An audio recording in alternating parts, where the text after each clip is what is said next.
days, I pray for better days. Working hard cause I want extra pay. Talk to them seeds, but you must demonstrate. Cause it's your ways that they gon' imitate. Non-violent. Sometimes I wish I would've went to college. Frown proudly. Cause where I'm from, they hate you when you smiling. Your faith should be your gun. You can't leave home without it. The children being grown cause all the parents acting childish. You show them your reality, I bet they doubt it. You tell them all about your dreams, that's when they out it. Your own blood. Ain't no family no more. They do you badly for show. You try to patch up your soul, Lord knows you on a mission to show him you so submissive. The prayer said it's silence, you know the devil can hear him, pay attention. Know the war's within, how much time do you spend? Try to balance your zen, then again, losses is lessons. You tell me you trying to win, we know about saving money. You tell me you trying to spend that blood on it. Sweat, tears, you put that love on it. Your best years was just a dumb moment. You tired of going hungry, can't deal with fake making your life lonely. Your lack of faith that left your soul boning. But you gon' work and you gon' strive, do what it takes to survive. What is truth, what is a lie? You know that war's inside. Some get draped into the fake, they don't know what to decide. Wrong choice, meet your demise, keep that between you and I. You realize some people you gon' let go, you visualize the things you need to feed your soul is on the rise.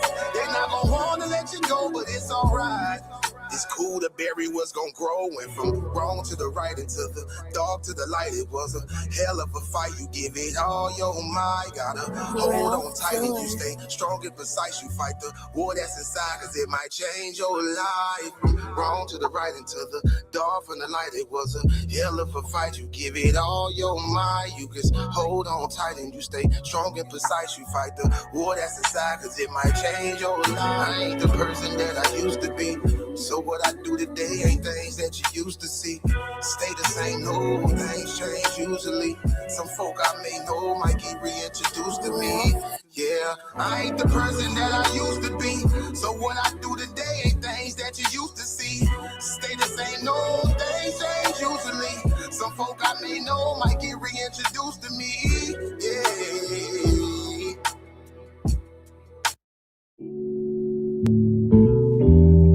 Yeah,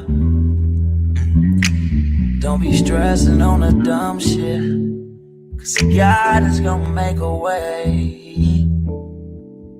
Just keep going and keep your faith, so you can win this race. This race called life, yeah, yeah. This race called life.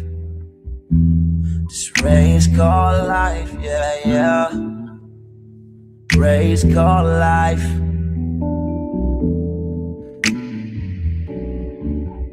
Yeah, yeah, yeah, yeah, yeah, yeah. I'm grinding, girl, I know that I'm gon' get it. I just gotta have vision, keep faith and be humble.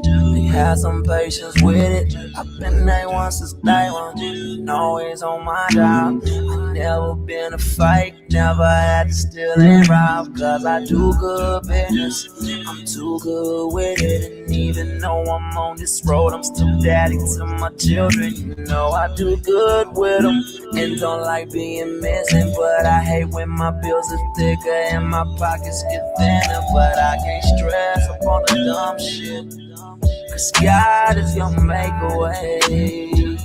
I keep going and keep my faith in my face, so I can win this race. Win this race called life. This race called life. I'm just trying to win this race called life. This race called life.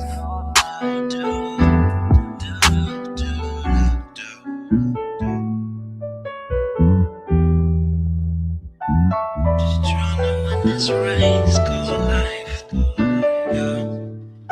Race called life. I'm just trying to win this race called life, yeah. Yeah, yeah. I keep on running in this race called life, yeah. Yeah, yeah. I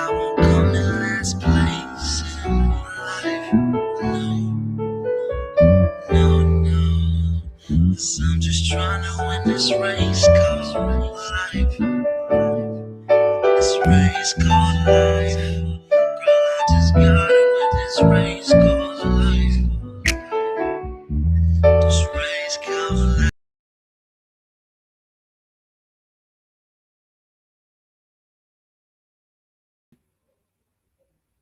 What's up? What's up, everybody? Y'all already know who it is. It's your boy Humble Mystic in the building. Evaluating an idea, a fiercely provocative source that takes. Hold on one second. What's up? What's up, y'all? It's your boy Humble Mystic in the building. And tonight we're not dancing around belief. We're not sugarcoating tradition. We're going straight at the claim. I claim I came to the Titans Debate League to bring clarity, not comfort. And tonight, I'm breaking down the biggest claim in human history with logic, physics, and straight evidence. So lock in, family. Open your minds, because after this presentation, the God claim will never be the same again. As I mentioned, right, one of my issues is I know oftentimes people like to say that God can't be proven nor disproven. And I take issue with that claim because God can certainly, when we come from a scientific perspective, God can certainly be disproven. God can certainly be made or be proven not to exist. And that's what I'm going to get into here tonight. I'm going to start off with a video, and then I'm going to get into a presentation. They barely go hand in hand. And then I'm going to open up the floor after my presentation, and we're going to get into it. So let's get into it. I'm going to start off with this video right here, and then we're going to get into the presentation. Let's get it, y'all. Takes a direct, absolutely unapologetic stance against the existence of a. Welcome to this explainer. Today, we're not just passively evaluating an idea, we're diving into a fiercely provocative source that takes a direct, absolutely unapologetic stance against the existence of a deity. The author argues that if you subject the God claim to the exact same rigorous tests of logic and physics as literally any other claim about reality, it just completely falls apart. So let's get right into how they structure this takedown. The entire foundation of this argument rests on one brutal premise. Truth is not a sacred category. The source insists that if a claim fails the basic tests of consistency and evidence, it absolutely doesn't get a free pass. Borrowing a thought from physicist Lawrence Krauss, the text argues that just using God as a band-aid for the gaps in our scientific knowledge is intellectually lazy. If a claim can't be verified or demonstrated, it's functionally false. To systematically dismantle this claim, the source breaks things down into 5 distinct battles: the core empirical premise, the logical death trap, the physics and cosmology barrier, the physical mind argument, the evolutionary cognitive illusion, and finally, synthesis, the verdict. Let's get to it. Section 1, the logical death trap, the failure of definitions. The author kicks things off with the classic omnipotence paradox. It's a brilliant conceptual trap designed to subject the very definition of God to basic, undeniable logic. The question is simple but devastating. If God is supposedly all-powerful, what actually happens when we test that definition? Can God create a stone that is too heavy for him to lift? Now, according to the text, this perfectly illustrates why an all-powerful being is literally a mathematical and logical impossibility. Think about it. If the answer is yes, then there's a stone he cannot lift. If the answer is no, then there's a stone he cannot create. The argument concludes that a definition that inherently contradicts itself just cannot describe a real existing entity. It's nothing more than a linguistic error. And it gets worse for the theistic claim. The author points out that if scripture is our primary data, it actively disproves its own core premise. The text highlights moments where God regrets creating humans, or changes his mind, or has to run tests on Abraham just to see what he'll do. The source argues these are clearly the actions of a limited being reacting to events in real time. You simply can't hold scripture as literal truth while simultaneously claiming God is this perfect, all-knowing creator. It just doesn't compute. Section 2, the physics and cosmology barrier, the failure of evidence. Here is where the physical universe steps in, specifically with the conservation of energy. The text argues that any divine interaction, any supposed miracle, would require a massive energy input into our universe. But fundamental physics dictates that energy cannot be created or destroyed within a closed system. Because there's zero extra energy floating around unaccounted for, the source is absolutely adamant there is no room for a ghost in the machine. Now, what about the creation of the universe itself? Looking at quantum cosmology, the text highlights a fascinating reality. Nothingness itself is highly unstable. Physicists have actually demonstrated that a zero-energy quantum vacuum allows the Big Bang to spontaneously emerge without needing an external spark or some divine prime mover. The transition from literally nothing to something is entirely governed by the strict laws of physics. You might be wondering about the so-called fine-tuning of the universe, right? Well, the text counters that with the multiverse hypothesis. This suggests our universe is just one of an infinite number of bubbles floating in a massive cosmic ocean. So rather than needing an intelligent designer to tweak the dials of physics, the author argues we just won a massive statistical cosmic lottery. Section 3, the physical mind and cognitive illusion. The biological deconstruction. This section dives into the argument from physical minds by comparing two totally different worldviews. The text points out that theism expects consciousness, like a soul, to exist independently of physical matter. Naturalism, on the other hand, predicts that consciousness is strictly bound to physical systems. Let's see what the source says the actual hard evidence supports.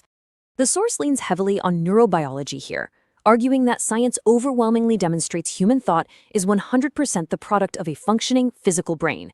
We see that localized brain injuries selectively destroy very specific memories or abilities. We see how chemical alterations can completely shift your personality and rational thought. The unavoidable conclusion drawn here is that your mind, your very sense of self, is entirely dependent on your physical biology. Now, apologists will often push back with what's called the modem defense, arguing the brain is really just a transmitter, like a radio for the immaterial soul. But the author completely discards this. They argue that physically altering the brain doesn't just mess up the physical output, like a broken speaker, it fundamentally alters the internal capacity to feel, to remember, and to conceptualize. When the brain is physically damaged, the mind itself is damaged. So this begs a massive question. If the text is so certain God isn't real, why do so many people inherently believe? The author posits that religion is actually an evolutionary byproduct. It all starts with a specific cognitive mechanism known as HADD, or the Hyperactive Agency Detection Device. To understand HAD, think about our ancient ancestors out in the wild. If you mistake a rustling leaf for a predator, that's a false positive. You run away, you feel silly, but you live. But if you mistake an actual predator for just the wind, well, that's a false negative, and it's fatal. The text suggests that evolution heavily favored brains that basically hallucinated hidden agents in the bushes, creating the perfect psychological architecture for humans to eventually imagine invisible gods watching from above.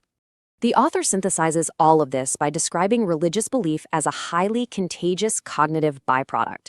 Our innate theory of mind makes us desperately seek purpose in totally random natural events.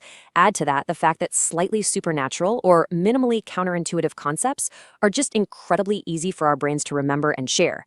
The ultimate argument here is that belief is an evolutionary illusion, built on mental modules that originally just evolved to keep us from getting eaten. Section 4. Synthesis. The verdict. A falsified hypothesis. Bringing it all together, the source concludes that the God claim is not some untouchable, sacred mystery. The author's final verdict is absolutely uncompromising. The definitions we've been given are fundamentally incompatible with the reality we live in.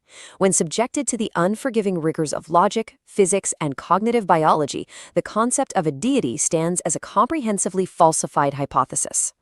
The source text closes with a fierce, demanding call to action. It urges us to stop defending tradition and start defending reality by demanding coherent definitions and flat out rejecting the special pleading of faith. It's a heavy, unyielding argument for sure, but it leaves us with a truly provocative question to wrestle with. In your own pursuit of truth, how do you distinguish between a comforting tradition and a verifiable reality? Keep questioning everything, keep analyzing, and we'll see you in the next explainer.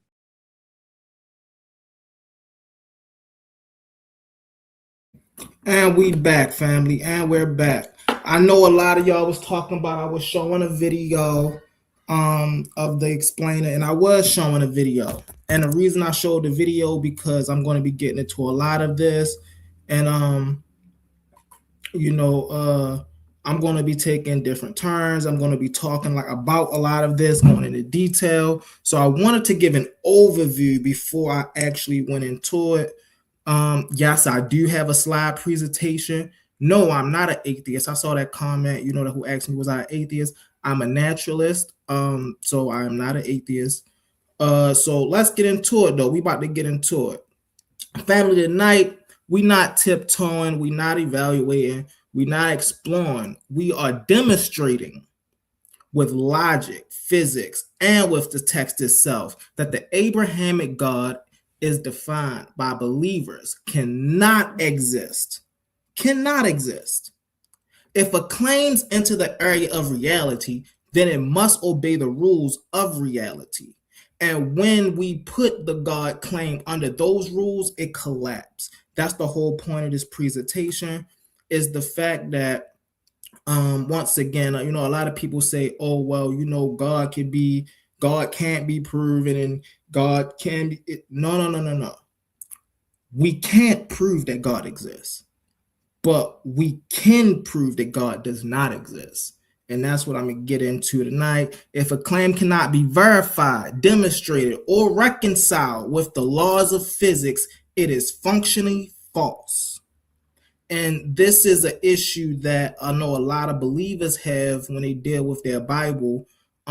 They see in their Bible that God is interaction with the physical world. He's walking around, he's speaking, he's, giving people missions and these type of things. And if this is true, then we should be able to see this. We should be able to measure this. We should be able to have some historical footprint on this. But instead, we don't. We just got a bunch of belief systems.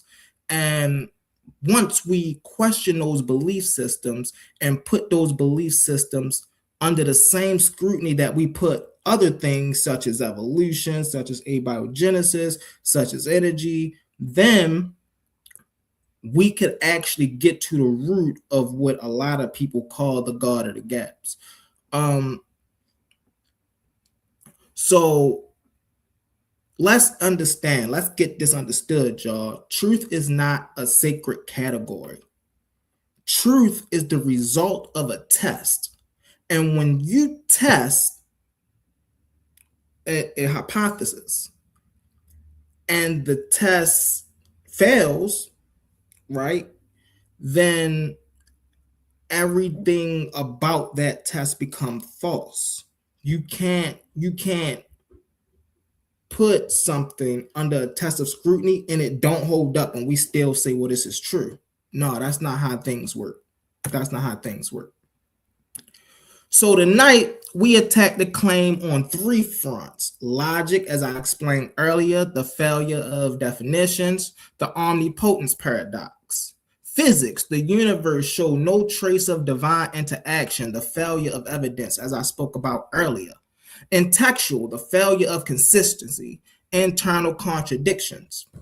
By the end of this, you'll see that the structure cannot hold.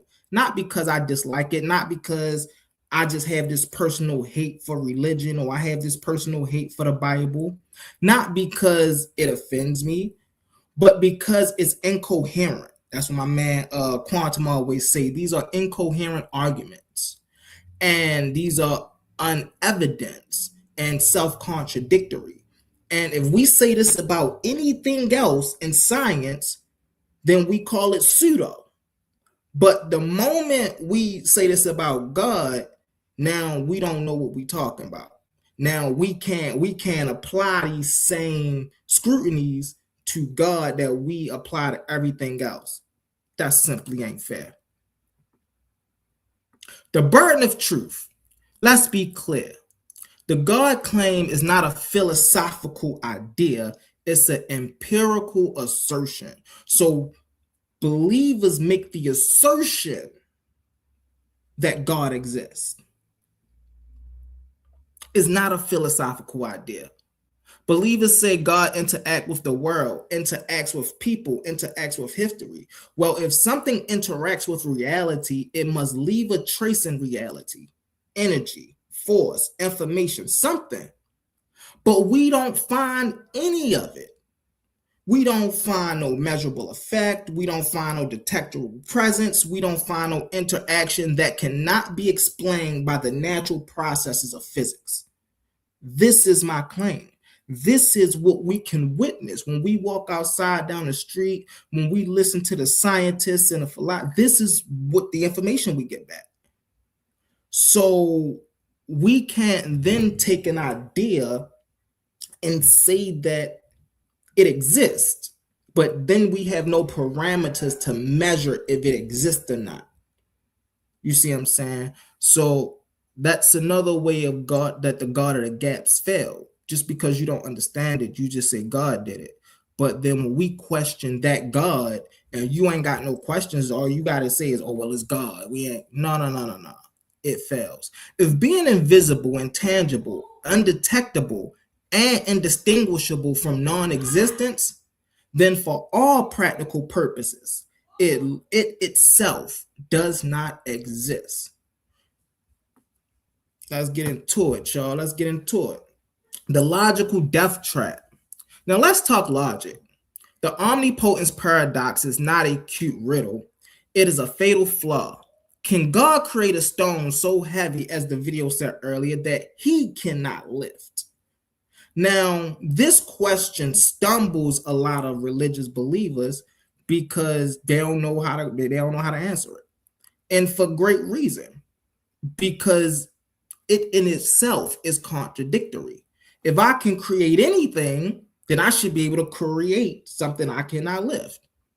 But if I do that, then I'm not all powerful. If I can't do that, then I'm still not all powerful because I can't create it.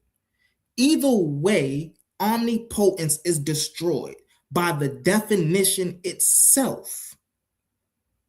The very definition of omnipotence, when we try to bring it into reality, falls under logical analysis.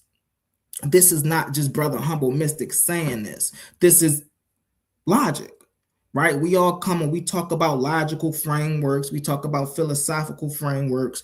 Well, when we put God to logic, God fails. Let's get into it, y'all. Let's get with the physics barrier. Now let's move to physics, the undefeated champion of reality. Every interaction in the universe requires energy. Every interaction in the universe requires energy. Every change in the universe is accounted for by conservation laws.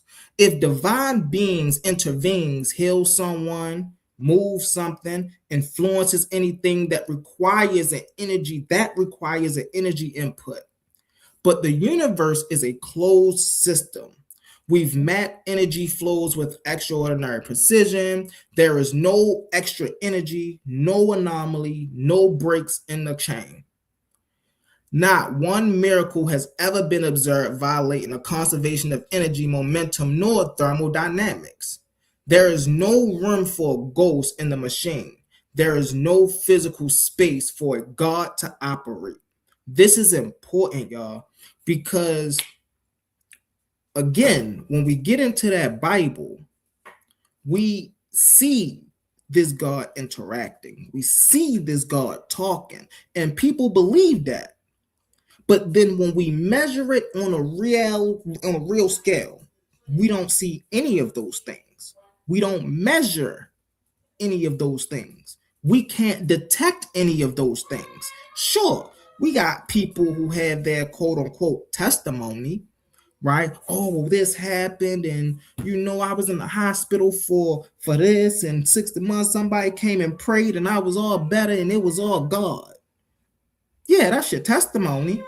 But then when we study what really happens, we find out that God didn't have nothing to do with it. Let's get into it. The scripture conflict. Now, the text, the supposed evidence believers rely on, if scripture is the data, then the data disproves the premise. Genesis 6:6, God regrets. Jonah 3:10, God changes his mind. Genesis 22:12, God tests Abraham to know the outcome.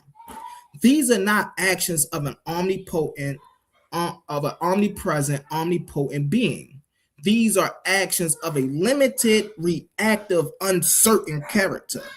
These cannot have it both ways. You cannot claim a perfect, unchanging, all-knowing God while your own scriptures show you a being who learns, regret, changes his mind. Give me a second, y'all. Give me 1 second.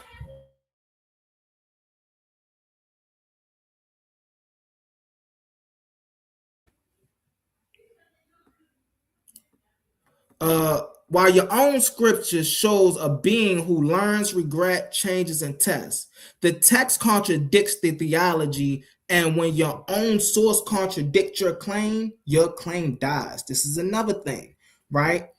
We can't just be out here saying things, and then the only text y'all got to go on is the Bible. But then y'all don't even realize the things that y'all say actually contradict the very things in the Bible. Physics, logic, actually, or the Bible actually contradict those things. So this is why these are not solid proofs or solid evidence. This is why I say y'all have no ground to stand on when we get into these debates. Not because, oh, I'm just a biblical hater or I just don't like the Bible. No. But when we really break this stuff down, bro, when we really use our minds and we really start thinking about this stuff, again, God just don't hold up. Definitely if you're into science, if you're into how the universe works, if you're into how these things work, God just don't hold up. There is no ifs, there is no well maybes, there is no it's a possibility. No, God does not exist. Let's get into it. The synthesis, the verdict. So let's bring it all together. Logic shows the definition is incoherent.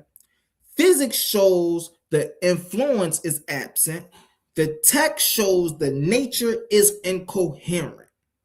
This is not a mystery. This is not beyond human understanding. This is a falsified hypothesis. We are not waiting to find God. We have already demonstrated that the definition provided is incompatible with the reality we inhabit, which means this thing, this God, if it did exist, then we could prove it exists. The fact that we can't prove that it exists in this reality is proof that it does not exist. And with that, y'all, real fast, because we got a call to action here. So here's the challenge. Stop defending tradition and start defending reality. Start going out in the world and actually asking the hard questions and doing the research to find the answers. Stop just weighing on your belief. Oh, I believe this. I don't believe this. I agree with that. I don't agree with him. Go and do the work for yourself. Demand coherent definitions. Reject special pleading. Use logic to dismantle the illogical. Use physics to expose the impossible. Use the text to reveal the contradictions. Your responsibility is not to comfort others that is within this tradition. Your responsibility is the rigor of truth. And when we apply the rigor of truth, the verdict is clear. The Abrahamic God does not exist. And with that, y'all, I'm gonna open up this panel. Hold on, let me get this up the thing. Let me open this up. Let me remove this. I don't know why the hell is it there. All right, but let me pop this open. All right, I copied that already. I'm interested in hearing y'all pushbacks. I see a lot of y'all in the comments talking. I'm not agnostic. I'm not an atheist. I am a naturalist, though. I do come from a naturalistic framework. And I put the link in the comments. Come on up here, y'all. Come on up here. But I do come from a naturalistic framework. And in a naturalistic framework, we can look around and we can see what work and what don't work. What's up, Capone? What's up, Capone? We got the brother Capone in the building. We got the brother King J in the building. But yeah, so I come from a naturalistic framework where I can literally go out and observe, I can literally go out and make measurements, and I can make deductive reasoning. And when I do these things, like I said in my presentation, it leaves no room for a being, for an external being outside of reality that we call God. And with that, I'm gonna land my plane, and I see Capone up here. He got his mic unmuted, and then I'm gonna go straight to King J. What it do, Capone? What it do, Capone? Hey, shalom, peace to the panel.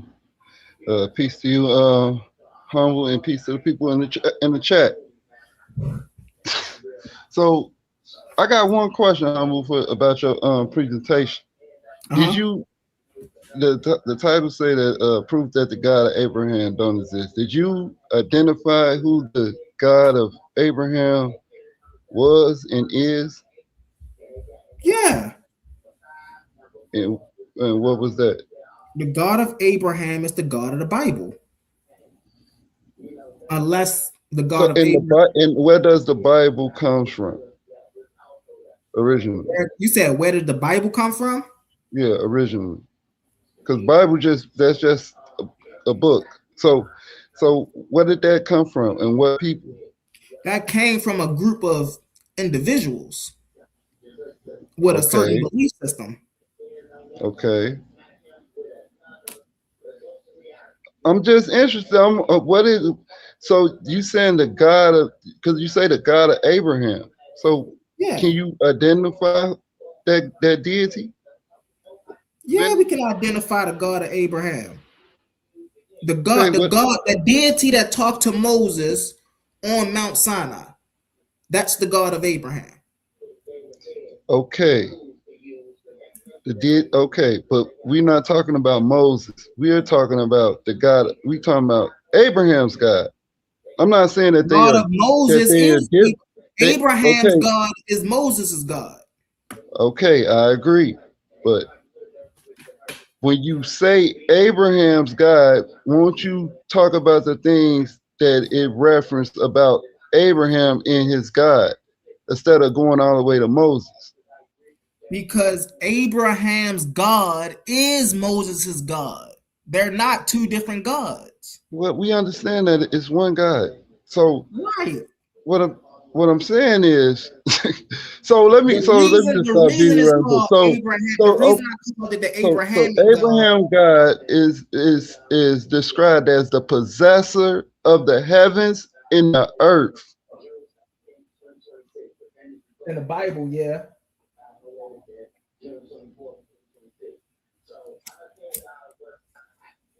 So you saying that there's no possessor? So humble. So you saying there's no possessor of the heavens and the earth? No. Oh my God, bro! Correct me if I'm wrong. Well, hey, enlighten me. Hold on, time out. Enlighten so how does the heavens and the earth exist? So how does the heavens and the earth exist? How's the earth just sitting in the middle of nowhere in space? So you think the without earth is all the gravitational pull destroying it or collapsing on itself? You think why Jupiter's gravitational pull don't suck the earth in? That's a fallacy. It's a fallacy. You think the earth, time out, Capone. You think the earth is just sitting in the middle of nowhere in space? Yes, it's suspended on the earth is being governed by the sun's gravitational pull. You do know you can look through telescopes, right? James Webb right now. And you can look at the orbital patterns of the planets, bro. So you know they're just not anywhere sitting in space. So why the earth not in Andromeda? Why is not in the Andromeda galaxy? Why is it in the Milky Way galaxy? Because why is the earth positioned? Hold on, let me make the claim, home. Why is the earth positioned in a Goldilocks zone where life could exist on said earth? Because the earth was born from a star in the Milky Way galaxy. And the Earth is not the only planet in existence that sits inside of a Goldilocks zone. There's there's thousands of planets out here in the solar system, in the galaxy, that sits inside That's of what they say. Goldilocks. That's what they say. They also say that what they're viewing is like a fish in a fishbowl. So they could be observing the observable universe is what they call it, the observable universe, and it could be way massive than what they are viewing. Right, but even So if it's way they could be viewing like a section, how massive the universe is. They could be looking at a speck of a greater or something, like you in the damn ocean. That's the best way I can explain it. That's how it is with Earth in the universe, let alone in the Milky Way galaxy, but in the entire universe, observable universe, Earth is like a fucking a tittle, like a speck. And you mean to tell me, like, this is crazy, bro? What you be saying is like, it's crazy that we know the position of multiple stars and multiple galaxies and multiple other planets and multiple moons around those planets, and we can tell you the makeup of the very. Hold on 1 second. We can tell you the makeup of the very prominent mineral of these moons and these stars and these galaxies and these planets. We ain't just out here guessing. Oh, well, Europa, we guess Europa got water on it. We don't know if Europa got water on it or not. We just guessing. No, there's a telescope out there right now that's looking at Europa. They can see that Europa has water on it. That's not a guess. They could. So what they do is calculations, right? So they could calculate that is the other planets got water on it. They can't observe if it got water on it. That's the point. Why? Because they're billions of light years away from each other, according to them. Europa. So you would never reach it, right? You'll never reach those places to even see if they have water or life on it. Hold on 1 second, Capone. Let's let King J get in here. Go ahead, King J. Yeah, because y'all way off the topic. I took notes, and my notes ain't got nothing to do with the conversation that you and Humble having right now. No, that's because Humble want to go to all over the place. You're not Capone. You just took him somewhere Humble else. just want to go all over the place.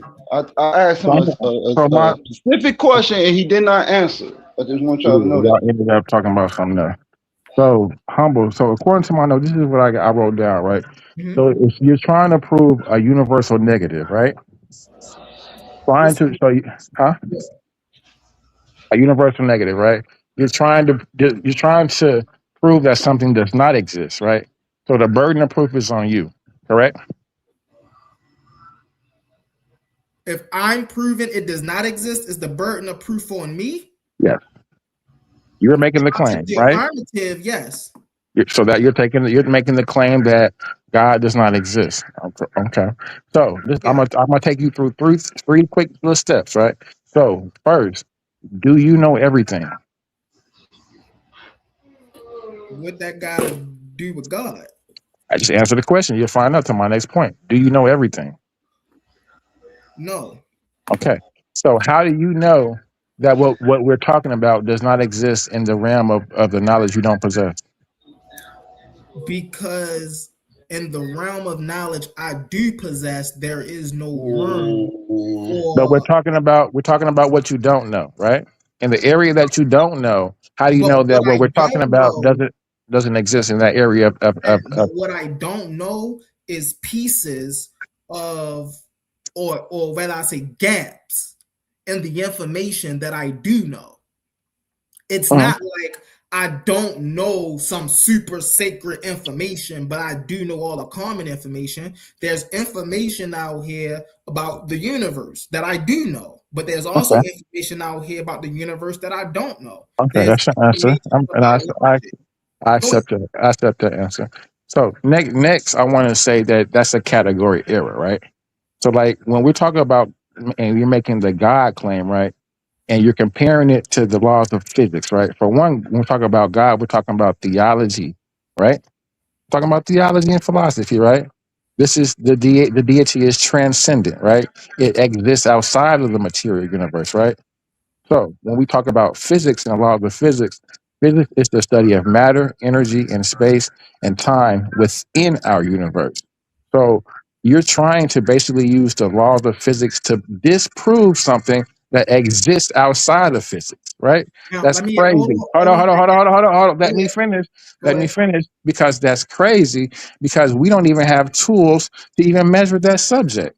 So if name me the tool within the laws of within physics that we That's a use good point. to measure something um, outside. So, if you was paying attention to my presentation, I then you was. I took heard me notes. say, I got you. If you took notes, then you should have took notes that scientists, we already know that this universe is a closed system. So if this universe, this reality is a closed system, and all the energy there is, will be, or ever will be is already right here, then there we already know there is no outside force. That's number one. Number two, right? Okay, so stop. So stop. Hold on, Well, King J. stop. I'll let you So go. I'll let you go. I'm gonna okay, ask you a question. Hold on. So okay. number two, if there was an outside force that interacted on the inside force, like we see with the Abrahamic God, right? We should be able to measure that.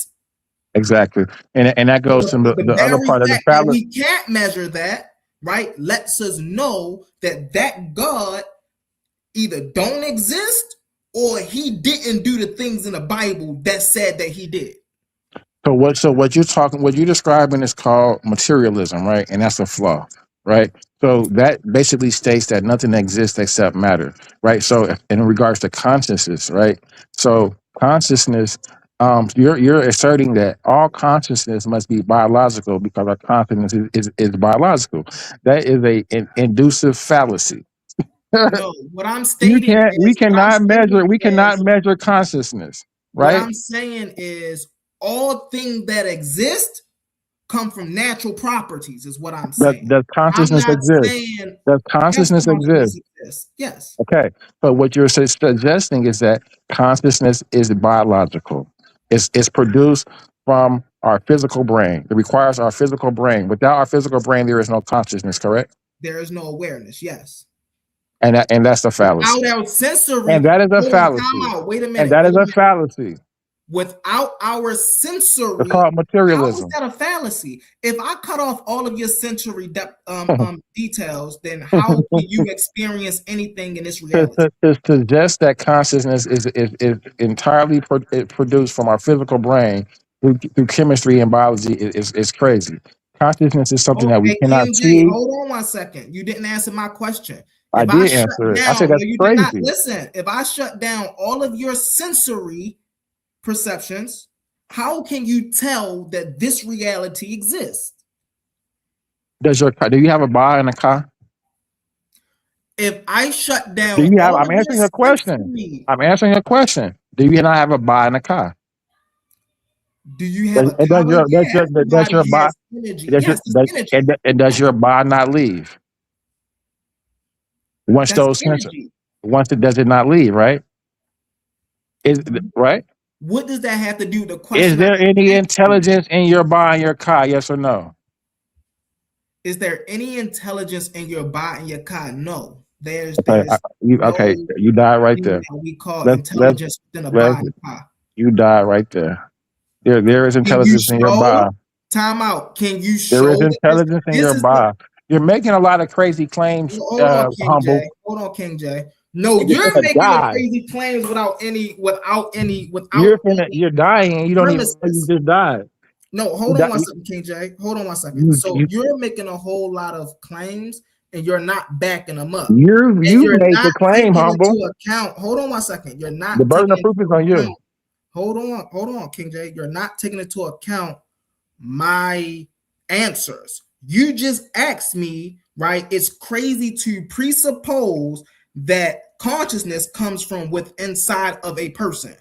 I said, Can you prove it? hold on one second. Hold on one second. I said, if I shut down everything that make you conscious, how can you then perceive? How then can you then know that this reality exists? You cannot. That's why you try to dance around that question, Oh because you my know you God. can't. You know, a vegetable Humble, for an humble. example. That's a straw Matter of fact, man. hey, King J, That's a nice little King straw J, man. you're way Listen, smarter than you appear to be, King J. humble, humble. You That's know a a very nice little straw vegetable. man. Hold on 1 second, King You J. cannot prove your feeling. Can you weigh a subjective feeling?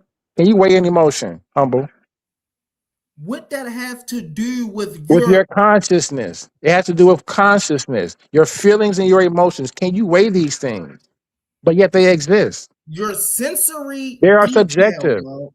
Hold on 1 second. If I touch your You're hand talking right now, about your hold on, physical. So King listen, J, you're talking King about your J, physical things like your heart rate, your right, blood pressure levels, things that you can physically, your and symptoms, right? right, yeah. I'm talking about you're talking about it in objective in a manner. I'm talking about the subjective feeling of it, the things But that you we know. cannot, the Whole part time that you out. cannot weigh that still We exists. know So that's you're only so subjective. stop it, brother. So We know that's exactly. So subjective. what are you talking about? We know it's subjective. So how can you disprove it? If we know it's subjective, you just killed But yourself.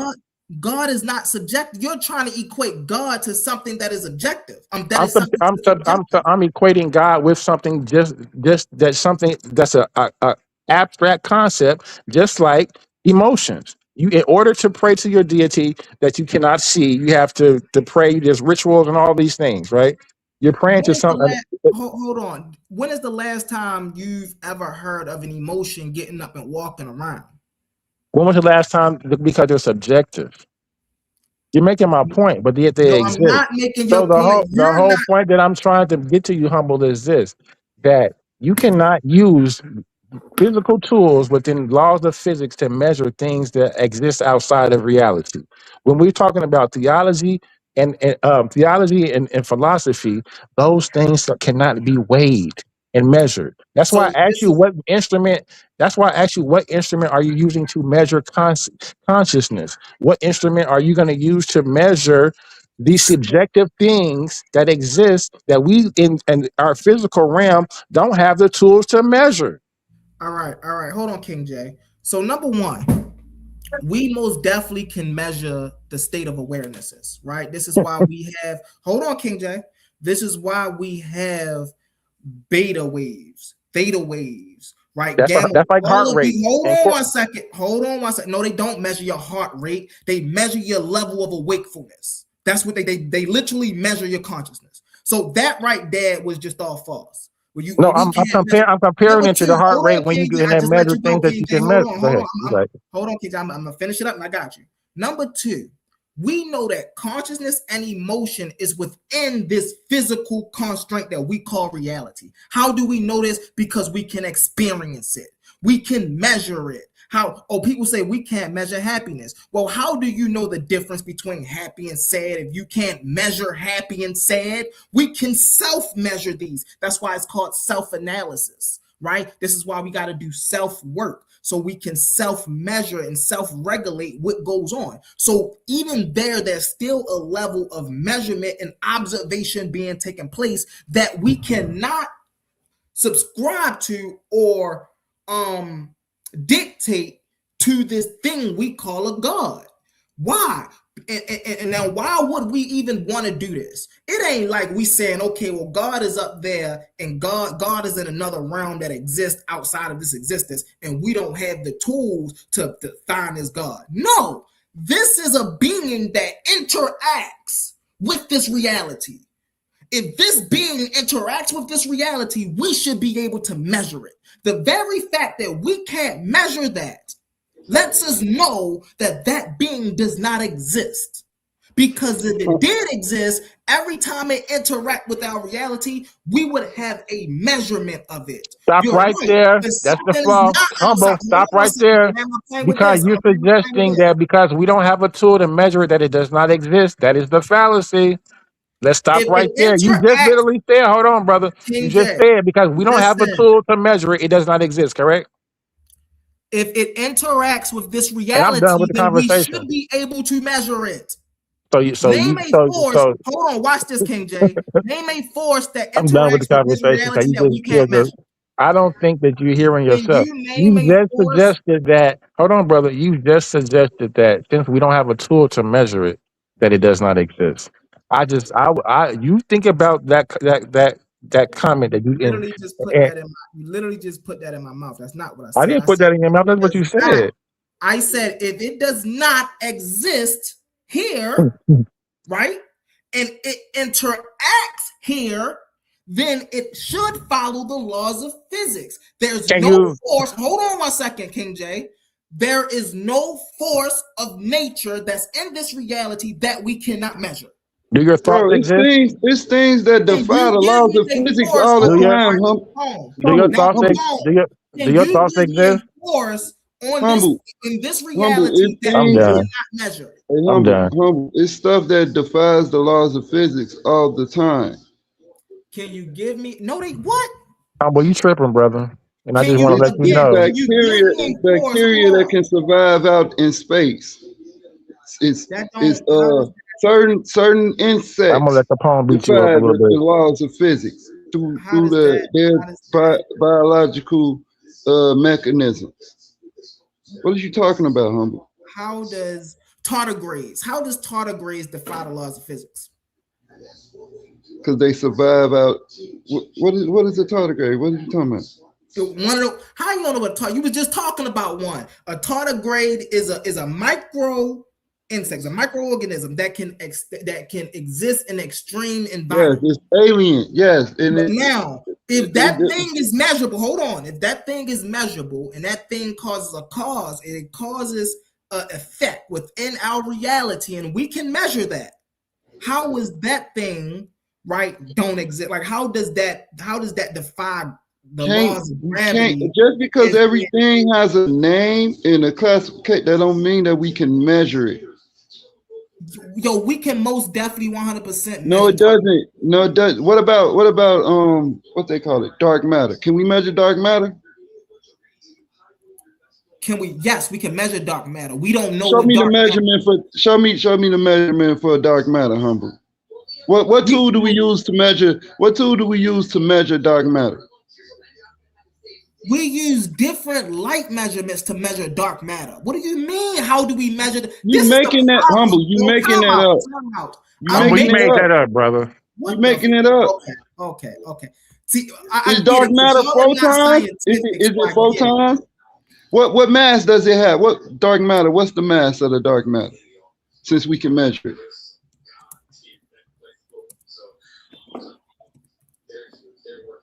Rethink your theses, Humble. Rethink your theses. I don't have to rethink my thesis. I feel like y'all need to get more. I think y'all need to get more into like understanding what the real world is about, like with physics and science and logic. Logic is important here, family. Logic is important here. Other phone there. Because when you use logic, all this stuff, dark matter cannot be seen directly, but its presence can be measured through its gravitational effects and specialized experiments designed to detect its interactions with ordinary matter. Matter of fact, let me go here. I gotta see myself. Hold on, I gotta shit this. So what does that say right there? Humble, What does that humble, right there? humble, It can be humble. measured. What is the measurement? Hold on, real fast, What is Capone, the measurement, real humble? fast, Capone, real fast. Humble, what is the Hold measurement? hold on, real fast. It say it can be measured. It say be the effects. We can see the effects of this thing. We can't see the effects of God, but we can see the effects of this. Hold on. We can't Humble. see this What is the measurement? What is the measurement? Give me a measurement. How right much here. does it weigh? How fast is it? You can see it. Dark matter does not emit, absorb, or reflect light, making it invisible to the conventional telescope. However, it has mass and therefore exerts. Yes, we know it has mass. We know that it has humble. We know that it has mass because it's in the universe. No. Hold up, Capone. Capone just asked me the question, does it have mass? And he reading it right here that it do. I know that everything has mass. It can be measured. But humble, no, it can't. How because does it'll something be a that has measurement. mass can't be measured? What is the humble? Just pull up the measurement. The measurement is right here. It tells you right here. 45%. It says it right here. It 45%. said recent studies. Hold on. It said recent studies suggest that within our solar system, dark matter contributes about 45% of the galactic gravitational force. That's a suggestion. Humble. That's a suggestion. What do you mean? Now that's a subject. Yo, see, this is if I say what's the speed of light, if I pull up what's the speed of light or what's the wind velocity, humble, or the force of the strong force and the weak force, it's going to be physical constants. It's a constant. It's going to be physical constants of the measurement. Listen, now you want to argue what's the specifics of it after you were just arguing that we can't tell if it exists. Because they can't. That's not a measurement. Time out. I just told you right here that we can say that it exists. Humble. Trying to say, let me ask you. That's subjective. Humble. This subjective. No, bro, it's right here. Yo, you tired? Humble. Hold on, bro. Is a measurement exact? Is a measurement exact? Yes. Some measurements are, some are not. Is the speed of light is that an exact measurement of how photons travel? No, or is that a hypothesis? The speed of light itself is a constant, but the speed of light does not dictate all travel in the cosmos. So is the sun rotation around the galaxy, orbit around the galaxy, the Milky Way galaxy, is that an exact measurement? Yes. Okay, so what is the exact measurement of dark matter? What do you mean with the exact measurement of dark matter? Well, you can what do you like measurement of dark matter in which way? It told you about 45% of the galactic is made up of this force. So I don't understand. That's what that's saying. 45% of the galaxy is made up of that force. Yes. So they have to make calculations of the gravitational pull on the galaxy and everything in it. That's the strong that's not the strong force and the weak force, but they have to make a measurement. Dark matter don't just exist in the galaxy. It's in the universe. It's literally what holds the universe together by the strong force and the weak force. But they don't know what they can't measure it. How are you still sitting here saying they can't measure it? For years until the Higgs boson came. They thought it was what nothing. I'm gonna do is, are you on a phone or a laptop? Both. Come on now. What? All right. I'm gonna take this down, and I want you to share your screen, and I want you to ask whatever you want to ask. Can dark matter be measured? And I want to see what we get. I'm gonna take this down, but I want you to put something on the screen, and I want you. No, I don't have to put nothing on the screen. I'm debunking what you're saying. And you can't make a claim. See, this is the problem with the religious people. You can't make a claim and then not back your claim. You said I said and I showed you that dark matter could be measured. You said my stuff was wrong. So now come bring me your information and show me that my stuff is wrong. That's how this works. Same thing with King J. This is why they all get beat up. I'm not on the laptop. You just say this don't work. You now have to come in and say, okay, well, based off of this is why this is wrong, and based off of my information, this is why this says this is wrong. Y'all can't just say this is wrong. That's crazy. I'm not on the laptop right now. All right. So what I'm gonna do is. But I'm finna give you the article right here.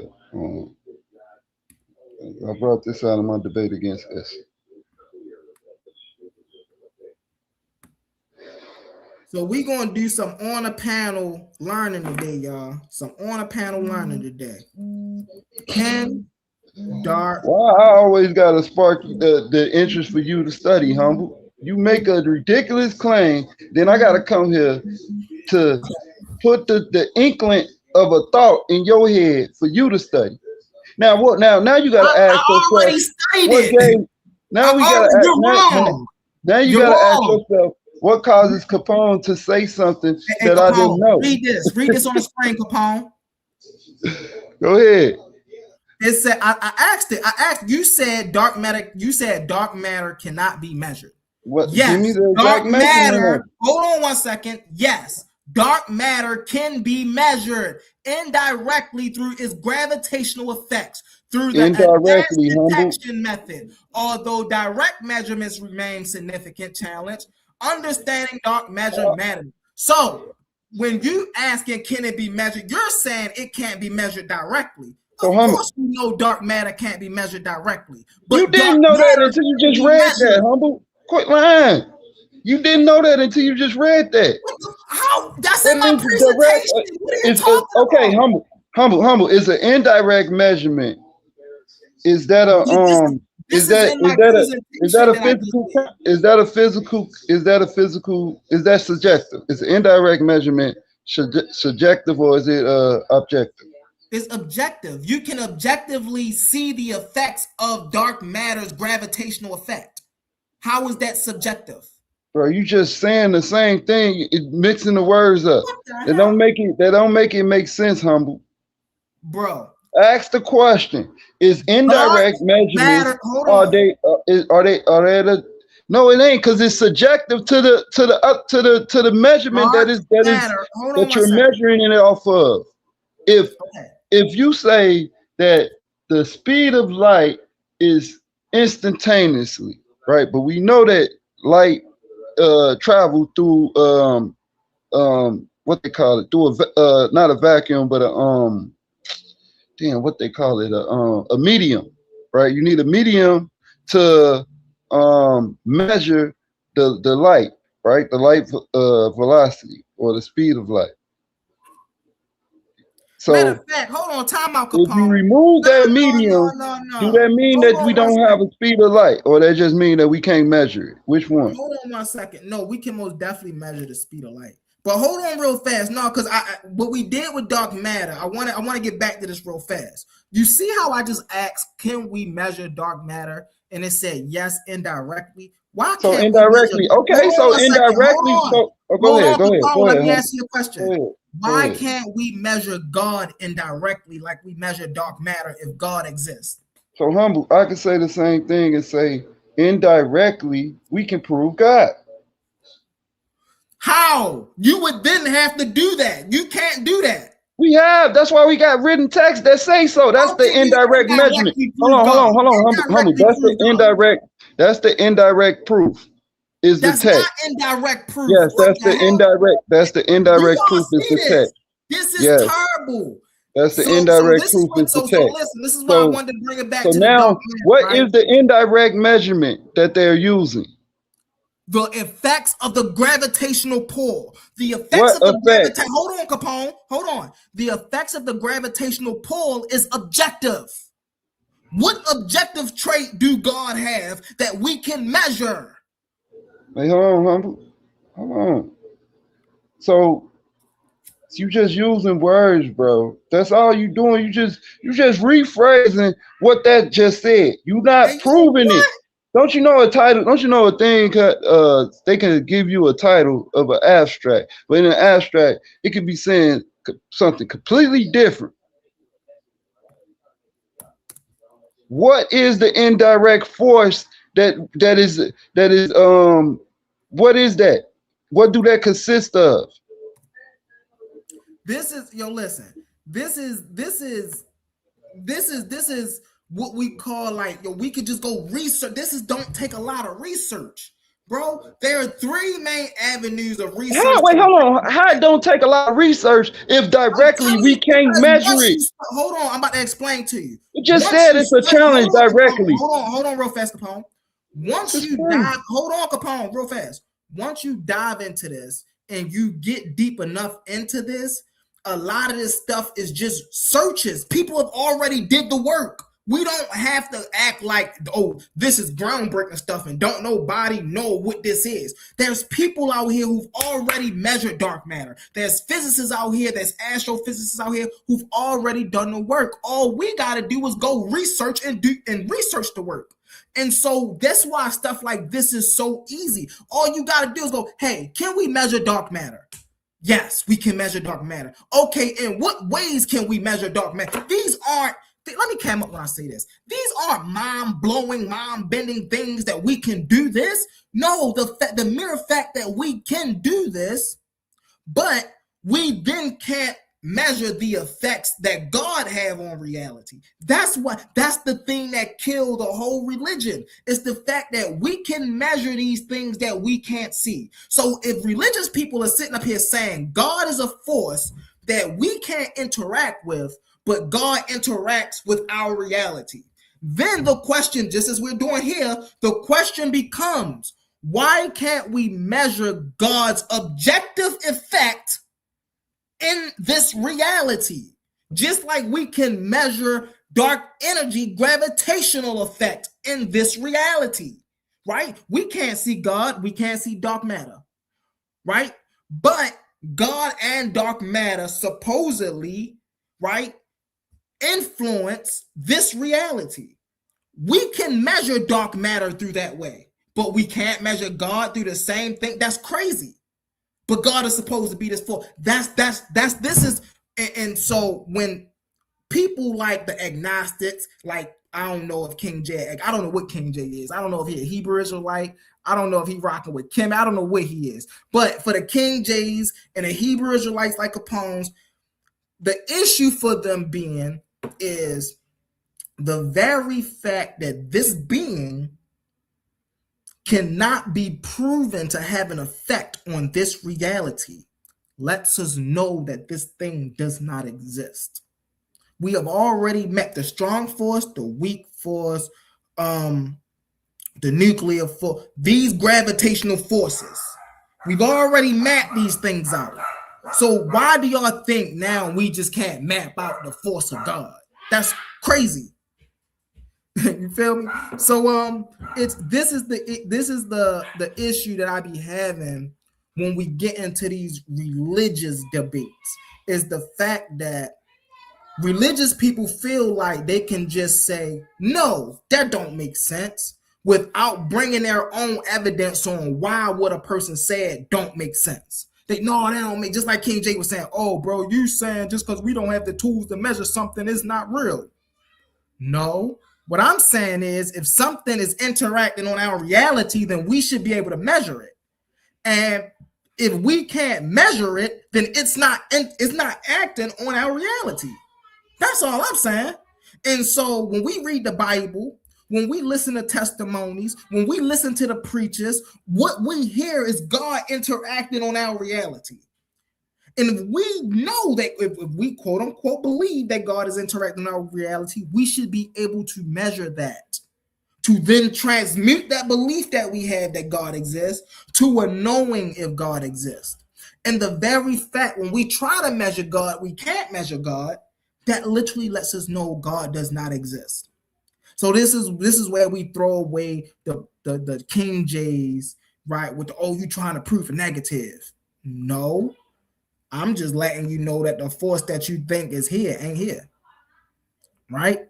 And then even when we get into like a lot of the biblical and the scriptural stuff, right? Ain't no way we want to sit here and say, okay, well, they was hearing God's voice in the Bible. God was walking around in the Bible. God was literally sending people on missions in the Bible, angels. People was literally interacting with these things. Where is stuff at now today? We got all these scientists now. Where are these things today? So somebody can measure this. So, Andrew, this is something that King J was trying to say earlier. You can't measure love. You can't measure happiness. That's not true. That's not true. In an objective sense, in a direct sense, matter of fact, just as in a direct sense, people are right. Can we measure love and happiness? No. But there's an experiential measurement that we have. We wouldn't know what sad is if we didn't know what happy was. We wouldn't know what love is if we didn't know what heartbreak was. These things are measurable. If we self-evaluate ourselves, we can tell the state of mood that we're in. Those things, I mean, you can tell if you're having a bad day or a good day. You see what I'm saying? So it's like I think they read neurons and fire your brain when you experience love. Yeah, I mean, hey, listen. It ain't even about that. This is about things. It's about things that make sense. We understand we have our subjective interworkings on reality, but we can't deny that what's subjective is objective. You see what I'm saying? Love is objective, right? The way people experience love is what's subjective, right? My way of loving may be different than somebody else's way of loving, but yet we both have a way of loving. And I think that's where people get confused at. Like, I don't understand. This is why I had to bring in logic. When we think about these things in a logical sense, we don't even gotta get too philosophical. We don't even have to get too scientific. If we just sit down and think about these things, bro. I watch anime. I know Goku don't exist, right? I know Goku is an anime character, but I know for a fact that Goku don't exist. Even though I watch Goku on TV interacting with the real world, I've never seen that nigga interact with this world. So then how can I say he exists based on him interacting with the Dragon Ball Z world? This is what they do with God. They see how God interacted in the Bible and say, well, God must be real. But they never seen God interact in real life. That's called believing in fairy tales, right? We all know we shouldn't. We all grown now, so we shouldn't be believing in no Easter bunnies and no Santa Clauses and no tooth fairies, right? And it's easy to get rid of those things because people, those are pagan. What if we start walking around saying God is pagan? Y'all want to? Maybe that's what we need to start saying for them to give up this God concept. God is pagan, you know. And that's just how I come with it. Once again, I'm not an atheist. I am a naturalist. I do believe that everything in this natural realm of existence can be explained through natural phenomena and natural processes. I know. I don't even have to say I don't think. I know we don't need a God, or there's no necessity for a God to make this reality function the way that it does. We see evidence of that every day. Hey, Humble. Go ahead. So Hey, lady. I just read an article from NASA on the NASA website, nasa.gov, about dark matter, right? And they don't give no measurement for dark matter, let alone it's all ifs and it's all subjective, right? They're appealing to future things, to the future. Everything in this article. It gives no measurement for dark matter. All they saying is that normal matter exists in reality, and so they are assuming that the dark matter is what holds everything. Is what holds everything outside of this galaxy.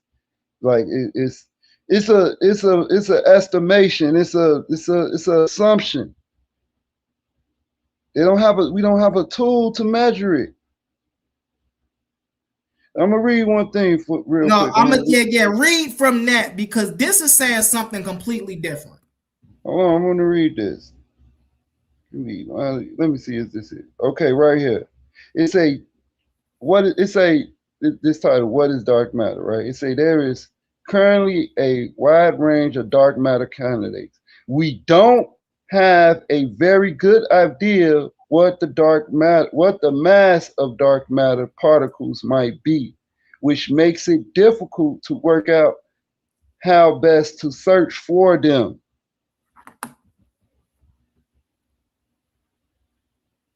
And all through this article, they just talking about how much they don't know.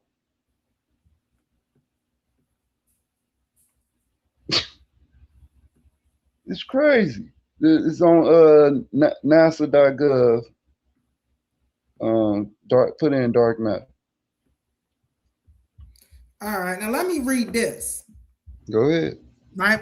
If dark matter is invisible, how do we know it exists? This is by Robert Lear, published by May 4th, 2023. All right, say despite making up most of matter in the universe, dark matter doesn't interact with light. So how do astronomers know it is there? Right? In April 2023, scientists from the Academia Cosmology Telescope, ACT, collaboration created a map of the universe showing the detailed distribution of dark matter, a mysterious form of matter that make up around 85% of the total matter in the universe. While creating any accurate map of how matter's distribution across the cosmos is an impressive feat, it is particularly extraordinary for dark matter, which does not interact with light and thus cannot be seen directly with telescopes or other instruments. So if dark matter is effectively invisible, how can scientists map it? And how do we even know dark matter exists? Put simply, to detect dark matter, astronomers look at its indirect effects on gravity and how it impacts other objects within mass and light. Okay. All galaxies are believed to be wrapped in an invisible hole of dark matter, and this envelope is vitally important. Galaxies are rotating rapidly without dark matter. They would have been torn apart long ago. If they were held together only by the influence of their stars, gases, dust, planets, according to the European Organization of Nuclear Research, CERN. As such, this mysterious substance must have played an important role in the evolution of the universe. Okay, so we got to get everything we see around us on a day-to-day basis is made up of ordinary matter known as baryonic matter, meaning it's composed of baryons such as protons, neutrons, according to the Swinburne Centers of Astrophysics and Supercomputing. Cosmic objects made of bionic matter include clouds, cold gas, planet, cosmics, asteroid stars, neutron stars, and even black holes. Most of these cosmic objects, as well as earthbound objects such as tablets, cars, cats, can be seen because baryons interact with the electromagnetic force, one of the universe's four fundamental forces. When electromagnetic radiation, including visible light, falls on baryonic objects, they absorb photons and re-emit them, or simply reflect them. So these objects can be seen. Even dark clouds of cosmic gas that do not shine brightly absorb photons of light that certain wavelengths. So they can be seen by their interaction with light, right? Okay, so here it is right here. Scientists know that dark matter is distinct from ordinary baryonic matter because whatever particles dark matter comprise either do not reflect, absorb, or emit electromagnetic radiation, or if they do interact with light, they do so incredibly weakly. This means dark matter can be seen in traditional ways that rely on electromagnetic radiation. It can't be seen that rely on. So how do we see them? Okay, how do astronomers use electromagnetic spectrum? No. Don't give a measurement, humble. Although do not interact strongly. Okay, bam. So electromagnetism, it does interact with You're not going to find a measurement, humble. Huh? You're not going to find a measure. All we know is that it is 80% of the universe. But that's a measure. Some may say 67%. And that's loosely. It's not a measurement. We don't even know the particles that it's made of. It's non-baryonic, meaning they don't know if it's made. It's not made the same way like planets, stars, and everything else in the physical universe. They don't even know the particles that it's made of. They don't even know the subatomic particles. We haven't got that far yet, humble. That's why I brought it up. No, let's get here. Go ahead. Because here goes somebody. Hold on one second. Because here goes somebody. So it say the first hints of dark matter were observed in 1933 when California Institute of Technology astronomers Fritz Zwicky, that shit make me think about Transformers. Yes, used the Mount Wilson Observatory to measure the visible mass of the Karma cluster of galaxies. Zwicky, later dubbed the father of dark matter, found that single galaxies in this cluster were moving too fast for the cluster to remain together based on gravity of the visible matter alone. Zwicky suggested that as yet unobserved type of mass, dunkelmatry or dark matter might explain this disparity, but the concept wouldn't be widely accepted for decades to come until after 1974. While studying the rotational dynamics of galaxies, Carnegie Institute, hey, I know Carnegie is, Carnegie Institute of Astronomers, Vera Rubin became the next scientist to infer the presence of dark matter with observations that helped to cement it as accepted element of the universe. Rubin saw that the stars at the edge of spiral galaxies far from their dense centers were moving as fast as star clusters to the galactic heart. According to the American Museum of Natural History, this was odd, as the visible mass of galaxies shouldn't have enough gravitational influence to keep stars moving rapidly in sparsely populated outer regions in place. This meant that there had to be a huge amount of invisible matter in the outer regions of galaxies away from dense stellar populations. Rubin calculated that visible matter in the galaxy she observed must account for just 10% of their mass. And when revisiting Zwicky's findings from around 4 decades before, she discovered that a small ratio of seen and unseen matter bind the Karma cluster. Since 1970s, the Rubin's discovery, astronomers have been using the gravitational influence of dark matter on the very fabric of space to better infer the location of dark matter. So this right here, they use the gravitational influence of dark matter. So now, let's say to map dark matter, astronomers use Albert Einstein's 1915 theory of general relativity, right? So this is to map. And why would they use now? Listen, why would you be using Einstein theory of relativity if they're saying that dark matter is not made of particles or atoms like stars and clusters and galaxies? Because just this why would Einstein theory of relativity work for that? It wouldn't work. It wouldn't work. That's why we can't measure it. Because if it worked, Humble, we would be able to measure it. Okay, so because of this quote, going down a rabbit hole, bro. Space and time tells matter how to move. Matter tells space and time how to curve. So why would they go back to general relativity, right?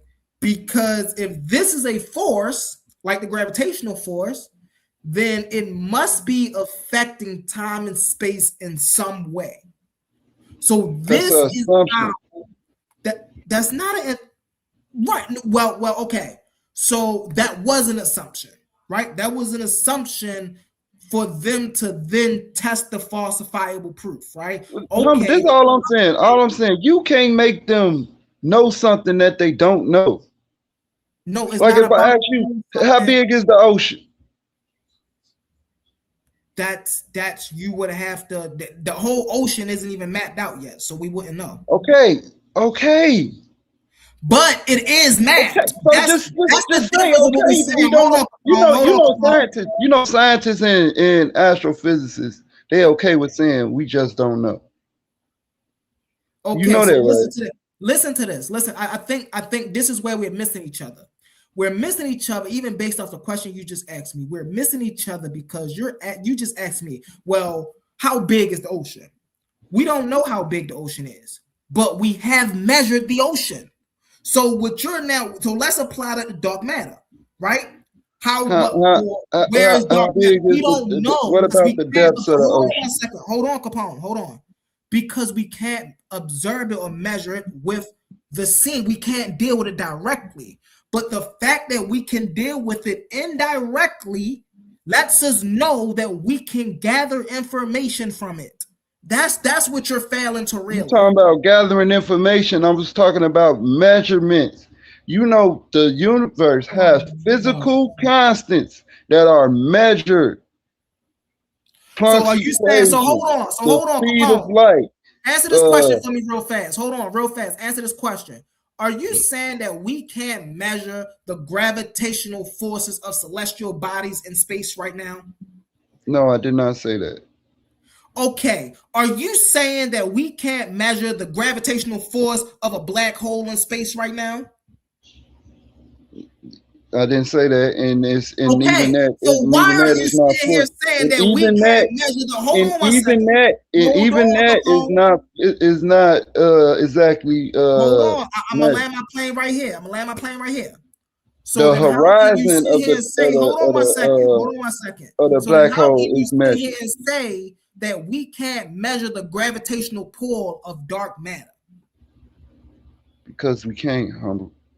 That don't make sense, bro. So You we haven't have gave a the measurement this whole. hold Well, on, humble, Capone, hold listen. on. You had the Hold whole, on, let me internet. say this. You had the Real whole fast, internet at Capone. your disposal, and you haven't gave me a measurement Hold yet. on, Capone. You're saying that we can measure gravitational forces, but you're saying we can't measure the gravitational force when it comes to dark matter. Because dark We got matter doesn't have an effect. to It measure doesn't have an effect gravitational on force. photon. Dark matter doesn't have an effect on photons. Doesn't have an Yes, effect. it does. No, it doesn't. Bro, It's non-bionic. It's non-bionic. Well, Look that up. I just read that to you, but the Bro, gravitational. I just read it in the article that I was reading. While you was reading that. So once again, so hold on one second, Capone. Let's slow down for a What second. does non-bionic mean, humble? Hold on. Let's No, slow down you for a talking about second. like you just taught me something. What does non-bionic mean? It means that it means visible light, things that interact through the visible light spectrum. You're making that up. That's not what it means. Let me go back. You could have just looked it up, humble. It means that the atoms that make stars, the subatomic particles that the stars are made of, left over from the CMB or the Big Bang, is that non-bionic mean that it's not made up of those things. Simple, bro. You don't have to. You don't have to try to formulate an answer. Let's take this slow. You making stuff up. You like literally creating these. All right, so Capone, let's take this slow, Capone. Let's take this slow, Capone. Let's take this slow. Where we are missing each other at once again is you are now disregarding the fact that there are scientists out here right now measuring dark matter, the gravitational effect of dark matter. And you're saying because we can't interact with it firsthand, that we can't interact with it directly. Indirectly, I apologize. And so what I'm letting you know, even what I'm reading, is we can indirectly measure dark matter. Now, when we indirectly measure dark matter, what are we measuring? We're measuring the gravitational effects of dark matter. That's objective. You can say that, oh, well, dark matter is subjective. Okay, even if we go with that. The effects of dark matter. What's the gravitational effect? I got you. I'm going to let you in here. Go ahead. We can say, even if I give Capone that dark matter is subjective, even if I give that to him, right? But guess what's objective, y'all? The effects, the gravitational effects of dark matter is objective. We can see that. We can measure that. We know that dark matter has an effect on our galaxy. We know that. That ain't a guess. That ain't a hypothesis. That ain't a assertion. That's a fact. Go ahead, Capone. Go ahead. So, what is the effect that it has, humble? Since you want to bring up the effects, now tell us what's the effect that it has on the gravitational pull. Because you haven't read that. You haven't said because it's not there, bro. You're reading it on the screen. Let me go back to the screen real quick. Man, go ahead. What's the effect that it has? What it does? When we measure dark matter, right? Dark matter cannot be directly observed, but scientists can measure its presence through gravitational effects and experimental detection methods. Indirect detection via gravity. Dark matter does not interact with light or electromagnetic forces, making it invisible to conventional telescopes. Its presence is inferred from gravitational effects on visible matter, such as the rotation curves of galaxies, the motion of galaxy clusters, the gravitational lensing where the light from distant objects is bent by unseen mass. Wow. So we know that dark matter bends light that we can see. In our solar system, studies suggest that about 45% of the galactic gravitational force acting upon an object is due to dark matter, with the remainder from ordinary matter. Let's go to NASA. What do NASA say? Right? Pictures of the Milky Way shows billions of stars arranged in a spiral pattern, radiating out from the center, with illuminated gases between them, but our eyes can only glimpse the surface of what holds our galaxy together. About 95% of the mass of our galaxy is invisible and does not interact with light. It is made up of mysterious substance called dark matter, which has never been directly measured. Now, a new study calculates how dark matter gravity affects objects in our solar system. So Capone just asked me a question. How can we, or what does dark matter affect in our solar system? Dark matter gravity affects objects in our solar system, including spacecrafts and distant comets. It also proposes a way that dark matter influence could be directly observed with a future experiment. The article is published in the monthly notice of the Royal Astronomical Society. We're predicting that, oh damn, so not only, hold on, time out, I gotta stop right here, because this right here just threw a whole curveball on what Capone was saying. Not only have they already measured and doing measurements back then, they are now working with past measurements past experiments coming up with a future experiment that's going to allow us to measure dark matter even better than what we did before. So this is what you're they're saying is they appealing to the future. What I'm saying. This is what they're saying. So they're appealing to the future. That's a fallacy, Humble. No, what they're saying. How is that a fallacy? Right now, we don't have the tools to measure it. Bro, just admit that. It's a fallacy. Hold on, Capone. Hold on. I want y'all to really hear what Capone just said.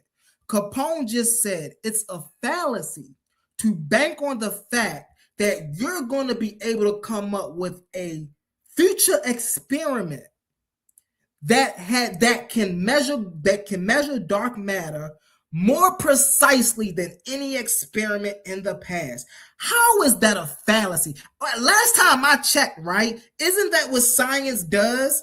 Doesn't science get better over time? Right? So the experiments from the past or the experiments in the future should be better experiments than the experiment in the past. So how is that right? That I don't see. This is why we say we got to use logic, bro. If I come up here and say, bro, listen, I didn't did all the work on the past astronomers and how they measure dark matter, and I didn't put all of that in this work right here, and then now we're coming up with a new experiment that's going to be able to measure dark matter 10 times better or 100 times better than they was able to do it in the past. How is that a stretch? Isn't that what they said about James Webb Telescope? Didn't they say way before it was finished, they said James Webb Telescope will be able to measure objects in space that no other telescope was able to measure before? Was that a fallacy when they said that about the James Webb Telescope?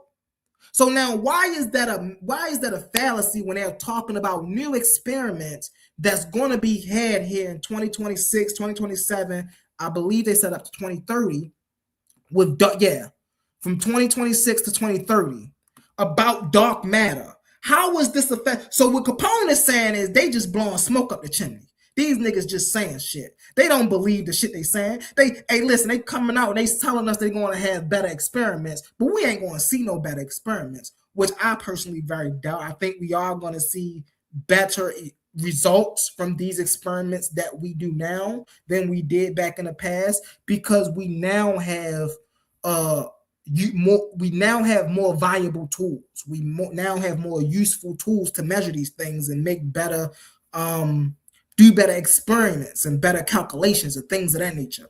So that's my only thing is, and this goes all the way back to, we can prove the God of Abraham does not exist. How do we prove this? We just sat here and talked about dark matter. We know dark matter exists. We know it exists. We can't see it. We can't even directly interact with it. But we know it exists because we know we can measure the gravitational effects from it, right? This is not just with dark matter. This is with anything in our reality. Anything that exists within our reality, we can measure it in one form or another. If the God of Abraham exists within our reality, even if he exists outside and within, some of them like to say that, oh, he's supernatural and natural. Even if I give him that, right? We should be able to measure this force. We should be able to measure the changes of our universe when this external being imposes his will on our internal reality. And so this is how we can measure, or this is how we can start to have conversations about God. I'm gonna wrap it up here short. This was a short show. Hey, what's up, y'all? Come on up here, y'all. Come on up here, y'all. But this is how we can start to have the conversations about the concept of God. Now, if somebody up here was to ask me, do God exist as a concept? I would say yes. God most definitely exists as a concept. But does concepts exist within this reality? No. Just because something is a concept doesn't mean it exists within this reality. And so this is first, you need an image of God. No, there is no, we don't have an image of God. They can't give an image of God immortal. They can't give it. The only Divinity Institute has proposed. Hold on. Hey, hold on 1 second. I want to go. I gotta see what Quantum gotta say. The only Divinity Institute has proposed experimentation exercises that will help answer some of these questions. Hey.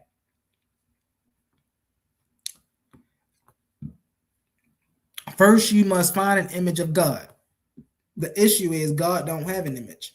And the moment you do place an image of God, then God falls into the realm of physicality. Once God falls into the realm of physicality, now God is subjected to the physical laws of nature. Once God is subjected to the physical laws of nature, God is no longer all-powerful. Logic. You see how that logic works? Once you give God an image, God then loses its omnipotence, because then it becomes subjected to the physical laws of nature that it encompasses. That's logic right there. Like 5 exists on a number line, a concept. Exactly. Just like 5 exists on a number line, a concept. Exactly.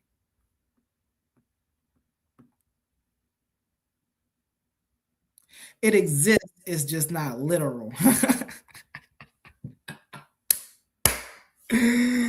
Okay, I see the Jabari stance. It exists, it's just not literal. Everybody else got images of their God, but then allegedly, everybody got images of their God. You know what I'm saying? And again, the So moment. the reason I brought it up, humble, I was on the phone. The reason that I brought it up is because it's Hold on real fast, hypothetical. Capone, hold your voice 1 second. I apologize, Brody. Hey, I was on the phone. I apologize, Quantum. I ain't even see you down there, Brody. I got so much stuff down here, my guy. I ain't even see you down there. That's my badness, bro. Yeah. I know. I ain't been waiting long. What's up with y'all, man? Peace to the Man, panel. we up here GDN, getting into it. You know how we humble, do. peace to the chat. This a nice conversation, man. Nice bill. Appreciate you. I'm glad I got to come in and get some of that information.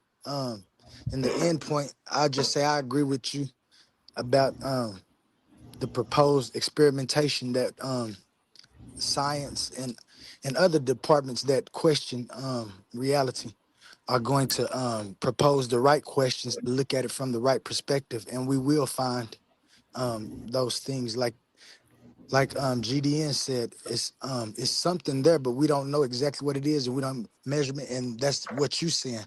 We're gonna bring forth experimentation to find out what it is. Now that we can recognize that it's something, now it's gonna take us time. We know that to figure out what those things are, since we haven't been able to detect them in the fashion that we've detected physical, what we call physical matter.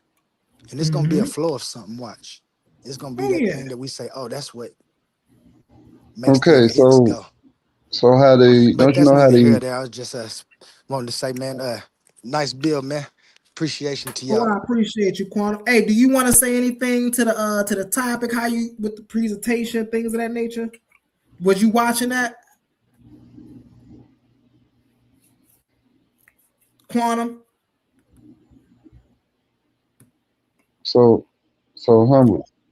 Go ahead, Brody. So don't you know how the Egyptians had the name for Ra as the sun, right?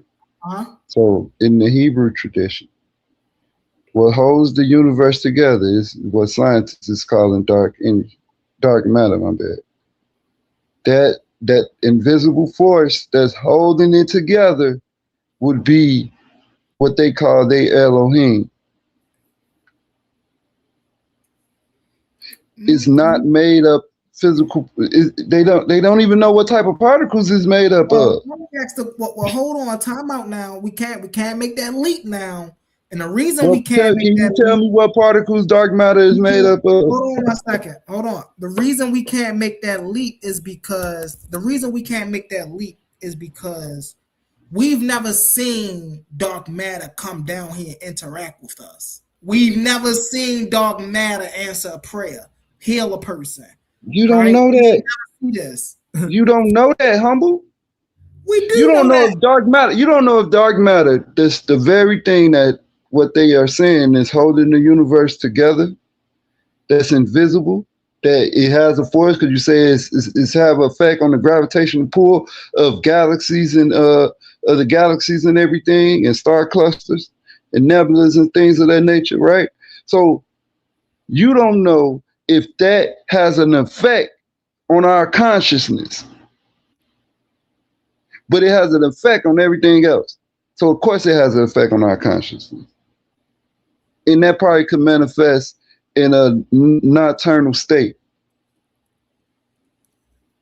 So the amount of of your ignorance is causing you to make fallacious claims. And I brought up something that was hypothetical, as in dark matter, to see how far you will go along with it. It's okay. I just watched the scientist explain this, and the first thing he said, "I don't know. We don't know." That's all you had to say, humble. Instead, you want to make an argument that they're not even making. And all that stuff that you read, when you read it, it would not give you a measurement. All they're going to say, oh, it has an effect. And it won't give you the effect, the direct effect. It do give you the direct effect. It say if dark matter didn't exist, all that stuff is in general. Oh, it affects the gravity. It affects the what gravitational pull? What is the effect? What is the effect? Think about this though. Hold on, time out now. Ho. So now we gotta. Okay, you said now what is the effect that the stars is It's slanted. Is it a effect that it makes the stars move faster, the light travel fast? What is the effect? It gives you a amalgamation of different things that's ambiguous. And so, hold on one second. Let me reshare this so I can show you what the effect is real quick. Just once again, y'all see how I gotta keep showing this. Y'all see how I gotta keep showing this to Capone. So let me show you. If this is enough evidence for you, then I got indirect evidence that God exists. You don't have, but see, that's the part right there. If indirect evidence is enough for you, Humble, if indirect evidence is enough for you, and I understand the difference between direct and indirect. All right. So if that's enough for you, Humble, then my evidence for God existence should be enough. Okay. So my indirect evidence. Hold on, Capone. What is your indirect evidence that God interacts with the physical universe? The text that makes the claim. But why? Because it's making it's making astronomical claims. It's making celestial claims, right? And claims of consciousness, right? So those are indirect claims, and that's my evidence. All right. So it literally says, hold on. It literally says, when you get into the New Testament, and it's probably in the Old Testament, it literally says that Christ holds the universe together, verbatim. It literally says that. And now we find something that's called dark matter. Oh, was they talking about dark matter? Who knows? But we can't say that because they didn't have no concept of that. But I just told you a concept that mimics what we call dark matter. Crazy. I can keep going on with this, Humble. Right. But the thing is that you can't comprehend it. So hold on. You can't comprehend it. How can you measure it? So you said that the scriptures is your indirect evidence, right? So I'm glad you said that. So if the scriptures is your indirect evidence that God exists, right? Let's see how the scriptures fail, right? The scriptures conflict. If scriptures is the data, it disproves the premise itself. So if the scriptures is your data, if the scriptures is your indirect evidence, they disprove that God exists or the God that you worship exists. How? Well, we know that religious people believe that God is omniscient, omnipotent, right? But God regrets. Genesis 6:6. God changes his mind. Jonah 3:10. See, this is not the action of an omnipresent, omniscient being right here. This not what they do. You don't know that, Humble. And see the outcome. Genesis 22:12. He tests Abraham. This is not what an omniscient being does. We ain't never see dark matter. That's what to call it. Those was messengers. Dark matter regrets. Listen, hold on, Humble. Those was messengers on the behalf of the deity, right?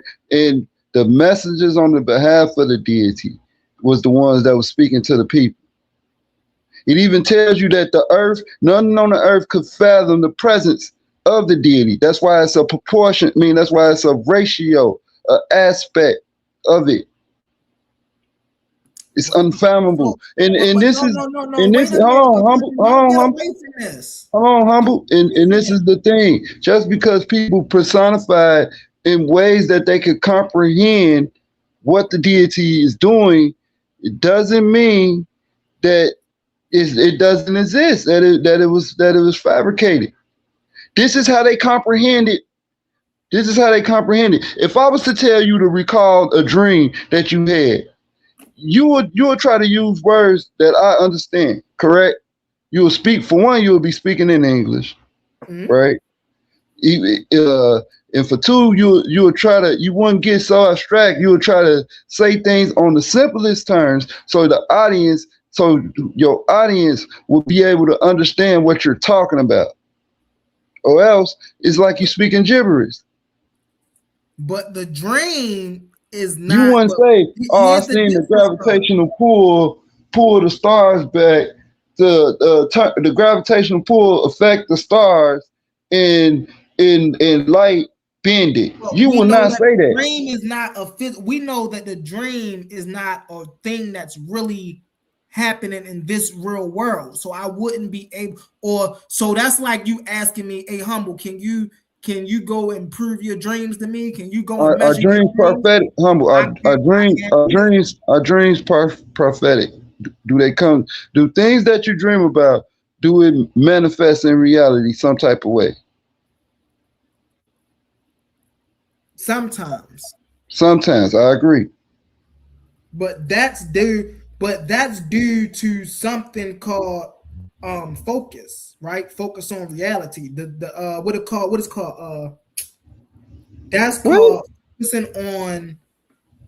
Oh, what is it called? When you focus on something and you eliminate everything out there, so that's the only thing you focus on. It's like when you get a new car and then you start seeing your car everywhere. That's not because everybody just suddenly bought your car. That's All right, because humble. Let me everything. ask you this. So the dream stele of Thutmose is I think it's the third, the fourth. Thutmose is the fourth, Mhm. right? Or is it probably the third? Getting them messed up. The dream stele, right?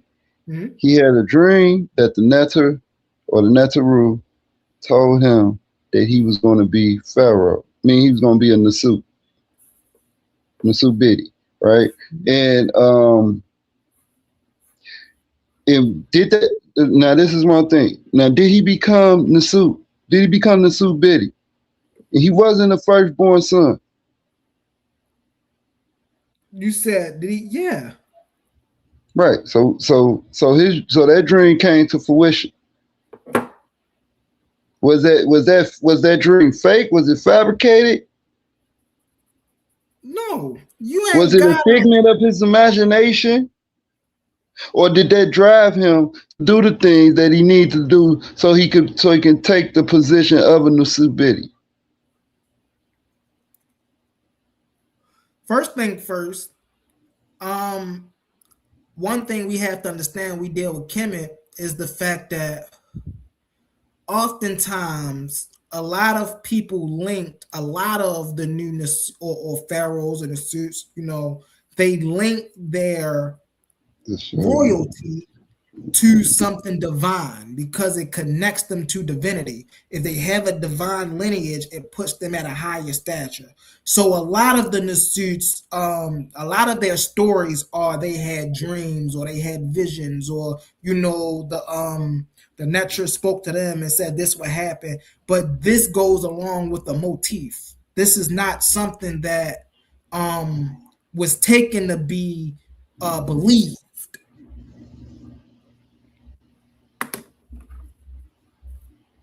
That's propaganda. Okay, whatever. But then we can say all of it is propaganda. Mm-hmm, mm-hmm. Now all of it is propaganda. You see where you go? You started to distort history. Well, the reason I wouldn't disagree is because we see this in history. We see this on victory steles. You see, man, because I'll talk about this with victory steles, right? We see where the Cometians exaggerate their victories. We see Cometian pharaohs exaggerate their reigns, right? They do this to number one, connect them again to the Netras. But number two, they do this for, like you said before, what's that? What you just say? Oh gosh, Bro, you lying, bro. What's that word you just said? You just be making stuff up, bro. I'm not. Go research it. Listen, I can pull it up. Listen, you just be making stuff up as you go. You know I can pull this up. Everything, and see, this is the thing. Right humble. It's an argument and a debate about all these things. Of course, you can pull something up. Right. Anybody can pull. Okay, anybody can pull anything up. But and let me not say that. No. Let me not agree with that. Let's not act like there's not an academic consensus on things on whereas though when you look them up, yes, you can find an argument for certain things, but if something is not accurate, then it'll tell you it's not accurate. If I go in here right now and say the sun is yellow, it's going to correct me and tell me the sun is not yellow. Although a lot of people believe the sun is yellow, and it'll tell me why people believe the sun is yellow, but then it'll correct me and say the sun is actually white. Here's why the sun is white. So we can't just go act like now we can go and find anything on anything now. All right, so right here, so you got right here, you say God reject, God changes his mind, and God tests, right? Those are all English words. How do we know that in the original language, because we're saying that you under the notion that it's a copy of a copy of a copy, that those symbols or that data mean that. What is transposed in English? No, from context, humble. And if you go back to the language is translated from other languages. But then right there, you hurting yourself. And reconstructed at that. Have you ever seen a cuneiform tablet? Yes. Okay. Do you know what's on that? The cuneiform? What's on? Yeah. Which cuneiform tablet? The cuneiform tablets. The wedges and stuff. The wedges and the like the Ugarit and stuff like that. Akkadian cuneiform. Yeah. Yeah. Can you read it? Me personally, no, not expertise. No, you cannot read it. So right, no. so if you was to see that before thinking that it was a language, say that you just saw it, right? How do you know that that's a language? How would you come to the conclusion that this is a language or something? On 1 second. How do you know that that's just not? How do you know that that's just not symbols that just could be that could be to something else? They fragmental. All right, well, hold on 1 second. So cuneiform is not a language. Cuneiform is a script. So when people so it's a script, right? Mm-hmm. It's a script that communicates a language. Yeah, of course, all scripts communicate a language. Right. So just looking at a cuneiform tablet, right? What I'm saying is even though the stuff's been translated and people who have worked and labored to translate, certain things don't translate into the other language fairly well. So it's mistranslations. Dark matter passes right through you. Yeah, I'm just going through some of these. I want to catch up. Yeah, it's mistranslations, right? And then some people use long words in phononyms, in lexonyms, and logographic determinatives and things of that, right? And they adopt it into their language. Right. Right. But so how can you say that the Abrahamic God don't exist if you don't know where the Abrahamic God came from? The God of Abraham. If you don't understand, if you don't understand the language, the context, you need to know the history of humble, because you don't believe Abraham existed. So if Abraham don't exist, then the God that he spoke to don't exist. Correct? Exactly. That's fallacious, humble. How? If there was no man to talk to God, then how do we know this God that this man talked to exists? If there was no man to talk to this God. All right, so how do we know about mathematics? How do we know about mathematics, geometry, writing? How do we know about these things that we use every day? Because people work with these things, and these things are inherent in our reality. Right. So so they work with them, right? Mm-hmm. Where do they come from? They don't come from anywhere. They were always here. They was always here. How was they introduced, being that they was always here? by the expression of the natural world. See, you don't want to say it. They was introduced by other religious people that followed, that had cultic and celestial knowledge. This is easy to understand. It's not that hard. Are you All saying this that stuff, counting was done by a everything that we religious use, person? mathematics, writing, all that stuff is came from a religious concept. It came from a that's cultural. not true. Yes, That's it did. crazy. Everything. The number 0 come from the Hindus. The symbol come from the Hindus. The number come from the name come from the Arabics. Everything that we use comes from something. But it doesn't. But that's and not. it comes from people that was religious. Hold on one They second. had religious texts. They had a religious culture. They what we call them is coats. That's why you had the coat of my eye, the coat, all these different coats. They was because they understand that deities or the things that was, I ain't gonna even say deities. I'm gonna say things that was higher intelligence exist beyond the fabric of reality. And you can clearly see that in a proportion, in a ratio from the Earth to Moon ratio, the golden ratio, and everything else that projects from it. No, wait a minute. What you are doing? Hold on, time out. So, what you're doing is you're trying to.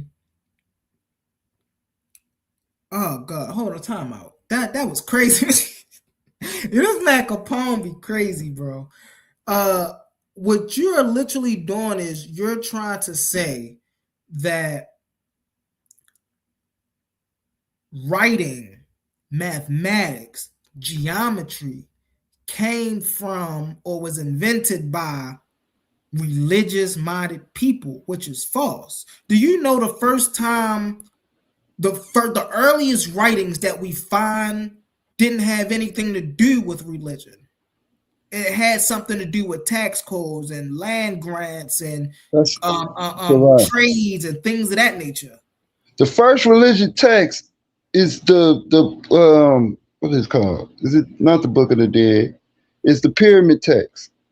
I think it's one of the pyramid texts. Anyway, that's a lie, humble. It always been religion. People always believed in the deity. Wait a minute. Time out. Do you know the first ever complete book in history was not the pyramid text? It was the maxims of Ptah. That's the first ever complete book in history. When was not a religious text. I ain't say complete book, humble. See, this is what we don't have complete. I'm not talking about complete book. I'm talking about these things are fragmented. Okay, was a book. This is crazy, bro. So the reason I'm saying that is because you saying the earliest writings that Kemet had was religious. And I'm letting you know that there's writings that go before that. That's a lie. That's a lie. They're not religious. Like Capone, like humble real quick, because Capone, you letting Capone up here say all of this crazy stuff. He just going off and just rambling. Like you supposed to have been stopped him. The first writings we have in Egypt would be their tokens, right? They would be administrative coin tokens, and they would be used for counting things, right? Oh, they're the same in Sumeria. Where those images come from? Because that was in what, 2400 BCE? No, they come before then. They come before the Metanetter. They're the predecessor. Hold on. I mean, Capone, they're the predecessor to writing. Right. I mean, they come before. That mean they come before writing. Right. Okay. Listen. Hold on. Well, not necessarily. That is writing. So, but during that period, we already had investment. That's during the Akkadian period, 2400 BCE. That's during the Akkadian period. You already had a religious culture before that, during the Akkadian period, and even before that. I think they date to like 3800 BC. So to say that, okay, what I'm gonna go as far as the celestial alignments that these people looked at, like the astronomical alignments. So they believe that these things was deities. No. Yes, they did. So Yes, they if you're did. talking about Yes, if you're they talking did. about astrological astrology, Astronomical astronomical, alignments. then I Yes. would go to Naphtaliya, and I would talk Naphtaliya, about I would go to Göbekli Naphtaliya, and Tepe, I would right? talk about how they used it to navigate or to hunt the herds. And they came back Okay. seasonally, and they used it as a calendar, so to speak. There- I wouldn't say that there's they no named proof their of God. that. There's no proof of that. No, Capone, what do you be talking like? Capone, there's no what do proof. you? The Naphtaliya is it. There's no proof of that, bro. And So that's you what I'm saying. saying Y'all be Naphtaliya making is a? So things you up. saying They Naphtaliya is a believe that religion? Hold these on. things. Hold on, What do you? listen. What They do you? believe that Hold on. they believe that these things No, Capone. represented the celestial deities that they No, worship, and that's why they will come there when they see Capone? them, because that would be that would be that's Capone, you how they just made understood this the up. I'm divinity not is gonna there. allow you to keep saying this. What deities are hunter gatherers worshiping? These are hunter gatherers, Capone. Bro, What deities the are these hunter stars, gatherers? the Stop. stars, Stop. they was Stop. Chaldeans. Stop. The stars, Chaldeans? there was astrologers. Naphtaliya? Yes, Oh yeah. Hold yes. on 1 second. One Oh mic, my y'all. So God, brother. King Stop J, hold Bro, on talking. I 1 can second. show it to Hold on. you. The Hold on, fuck, one I don't mic, Capone, have to y'all. make this One shit stop. mic up. real quick, Capone, because this is something y'all could probably get into. This is something I want to hear y'all get into too. Capone is making up shit. So King J, I don't have to make Capone up stuff. believe. Hold on 1 second, Capone, because this might be something good for y'all to get into.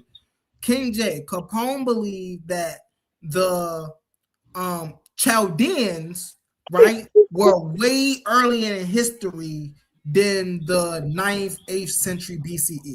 So when he's talking about the Chaldeans and the star mappers over in Sumerian and Akkadian, he's talking about the title.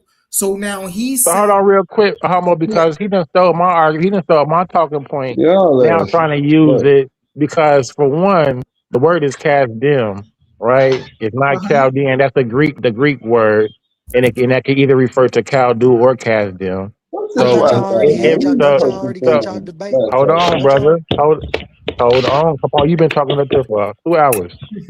So you're referring to Kasdim, and this was our debate. So we don't even got to talk about it because you ducked this debate twice. So That's a wait, hold on. I That's a lie. definitely have That's a lie, dude. We stayed up here I and de- only right here. We stayed up all night waiting for Capone. you, bro. No, I came Come back on, here at 11:30, 12 o'clock. You was not nowhere to be found, my dude. brother. We was in a Only. different. He was here, King J. We A1 had They started started a later. different. They started like an He, hour or so later or two because Bro, I we was definitely there since waited. 10:30. They waited for me to get back in the house, and I was talking to them, cutting in and out. Y'all We was played. all sitting Okay, so backstage what y'all waiting for got y'all you. presentations right now? What y'all that's trying I to what I'm about say? sent to my say. Cause presentation. Look, I sent my presentation to yeah, A1 that night. He can check his What email. y'all trying to say? Y'all got y'all Man, you had presentations died. now? Capone, he'd die right now. yeah, you Hey, shit. He would Everybody die got right. He'd die right now. yeah. Dang, Bring out those presentations. Shit. I He'd can't die wait. we right can't. now. We need Capone's. I Off think with A1 got his Capone's head. book. Capone's slides. Off with his Maybe head. Hey, he one can got send them to Capone slides. to Humble. You can send Humble. I mean, can you send them to Humble? GDN. He ain't got no slides. And he said Capone ain't got no slides. Hey, Capone. You said what? He been He said ducking this you Can ain't smoke. you got He no send your ducking this. slides, slide? Capone. Y'all can get it tonight. Yeah, You can we get it can. right. I got my presentation right here. I'm All tired right, of hey, Capone. listen, you need to send it over here. Hey, listen, we can No, get it now. hold on. I'm finna connect to the Wi-Fi. Give me 1 second. All right. Oh, Last it's time he was on. outside in the basement, he couldn't connect. You got all these excuses, but want to have a dialogue about the information. So you ain't got to present no primary. You ain't got no primary for nothing. You saying, brother, you finna die right now. I'm not taking no hostages. But you caught it already. You finna get it right. Nah, I caught it. You caught it. You caught it early out the gate. That's why I just jumped off and let Capone try to deal with you, but shit, he Hey, couldn't. listen, But I'm finna get rid of him. I be beating y'all boys up on here. I be having fun with y'all though. Y'all be needing some Some academic, y'all be needing some academic backup. Did you understand the point that I made, Humble, when I said that you can't use the laws of physics to prove something outside of that's metaphysical? Well, of course you can't because it don't exist. There's You no can't tools. use There's the no laws of tools of physics to measurement. prove something theoretical. There's no tools of measurement to measure consciousness, to measure feelings and emotions. So therefore, these are subjective things that you could never disprove. So therefore, your argument is a fallacy. So I don't want to. I thought that was the end of it. No, time out. First off, because consciousness is subjective, that's not why you can't disprove consciousness. You can't disprove consciousness because we have an experience of being aware. How can you disprove an abstract concept? Consciousness is not the very act. Hold on, time out. Hey, King J. Let me turn up when I say this. Hold on. King J, are you saying the very act of being aware is an abstract concept? That's not what I said. I said the You is. deity. That's what I said God is the abstract concept. So the way that you observe it through rituals, through um, prayer, right? saying. These are abstract things that you can't see, touch, taste, right? So these are all Yeah, like I but you don't can understand. measure the effects of them. That's the point. You can Just measure like whether a just prayer like works I or can measure, just like I can measure your heartbeat, right? I can measure your pulse, but I can't measure your thought. Like, can I measure? Can I get a metal detector and measure your thought? not. No, that's not how measurement will work. Hmm. What? But I can Yeah. detect. I can detect your brain waves though, Yes, but I can't measure your thought. Are you following me? but The my fact that I can brain use waves. the fact that I can detect your brain waves does not the fact that I cannot what your thoughts, your thinking, like can your consciousness, your emotions, If your if I'm love, a right, vegetable, your then I hate, have no your thought. these abstract things, huh? If I'm a vegetable, right? If I'm brain dead, I have no thoughts because I No, have no and I sensation. mean, and I can't give you that exact study, but there is consciousness when people are brain dead. I'm not saying it's consciousness and thoughts are two different things. Do you The think? state of being. Do you? Let Hold me on tell one you something. second. Let me tell you something that you may think is spooky, but like so, like I had and God, he's still alive. My uncle Tony just happened.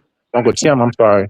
Both of them, Tim and Tony, they had heart attacks. They died 4 5 times, and my uncle Tony was like, they couldn't find his PIP, his pulse. You know, when they was checking it, any electricity in his body, and he said that he was saying he hear them talking. He was saying, "Please let them." You know what I'm saying? Don't say he dead because he said he's alive. He's saying to himself, he in his body that he's alive, and hopefully, you know what I'm saying. And they finally found something and brought him back. But he said the whole time he heard them whole time they're not pulling up anything. You know that he's a vegetable, you know, mentally, but his consciousness so it's always something there, humble. I'm just Right. saying that So that's what I'm saying. Hold on, King J. you can't say this that You're hold on one second. You're mixing the state of being aware with thinking. This if you are but how aware, can you be aware when you're brain dead? how can you that's the point, bro. That is the point. If your nervous systems are shut, if all of your nervous systems are shut down, reality ceases to exist. You have no electricity in your body, but you still have And, awareness. Explain and that. so and so Explain it. reality, hold on one second. If You're dead all of technically. your hold on, King J, hold on, listen. If all of your sensory faculties shut down, Yes.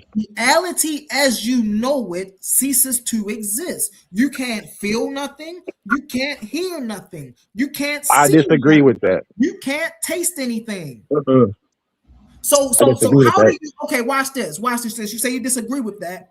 If you are I brain, just told you that hold on one second. two of Hold my on one uncles just second. had no. Listen, I just told you that both of my uncles had heart attacks. They were on the stretcher, dead. They pronounced dead, but they were told. They said they were still alive. They heard the dang on doctors.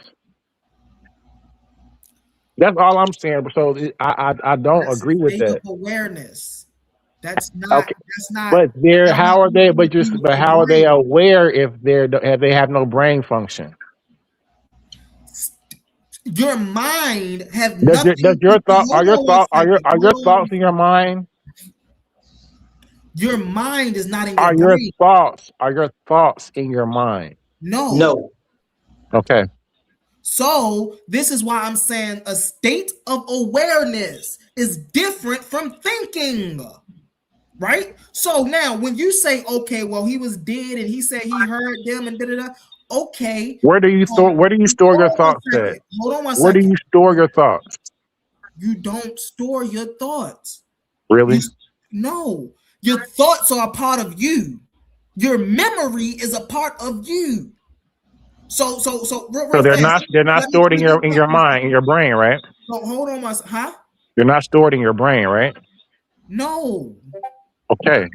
So why? Listen. So when your uncle said he heard right them and they said it, hey, it's nothing was And going on, but how he can he heard them. hear Hold if on he? one second. Hold on one second. Right. So your state of awareness is not tied to your physical body. You would know that if for people who meditate, we know that. We know your state of awareness is not tied to your body. It's not tied to your brain. It's not tied to your heart. It's not tied to any of that. One, and this is why I brought up So these are things that you can't measure or weigh, correct? There's no tools, physical tools, because remember the testing detected no electrical pulse. So there's no tools to measure this, right? But it exists, correct? It exists. Clearly it exists, but we okay, don't right. have any tools to measure these things, right? No, that's not true either. We have What do you mean electrical. it's not true? We have, bro. So listen. Here's the thing. Here's the thing about this, right? Here's King J is still trying to say, hey, bro, there's things. What tool do we have Hold to on one measure your second. thought? ECG meters. It's ECG not your measures your thoughts. No, see, stop. Y'all see how he's trying to, oh, well, okay, well, you're talking about states of beings, but then I'm going to equate that to thoughts. A state of being is not your thoughts. I just said that.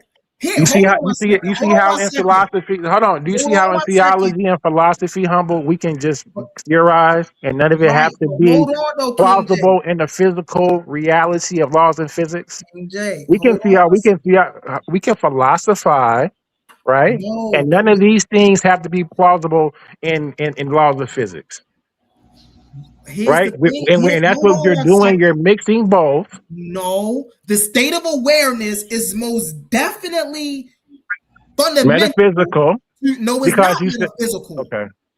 No, it's not metaphysical. If awareness was metaphysical, we wouldn't be able to interact with the world around us. We literally No, I'm wouldn't be sorry. able to No, see the world around us if sight I'm was sorry. metaphysical. I misspoke, and you went crazy on that. I'm talking about your consciousness when I said it's metaphysical. Okay, Correct. Your your consciousness. consciousness, right? Yes, I would say, and I wouldn't even say consciousness itself is metaphysical. Yes, we can say that, right? So how But are you measuring it? hold on one second. So what physical tool do we use to weigh it, to weigh your thoughts? How We much does your don't thought use weigh? a physical. Huh? Thoughts are not tangible, Oh, but just because thoughts are not tangible does not mean they don't follow laws of physics. are they stored in a tangible place in your body? No. No. However, hold on one second. Hold on. Let me cut because you Where's your asked me the memory at? question. Hold on, Where's your hold on, memory at? hold on, King J, because you keep Where's your asking me questions. memory So I at? want to get to this. Hold on one second. Mhm. The reason I want to get to this is because it shows that you can measure your You state. staying in Capone Hold too. on one second, I King got J. it for both of y'all. Go ahead. So, number one, I'm gonna start over. Not all the way over, but I'm gonna start over with this. Your state of awareness and your thoughts are not the same. There's Never said something they called was. Where are they located at? hold on one second. There's something called an ECG meter, right? And there's also something called a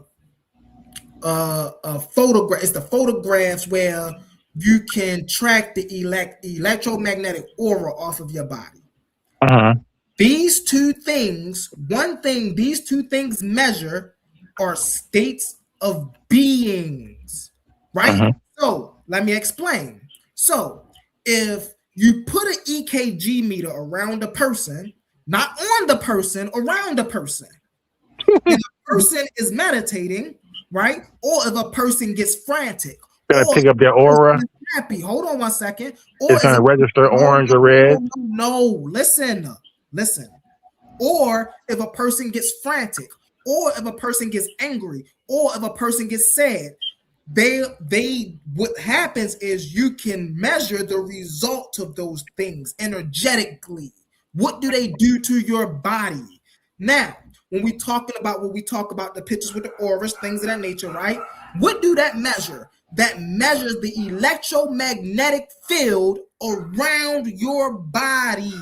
Now, these two things, while we can't observe them with our physical eyes, right? And we can't observe them with most instruments out here, they exist. And though there's within the universe. Hold on 1 second. And though there's very minute tools that do measure these things, there are measurements to prove that these fields of ourselves exist. I disagree with everything you just said. But I don't want to go too much. Hold on, real fast. Let me ask you this question, King J. There's an experiment called the Phantom Hand Experiment. Are you familiar with it? I'm not familiar with that, no. Okay, so the Phantom Hand Experiment is, what you do is you place one hand. So what happens is, I'm going to use this for an example, right? You place one hand on this side and you can't see this hand.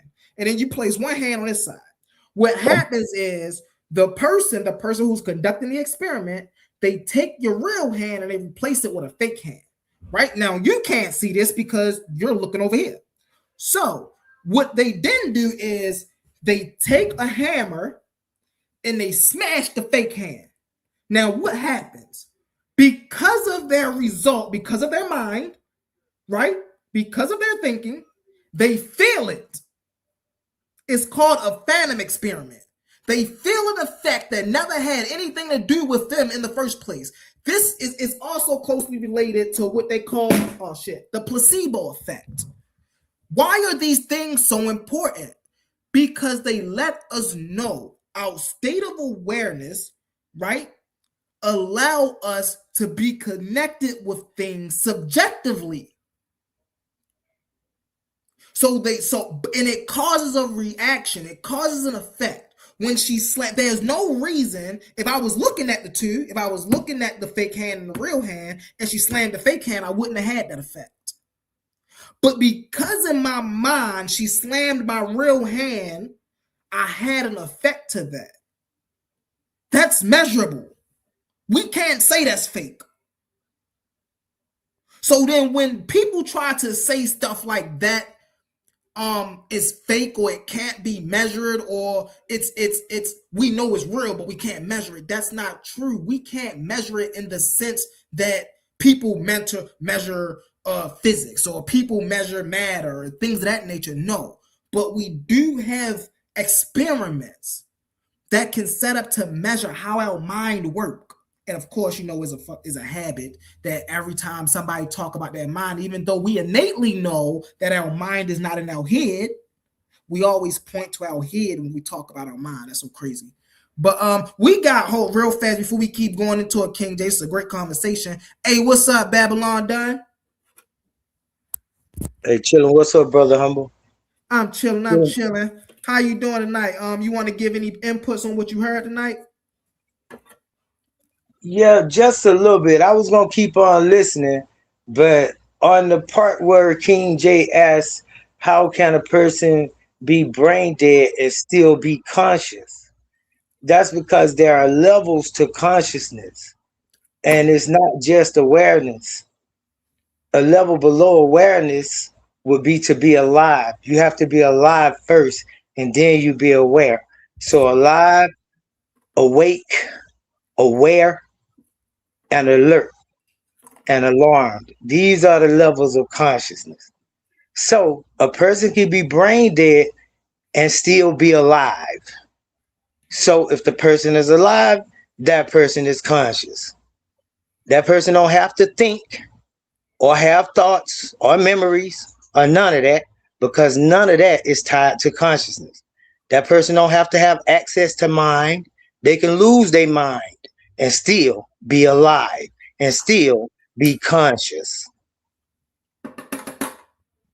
And the last thing I'll say is that I think the word subjective is getting thrown around too much, and it get thrown around too lightly.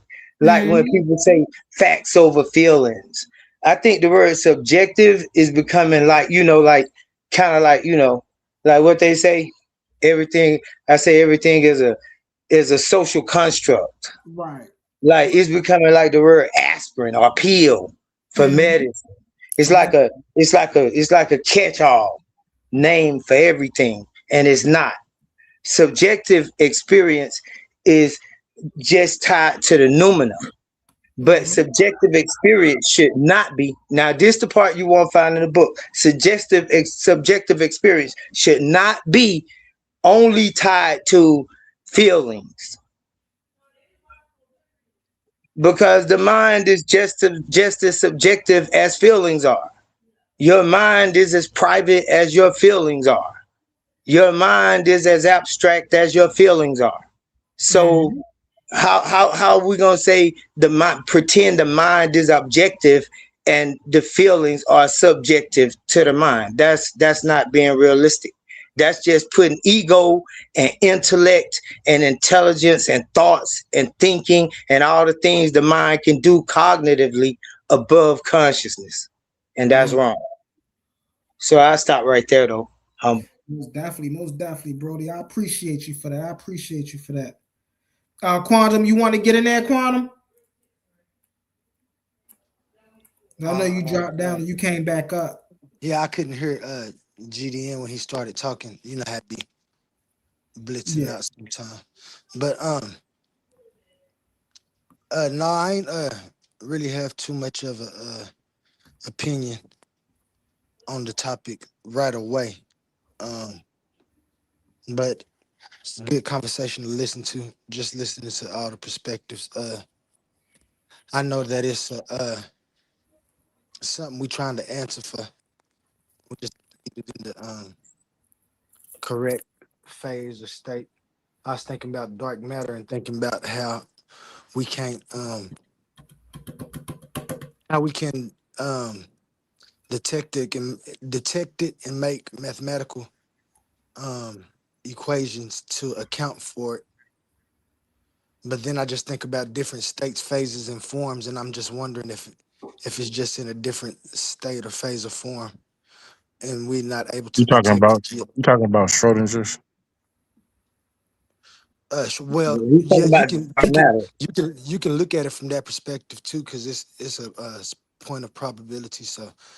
Yeah, So with the yeah, cat but being alive or being dead. So, and that's all about perspective, and that's probabilities, and that's different particles being having the possibilities of being everywhere at the same time, right? I yeah, understand that, but I'm talking about what the brother said, right? And I think his premise was flawed from the beginning.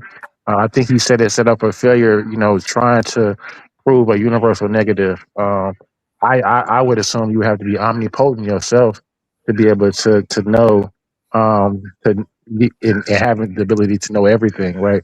A person that tells me that they don't know everything within the universe can't tell me that at some point in our universe or galaxy, the probability of a God existing does exist. Um, I think that the burden of proof would be on him since he made the claim that God doesn't exist. Um, and then I would once again, if we define God as something being immaterial, I would ask the brother, how are we using material science to disprove something that is immaterial? But this is why I asked, really, this is why I answered with we would need to use something material to measure the material effect this non-material thing have on the material world. That's the point of this is why it does not exist. If you tell me that there's a being that exists outside of time and space who came to this realm of reality and started walking around. Now, this person now have footprints that we can measure. The very fact that there's No, now you're giving us a biblical narrative. You're giving us a biblical narrative now. Don't nobody say that though, humble. You're right. You're giving us a biblical. What you talking about? Don't nobody say that. Now you're mixing the conversation. Now you're giving us a biblical narrative, right? Now you attacking. Hold on, King J. Are you not? Do you not see the title? Abraham. Prove the God of Abraham don't exist. Right. So this is what I'm saying. How are you trying to prove something that is immaterial using material science? Right. That's the fallacy itself. Anything immaterial that comes into the realm of material have to then materialize. So then it have to fall in the realm of science, making it measurable. That's philosophy. That's not philosophy. And theology. It's science. Brother, no, it's theology, brother. How is that theology, bro? How is God? Wait. How is God something that's immaterial theology?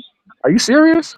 No. How is something immaterial theology? Hold on 1 second. How is something immaterial not being able to interact with something that is material? How is that theology?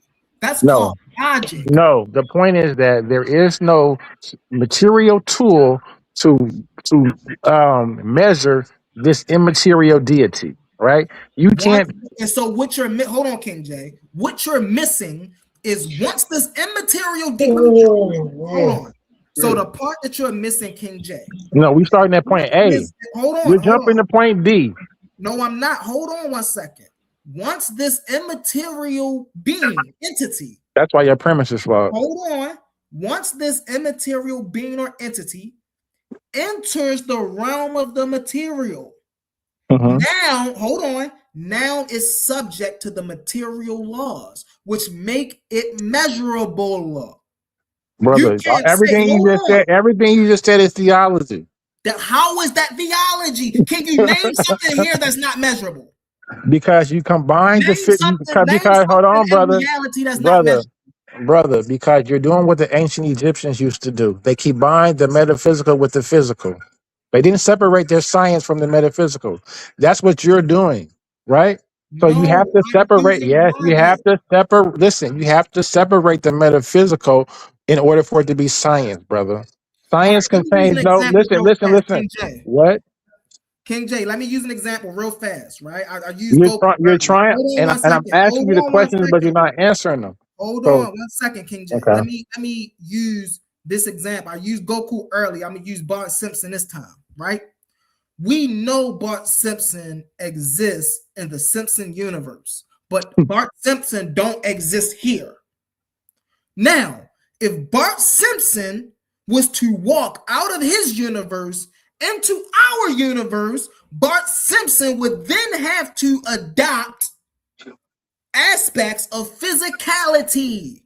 Otherwise, Bart Simpson could not exist in this universe. So, the same thing is God. If God exists somewhere outside of this universe, right? As they say he do, he's supernatural, right? When God do interact with this universe, God would then have to adopt physical properties, laws of physics. So you're anthropomorphizing. Hold on. Let me answer this. Because what he's doing now is he's anthropomorphizing deities. You're giving deities human attributes so that you can relate to them and understand them a little bit better, right? And it's called theology and philosophy, brother. Humble. Listen to what I'm telling you, brother. This is called philosophy. You're philosophizing it, and we're talking theology right now. You're giving me a theological framework. I could give you another theological framework where there's a different possibility that could be just as equally true. Because we can't disprove this bullshit. It's all subjective because it does not exist within the laws of physics. So King J, prayer work. You have proof that prayer work. It's subjective. I No, told I don't you want to hear these that are things, subjective bull crap. Do you brother. have I'm not. proof You that know, I'm prayer not works? religious, brother. You talking to the wrong person. I don't have religious arguments. No, so here's the thing. No, the reason I'm asking that question is because you're saying that we can't prove that this don't exist. So I'm Brother, saying, I'm okay, saying, no, so brother, let's answer this. Hold on one no, no, second. no, no, no, Hold no, no, on no, one no, no, no, second. no. Hold on one That's second. your argument. So That that's I that know the that. deal, Hold on one second, King J. Hold on one second. I'm explaining why I asked that question. So what you are saying is we can't disprove that God exists, right? We know that God exists somewhere out here, and we can't disprove God because we're using physical tools. I'm asking you, do prayer work? Is prayer a physical a thing that has an effect in the cosmos that we can measure? You're saying it's subjective. I don't care about it being subjective or not. I care about, is there an effect that prayer cause, right, in the universe between an individual and a force that does not exist within this reality? If you say no, then that's one right there. You just contradicted yourself and you made I'm, my point, because what you're saying is something that's out here cannot affect anything that's in here. That's the whole point. brother, I'm agnostic, so none of that applies to anything that I believe. I don't believe Whether in you're your theology. agnostic I or don't not, believe in what your I'm saying theology. is, Listen, brother, I don't believe in your theology. Right? This is theology. And all I'm trying to say to you, brother, is that we're talking theology. Anything is possible. When you and so therefore, in your claim, in your universal negative, right? When you're making the claim that God does not exist, right? And you're trying to use physical laws of physics to disprove something that's immaterial, right? That doesn't exist within this world or realm or universe, you can't do that. oh my gosh, King J, you still You missing. can't You do like, still missing. brother. Still Okay, missing. all right, brother. I'm If asking you. there's something, hold on, King J, you still missed the whole thing. If No, there's something, because you hold can't. on one second, King J, hold on. If there's something outside of this universe, right, this time and space reality, you keep stopping there. Okay, well, you can't measure that. Okay, if that thing that's outside of time and space interact on this reality, it then must follow the laws of physics. Wait, Something so can't then react because wait, it don't follow the laws of physics. humble. Because what you're doing is you're breaking the law of the physics. But that question in itself is fundamentally flawed, right? Let's go back to the question. You're suggesting that a immaterial metaphysical deity is transcending into the material physical world, right? That defies the laws of physics itself. It is not like you're pseudo as hell right now, That humble. does. So you saying it don't, So King stop. J? Like, what do you mean? Let's stop playing the Are you game. Just saying that's it a don't, very King pseudo J? subject. I do not agree with that statement. And so, King J. humble. So this Listen, man King humble. J This is is crazy. theology. This is King classical J. theology. This is Hold on, classical King J. theology. It is Hold a on, King category J. error.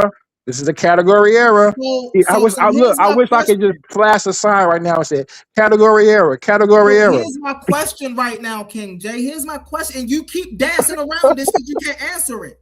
You How cannot. can we then hold on one second? How can we then prove something outside of this reality having influence on this reality? How can we Exactly. prove You that? cannot use the laws of physics to prove God. You're correct. How? No.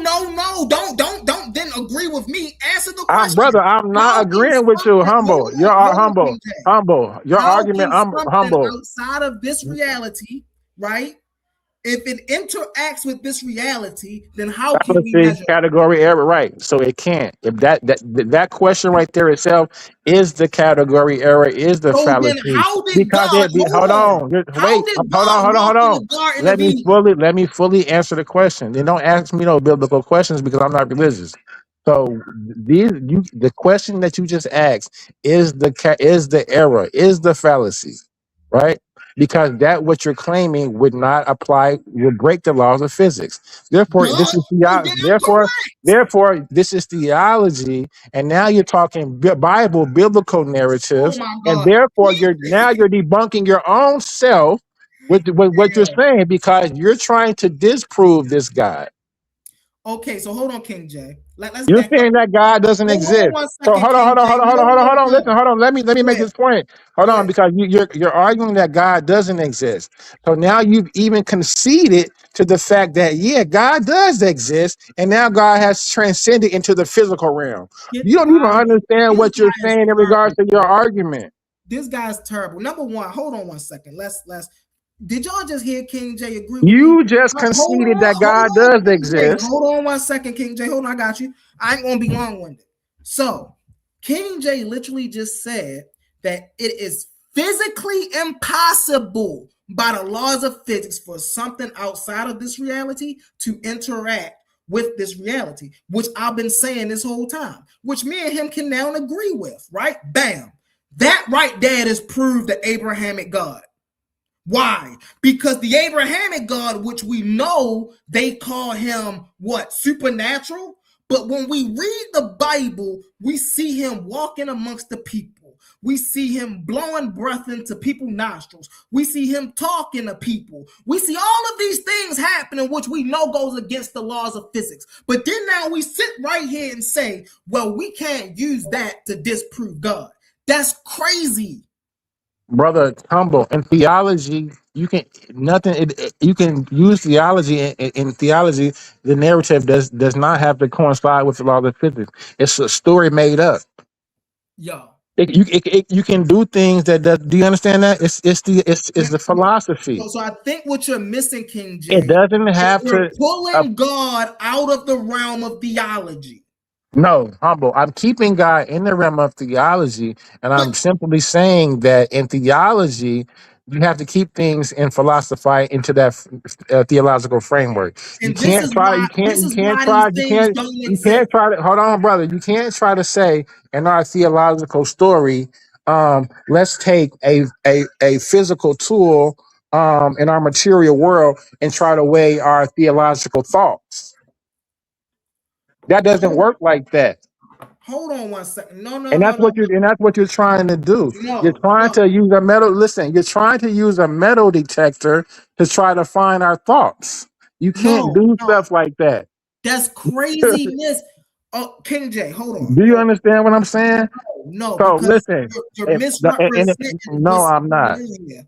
Hold on one second. Hold on one Your second. argument is that God does not exist. All right. No, What is it? the God of Abraham does not exist. Right, and you can disprove that, right? So you're taking Yes, the affirmative. That's it. So you have the burden of proof. And exactly. And your so evidence we and just proved it by so physics. what? We just proved it by physics. When you take this God out of the realm of theology and you put him A properly in the realm of subjective physics, and he does not exist. brother, that's the whole argument that you cannot use physics to prove or disprove this God. That Right? don't make sense. It So you're does make telling me, sense. hold on one second. Hold on, King J. There So you're are no telling me, hold on, tools King J. Hold on, King J. to measure So the subject. hold, King J, give me a second. So you're telling me that theology can use physics to prove God in No, theology. Hold on. no. Hold on. You're telling me that theology can use physics to prove God in theology.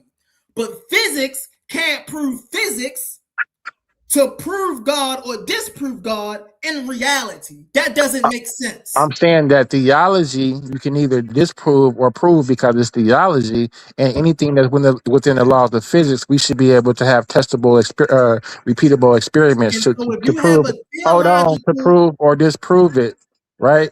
So, and I'm saying that we do not have tools that are to be able to test these immaterial um, subjective objects. King J, when we have, just like I was talking to Capone, You right? crazy, Hold on one brother. second, King J. Hold on one second, Huh? King J. When I was talking to Capone, Capone said the fundamental thing that I wanted to hear. I said, "What's your proof, Capone?" He said, "The Bible, the scriptures."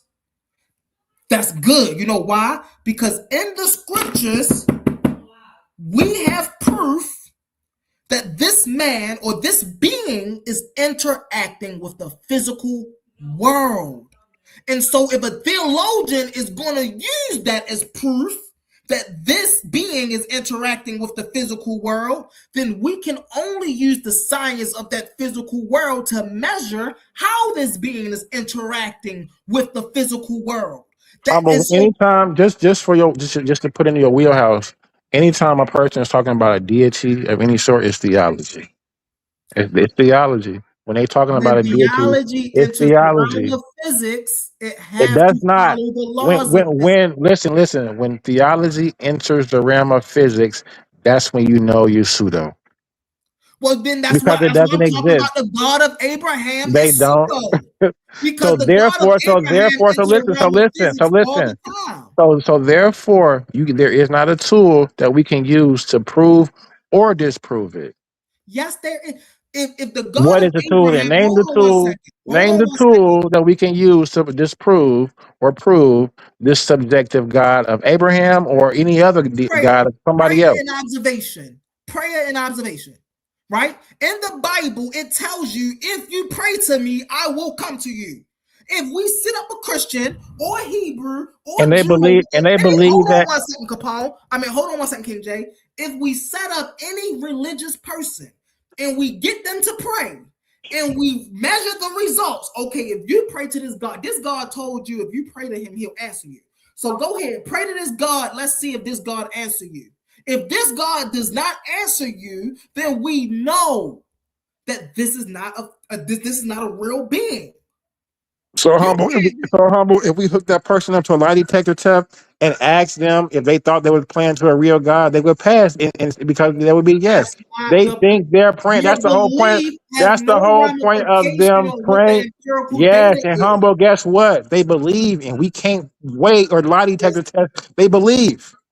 Watch this. So that's where your fallacy is, King J. Do you Belief. see? Do you Don't see how? hold Hold on, on. King Do you J. see Hold how on we one just second, wait? King Hold J. on. I just want to use that exact example we just used with the lie detector test. We can Belief measure. We can don't measure weigh their up to waves, their empirical brain wave. Hold evidence. on, brother. We can measure their brain waves and how the neurons or what go up and down, but we can't measure the subjective thing called the actual faith. That Hold faith on one that makes them second. believe. We cannot weigh. We Belief, cannot but measure. So you're what not you're making missing, King sense. J, So therefore, is the point is. belief. Listen, what you're missing, It's, King J, it's circular at is this point because I'm belief. repeating the same talking point because you want to. It No, comes down to because theology King J, and you want to use the laws of physics to to because to that's the measure only things. thing that we have to use to prove anything at all that exists. You can't use the laws of physics to measure God or to prove That's God or disprove crazy God, talk. and that's How? crazy. What do you mean How is how? it crazy to use the laws of physics to measure God, but then we can sit here and believe God is walking around the earth? That's crazy. If I God don't is believe walking, that. God You got believe legs. that? If You God believe got that? legs, then God is now utilizing the principles of physics to But walk why? around this motherfucker. But why are you anthropomorphizing God? I'm And not that's anthropomorphizing not anything. that's not Hold the laws on. of physics. Giving deities physical attributes is not does not coincide with the laws of physics. You're making this So, stuff up, and you having a very pseudo argument with somebody who's very literal. So I'm telling now, you that you have it that you're trying to use the laws of physics to disprove a deity is a category error. It's something that it's not a category it error for doesn't me. even. It's a category error for them because they can't do it.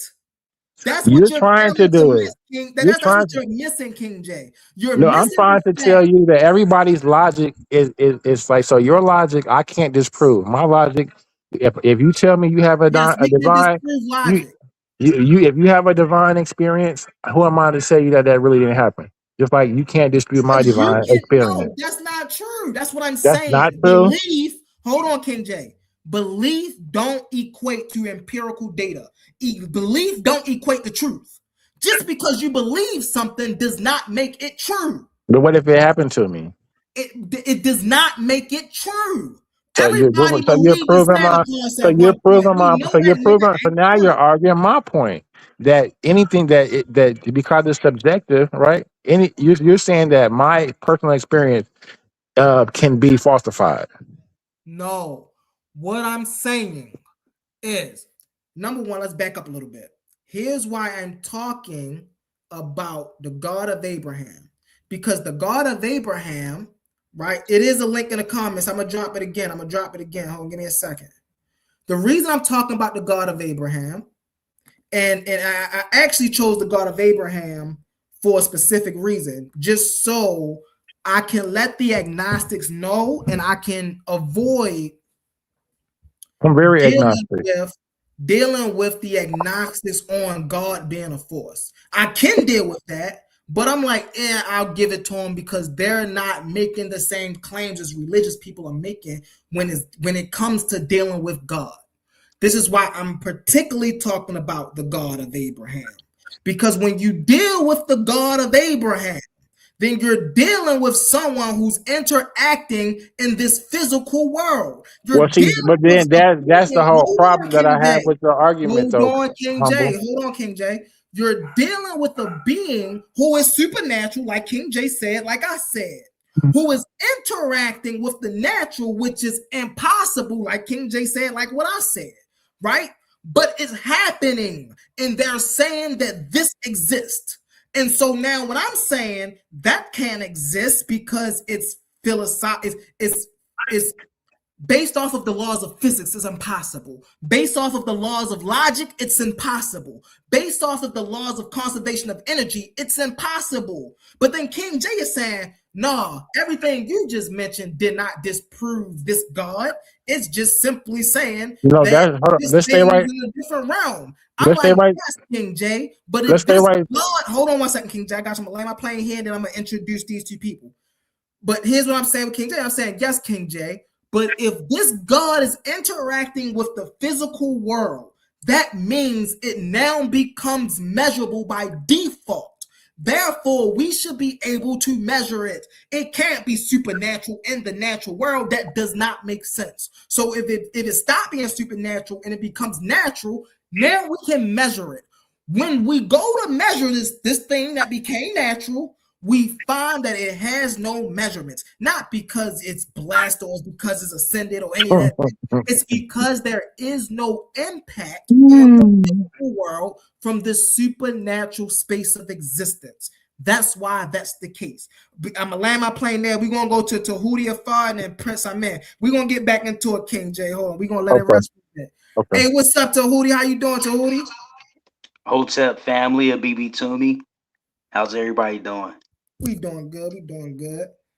You got anything you want to add? Comment on anything you heard? Yeah, so I came in late. I was listening in and out, but I see the title of the show is We Can Prove the God of Abraham does not exist. So we can prove that neither neither God or Abraham doesn't exist. Um, through Africana studies, through all the works that come out of Africana studies. I mean, it's just too much evidence. The evidence is like piled up at this point, and that's all I want to say. That's a fact. I appreciate you, and that's a fact, and that's actually why I did this, because I'm starting to hear a lot of people who are on the middle line of the fence start to say, "Well, we can prove God and we can disprove God, so who knows?" And that grinds my gears because I'm like, no, don't. That's an equivalent fallacy. Don't equate the lack of evidence that we have of God to the amount of evidence that we have that God don't exist. Those two do not equate. We have way more evidence that God does not exist than we do have of God existing, which is 0 to fucking 99%. So we So can't make those what if false somebody? So what if someone? What about miracles if and a things that miracle people happens. and things people associate with their deity and things of that nature? Right, Like, that's what I'm saying. So if miracles happen, then miracles should be measured. Have you seen a miracle? hmm. I ain't see nobody spit in nobody's eyes and heal the blind. I ain't see a nigga break down the tallest building, the Eiffel Tower, and rebuild it in 3 days. I ain't see no miracles out here. You seen a miracle? And everything that we do see out here, we can see it's the result of something that happens natural within this realm of reality. Exactly. So how do we disprove? How do we prove? How do we disprove something in the metaphysical realm? What tool can you give me a tool that we would use? Some sort of empirical testing method, possibly. Like, can you give me that? So, King J, you keep asking me about how to measure something in the metaphysical realm. It ain't about measuring something in the metaphysical realm. This is where I think we're missing each other. It's Uh, about measuring. Hold on 1 second. It's about measuring the effect, right, of the metaphysical being in the physical realm. That's what it's about. It's not about measuring anything in the metaphysical realm. so you're We already. suggesting. Here's the So you're thing. Here's the thing, wait, wait, King wait, wait, J. wait, wait, Hold wait, on wait. 1 second. Because hold on, before you go too deep. Go ahead. So you're suggesting in this theory that the deity in the metaphysical actually exists. Your argument is to disprove it, right? But now you're giving me a hypothesis where the deity actually exists, and now the deity is coming into the physical realm. Oh gosh. I call that pseudo. Anything So that does not we hold on can't one even, second, hold on, King hold on, hold J. on, hold on, hold on, hold on, stop, and let me elaborate, because when we're dealing with the laws of physics, we won't even get to the pseudo part to where the metaphysical comes into the physical realm to materialize. It doesn't get to that point because there is the laws of physics stays against it.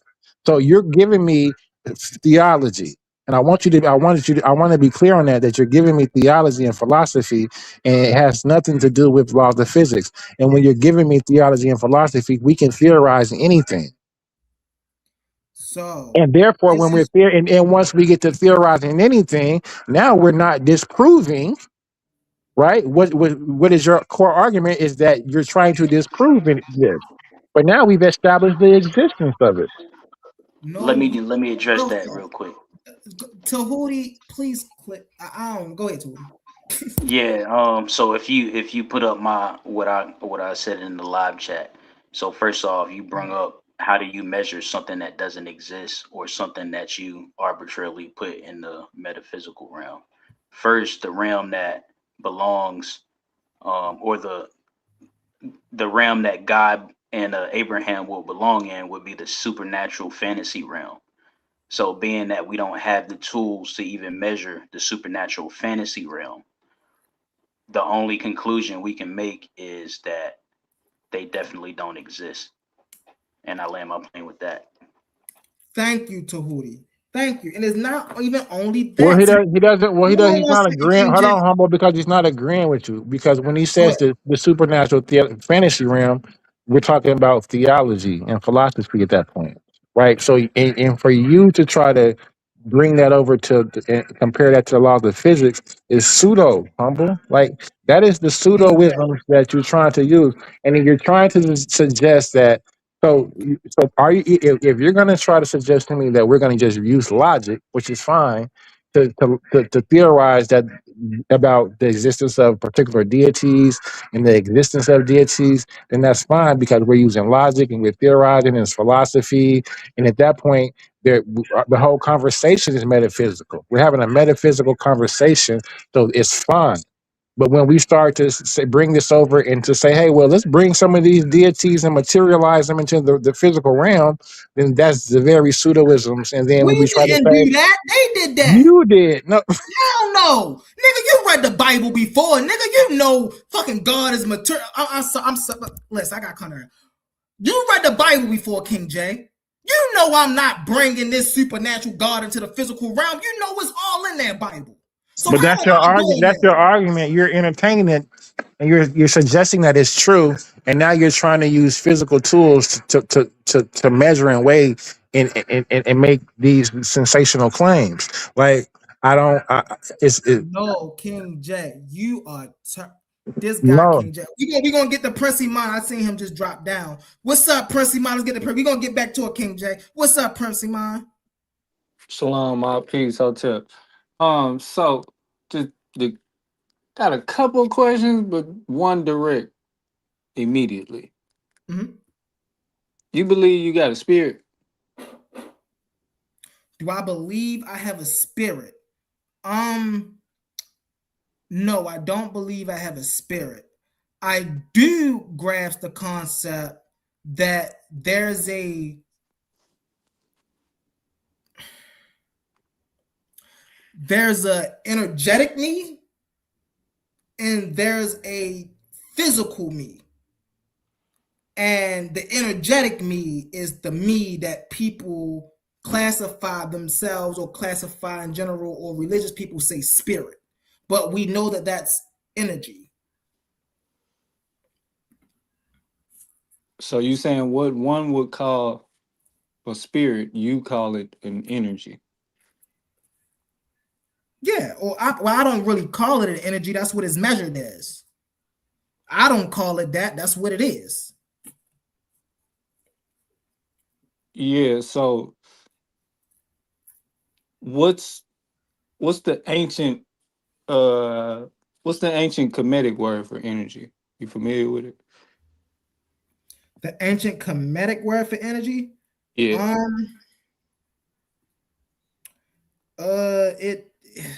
It's a couple of them. It The, depends on. the the way that you just use the way that you just use it in the content you used it, humble, it would be yokai.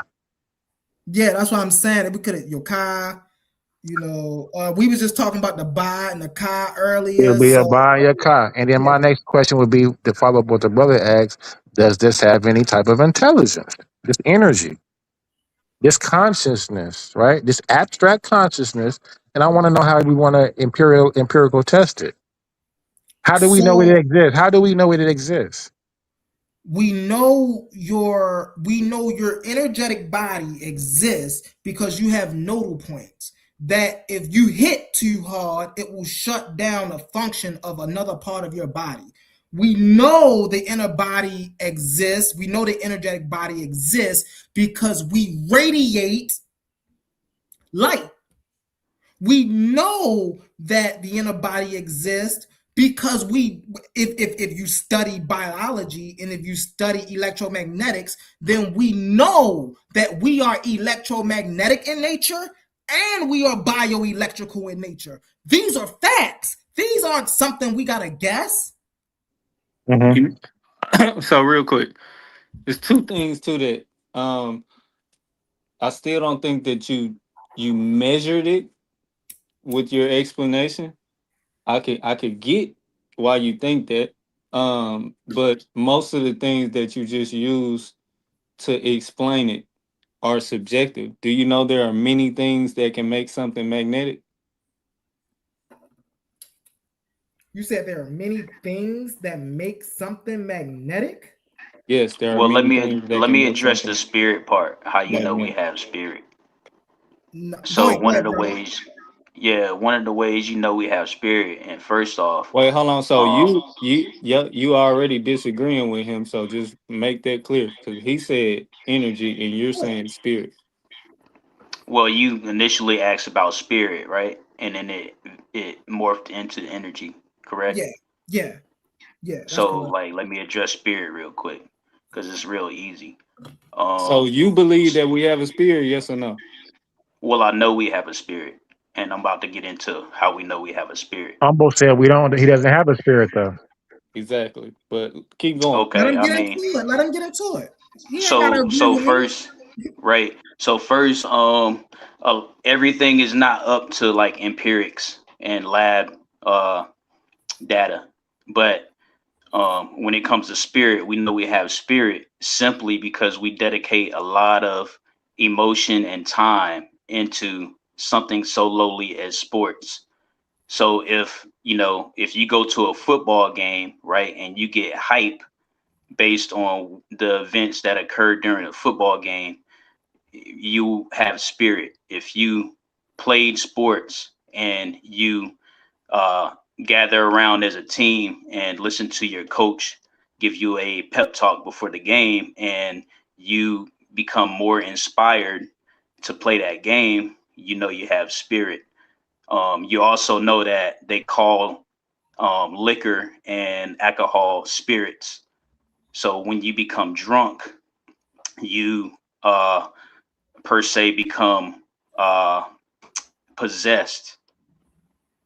So that there's various ways to verify that you have a spirit.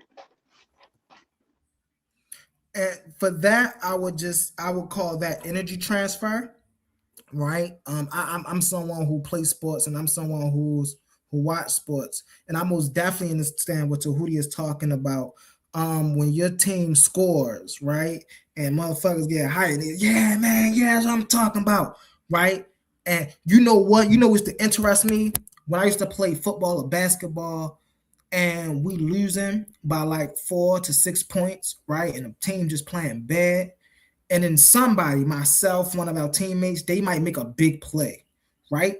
Like somebody might come down, hit a long three, or somebody might come dunk on somebody, or somebody might make a touchdown pass, right?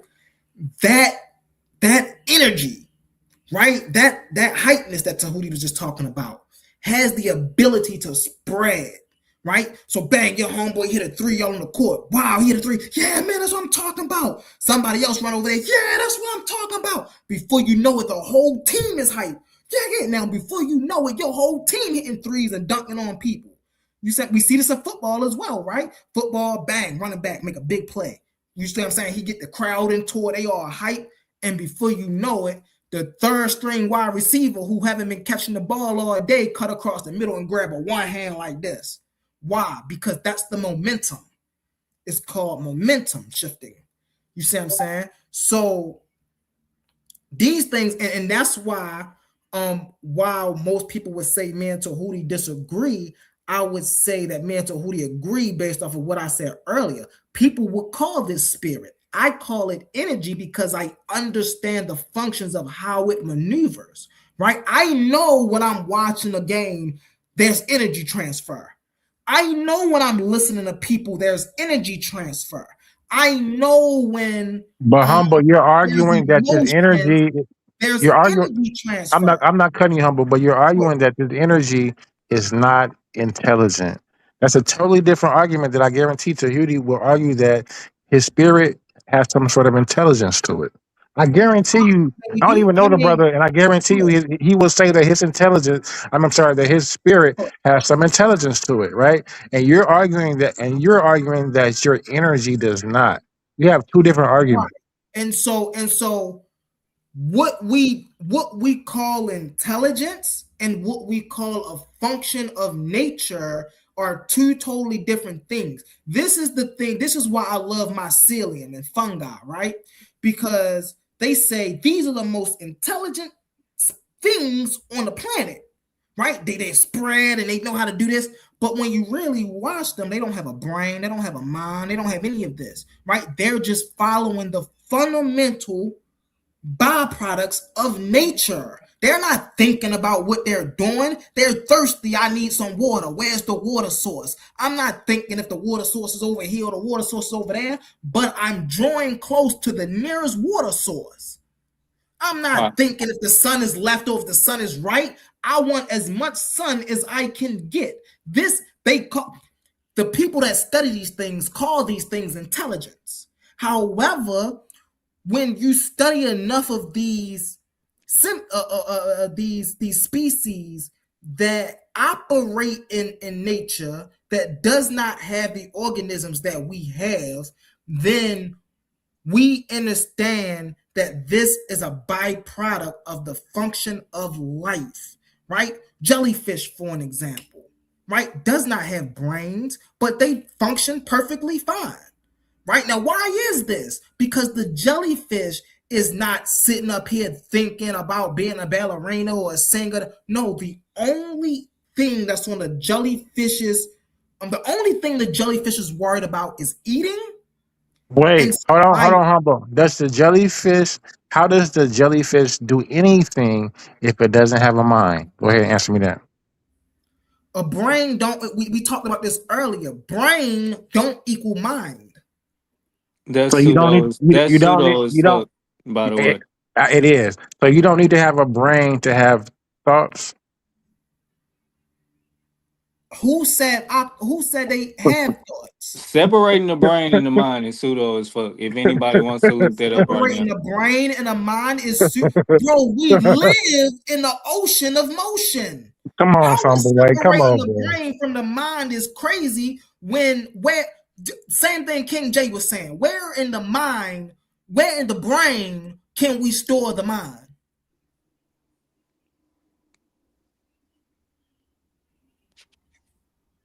Hello, where in the brain is the mind stored?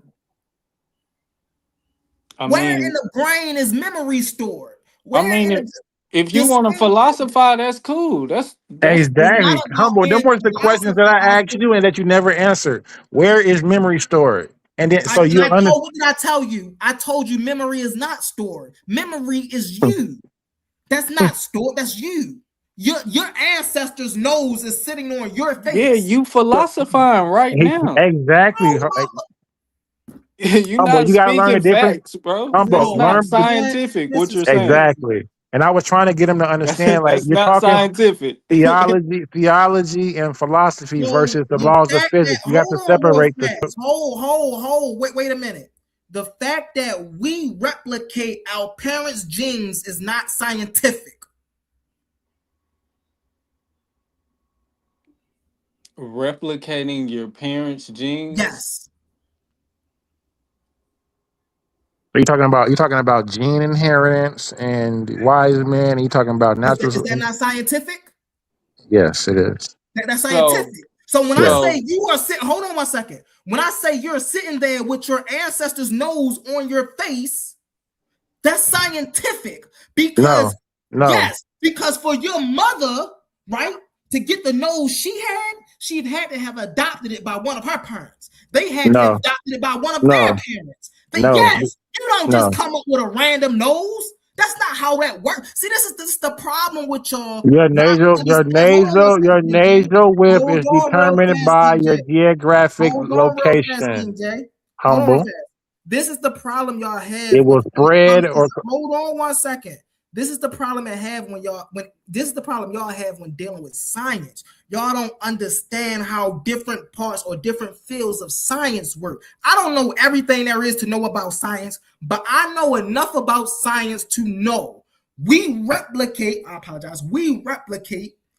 our ancestors' genes. This is why we get the eye color we do. This is why we get the hair texture we do. This is why we get the skin complexion we do. This is why we get the nose we do. This is why we get the phenotypes that yeah, we to a do. certain It's extent, because you they you're come right. from our you, ancestors. you know what you do, Hey, let humble? Yeah, me let me reinforce to a what you certain said, humble, real quick. to a certain extent, you're definitely correct. But the point that I'm making about the philosophizing is that, in a sense, you can try and measure when you feel like a certain replication is supposed to happen, and biology doesn't say that. So you can say, yeah, you're gonna have the nose that your grandparents have or your great grandparents have, but you might have a nose that pop out a generation from 7 generations ago, and that's possible. So I mean, yeah, I get what you're saying, but like I say, for the the definite way that you tried to use it, it was like, man, I'm Yeah. that's where we can go with the philosophizing, because just like you say, certain energies transfer with certain intention and certain momentum, like Right, it's bound to happen because of a certain process. right, People can say that's exactly how you end up with a spirit or energy that has a certain intelligence in its own independence. right. So No, well, if you have a spirit that has its own intelligence and its own independence, then in a sense that's what we're getting at when we say it's a difference between this type of energy that we possess as humans and just energy. That's why even in different type of energies, you'll have a subject attached to it or a verb attached to it, like yeah, phonetics. and that's where we get to the breakdown. I'm gonna go to Immortal Dragon next.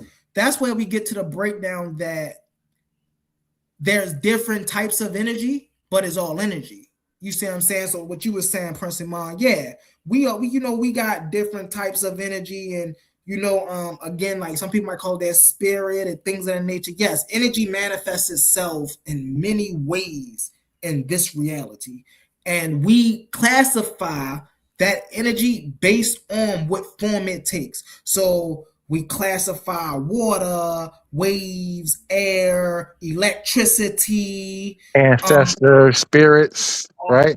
Because all of that and got it. all of this is intelligent, right?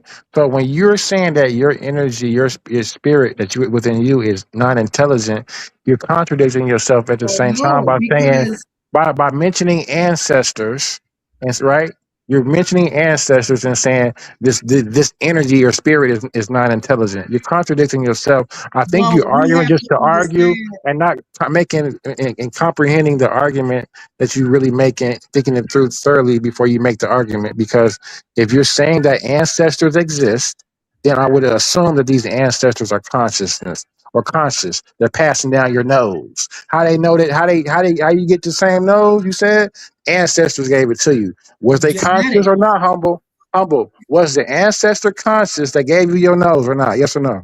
No, it was genetics. You So ain't never hear me exactly, say it was ancestral genetics. So it consciousness. has nothing I to do said with the ancestors, right? that it had everything to do with the ancestors because how Well, did the now you're making genetics it. Now be you're not used? making sense again. Because so if it does not have anything to do with the ancestors, then it's genetics. So if it's genetics, then it has nothing to do with the ancestors. Bro, do your ancestors not have genetics that are passed down to you? Are your answer in the way that you're using it in your What's philosophy? wrong with Are this your guy, wait, I and the get way what that both of you're y'all saying for and the sure. way that you're using it in your argument, humble, is your are your ancestors dead? Yes. So they didn't pass anything down to you, Oh my God. Just because my grandmother is now passed away does not mean she didn't have a daughter. brother. Her genetics lived on. What the fuck? Go ahead, Immortal Dragon. All right, sorry, I got caught up. Sorry. What's up? Back to the topic thing, okay? Who is the original God of Abram? Before I ask my question, before I get to my thing. Who is the original God of Abraham? Yeah. I want to Well, answer that if humble okay, can't. that depends on if we're going historical, if we're going historical with it, or if we're sticking strictly to the scriptures. I can answer it both I'm ways. saying historical. In historical, it was Anana. What's her name? Anana. Well, I'll give you. So I would say, I mean, you gave the Sumerian deity, and I would argue against that because it does make a difference if you say Anana in Samaria or in Haran, the deity Sin. I would say that they worship the god Sin in northern Mesopotamia, in the temples of Haran. That would be my Okay. answer. Okay, I mean, so whoever they worship first, it wasn't that God character that's in the Bible. It wasn't Yahweh, no. Not yet, but let's get there. Okay, so Sin and Nana, or Sin Nana if they merge later, right? Now, is this God an imaginary thing like you're trying to put on Yahweh, or is this God a physical thing on earth that they deified? That's my second question. So this God is a imaginary thing. It's a culture. Is I don't Sin want to say imaginary? I don't want to say imaginary. I want to say cultural. Can I say that? Can I say that? You can say that. I'm gonna say it's imaginary. If it's imaginary. The reason I say that is because if I say imaginary, then I'll give the impression that one day these random group of people just made this up. But if I say cultural, then that's exactly. I think it'll say what I'm trying to say, which is this God came about by ways of tradition. You see what I'm saying? Before them. And then at one point, someone out of the tradition made it important enough to worship and deify. Okay. That's why I said cultural. I disagree with that a little bit. I would say I would too. Go ahead. Go ahead. No, that's a good question, Immortal. I mean, humble. I don't know, brother. I think you. I don't know. All right. Question 3 then is: does Sin or Nana have an image or an idol or a depiction? There we go. So listen, Immortal Dragon. I'm gonna get all the way to Yahweh with this too. Hold on one second. I got you. In some depictions, yes, and in some depictions, no. Some cultures who worship these same individuals, these same deities, they believe some cultures believed in making graven images, and some cultures didn't believe in making graven images. So it depended on the culture. I would just so listen. I would disagree with that too. Let me answer this more to Jack real quick, and because it goes right along to my nameless Namina thing, right? So if anybody want to look up nameless Namina, right, it's where the deity is known for what the deity is actually does. The deity the deity is nameless, it's faceless, and there's no images of this actual deity. So this is if the brother gets to the point about Yahweh, I always make the argument that Yahweh is not a name of the God at all, but just the tetragram for the nameless and meaning. Basically, like when you get to saying God of our fathers, Lord of our fathers, El Shaddai actually means God of the mountains. These things like that, they're just nameless naminas, not the name of the deity at all. You know how long it took me for me to actually find the name that the God Abraham worked to name was actually sin. It took me a long time to find it out because it was just they wasn't given the name of that these nomadic Habaru worship. Because we're always talking about the Amorite tribes that are up in northern Mesopotamia, and it's hard to figure out what the name of their deity is because they don't have a name of the deity. They call them they identify the deity by the forces. Okay, got it. Let me Yeah, pause you right that there so came we can move later forward too, a little though. bit. You know, that came later too, though. And I kind of agree with what King J saying to a certain extent. The only thing that I would say, and this will put the icing on the cake for me, just like 5 seconds, then I'm gonna go and let y'all have it for a minute.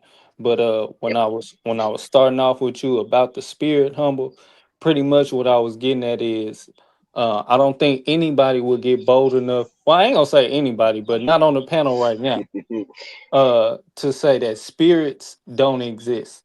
And when we understand that spirits can dwell or have the ability to exist outside of a body, and we know that there are rituals that are still practiced to this day, where if you want to see one or if you want to communicate, I got some folks you can talk to.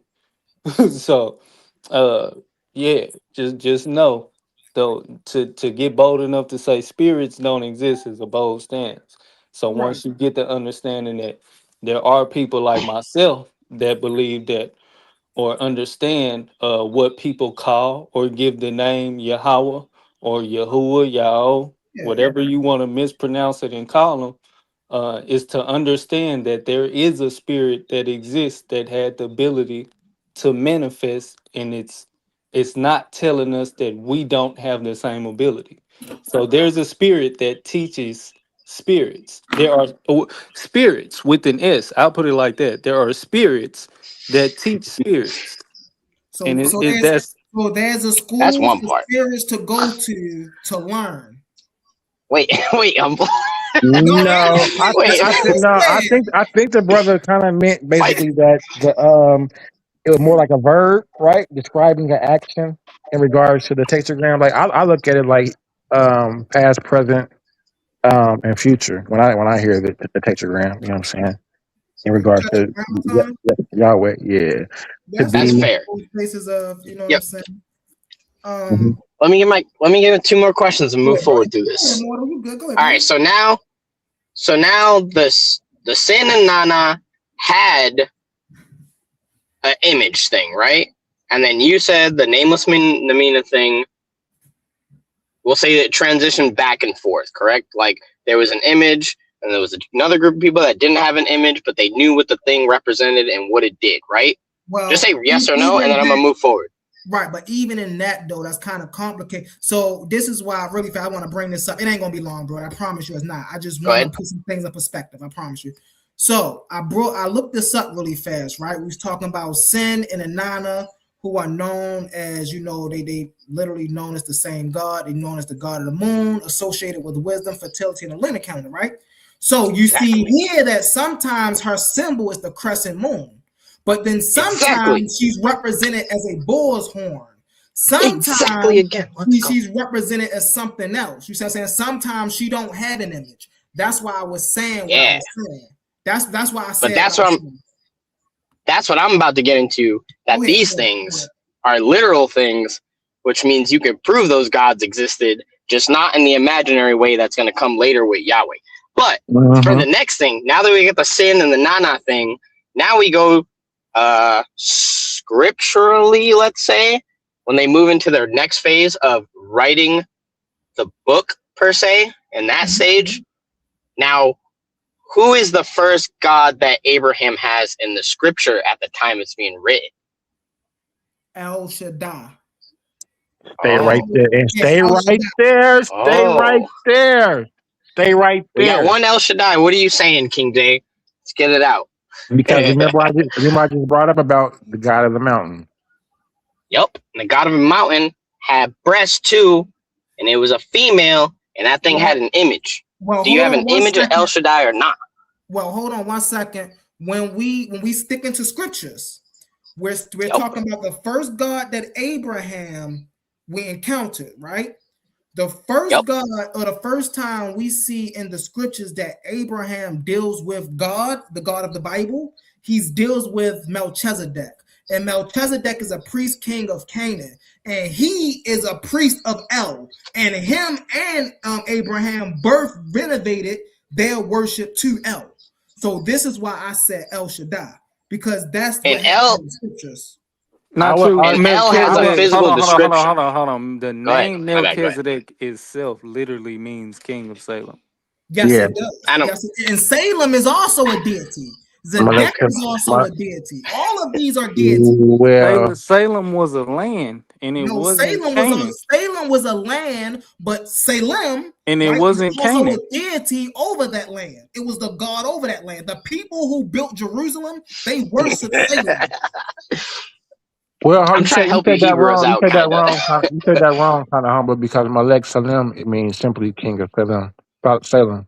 Salem is the deity. That would, I mean, so listen, so that would allude that there was a temple at that location that later became synonymous at the top of them. So Salem, I would Jerusalem, right? Malek Salem. It's kind of like it's like a play on words, I would say. But does Salem have a depiction too? What is he depicted as, if anybody knows? A solar deity.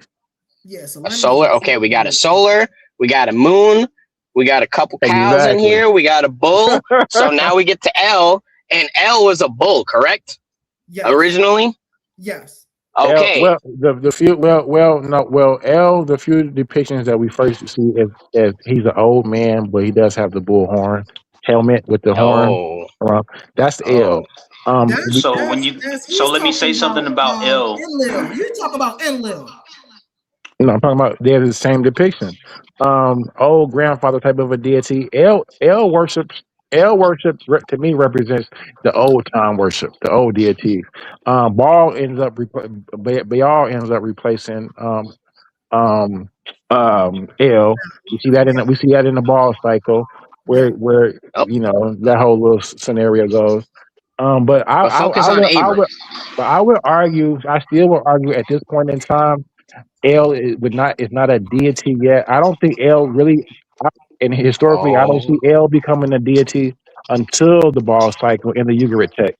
During the during Abraham time, and I would argue that El is still a nameless Namina. He's being referenced as a nameless Namina in regards to Lord of Abraham. El of Abraham, El of Jacob, Lord of your fathers. Those are nameless Naminas. God of the mountains. That's not a name of a god. It's just describing the deity. I am that I am. Good. Right, but that's where we have to understand about the Canaanite. So this is why this is where so much of the tradition falls apart when we deal with the history, because we have to remember now a lot of these motifs, or all of these motifs, are coming from the culture of the Shashu and the inland Canaanites. So we have to remember now when we're talking about Abraham, Jacob's, Hagar, and they're talking about El, they're talking about the Canaanite god El. They're not just using a generic term for God. This was literally a god that was the god of Canaan. They're not Well, humble, made humble. up. You jumped ahead 600 years. So you're making an argument at this time period is correct. But when we're talking about the time of Abraham, it's not so. There is no Abraham. Abraham don't exist. That's why I just said what Oh I my just said. God, brother! Now you want to play games? Now, There is no Abraham. Isaac, and I Jacob. specifically said when Abraham was in writing, by the way. So when Abraham is being written into the book, what God did that Abraham worship? According to the people who were writing it. That's now why you I want said to now you want to argue Abraham on it. So we're going with the narrative that he exists, humble. That's what I'm playing along with. Allegedly, he and allegedly the narrative exists. that he existed. The first time we see him worship the God, we see him worship El. I disagree. Yeah. Or some type of elf. Wait, what do you say? Say it, King J. Who did he worship first? A force. Oh, hell no. Say it. Where you get that from the Bible? Where that's at in the Bible? Wait, a force name what? A force name what? Sin. Sin? I thought we established that sin had a physical and a non-physical thing. Yeah, so I will always argue that. Just say Abraham was a bull worshiper, bro. Do it so we can beat up Humble a little bit. Because if you say say that sin was a bull, then Humble dies because sin is a bull and a bull's a physical thing, which means you can prove the God of Abraham was a bull, which means you can prove that MFA is right there along with them because they some cattle herding, shepherd crossing the desert people. That's like a good one, Immortal Dragon. That was good. Hey, I'm just saying. I'm gonna do the same because here's the thing about that Immortal Dragon. So the reason why the ox started, and I know we use bull and ox, but the reason why the ox started being worshipped, right, is because the ox was a symbol of strength. You see what I'm saying? And so even when you look at the Paleo Hebrew, right, the first letter of the Paleo Hebrew is the Aleph. What is the Aleph? An ox head. What does it mean? It means strength. It means this is why it was symbolic. It wasn't physical, but they took the. Wait a minute. There we go. Wait a minute. He's saying the bull is spiritual. Let me land my plane with this. So the atheist bull wasn't a physical bull. King J, let me land my plane, King J. What I will agree with you with Immortal is they took the physical attributes of the bull. Yep, exactly. Hold on, Humble. Was the apis bull a physical bull? Hell yeah, it was. Yes, but that's why Reggie about to beat the brakes off this one. Did they believe that the apis bull was the actual God itself, the actual black apis bull? Did they not believe? Did they not worship that bull? It's a car. That was a sacred animal, but it wasn't the God itself. Yes, it was. No bull worship by Abraham, ancient. Wow. Yes, it was. They believe that the apis bull was the actual deity. They trying to reinforce are the guys are the Netru literal, so they can prep I'm up. not. I'm just saying it crosses over, so they can prep up. No, we not. It crosses over. Bruh. Let me give you a non-Netru reference, right? All the way across the world in Alaska, them people had totem poles and stuff. And every totem had a physical depiction of a thing in the natural world, right? Mm-hmm. Now cross 10,000 or plus kilometers on the other side of the world. Mm-hmm. These similar people had totems. Oh crap. Mm-hmm. We got a falcon. We got a couple dogs up there. We got a double falcon. A couple freaking kilometers north, you got a freaking alligator, a crocodile, right? Mm-hmm, mm-hmm. These are physical things transitioned to be deified, just like they did in the Abrahamic world when they took the bull, they took the sheeps, they took the rams, they took the freaking mountains, they took the rain, they took the thunder, they took the lightning, they took the physical sun, they took the universe, and they deified these things based on the natural world around them. I would say a majority, like 70 to 80% of the gods in the old world at the time of writing were majority based on physical, literal things that they can interact with in everyday world. And then the other 20%, they made them up because they couldn't explain what was happening. Yeah, I would even say things like volcanoes. Hell yeah. I would agree with that. We know, and I'm gonna say this, and I'm gonna get to Ben Eaton because I know I had my brother waiting. I apologize, brother. But so we know that early spirituality, I will call it, so I won't have to use the word religion, but early spirituality was based off of the reality that the people experience. We can most definitely agree on that. Now, whether they thought, because you have to remember, these people looked at life a lot different than how we looked at life. To them, and even still to some tribes out here, all life to them was sacred. You see what I'm saying? Now, what they did was they put certain life on its own sacred thing, like we were just talking about the bull, right? Just because they made the bull sacred don't mean they didn't have other animals that were sacred. They just, because again, the bull meant strength, and they want to be known as strong. Well, outside of that particular spot, they would kill the bull. You know what I'm saying? It wasn't sacred. Certain bulls. I would argue that it wasn't sacred. It was only sacred inside of that particular gnome or spot. I would say, like in an alligator gnome, the alligators probably would be sacred. They would venerate that. And where the eagles were at, falcons, that would be venerated. But outside of those particular areas, they would be killed and ate probably. You know what I'm saying?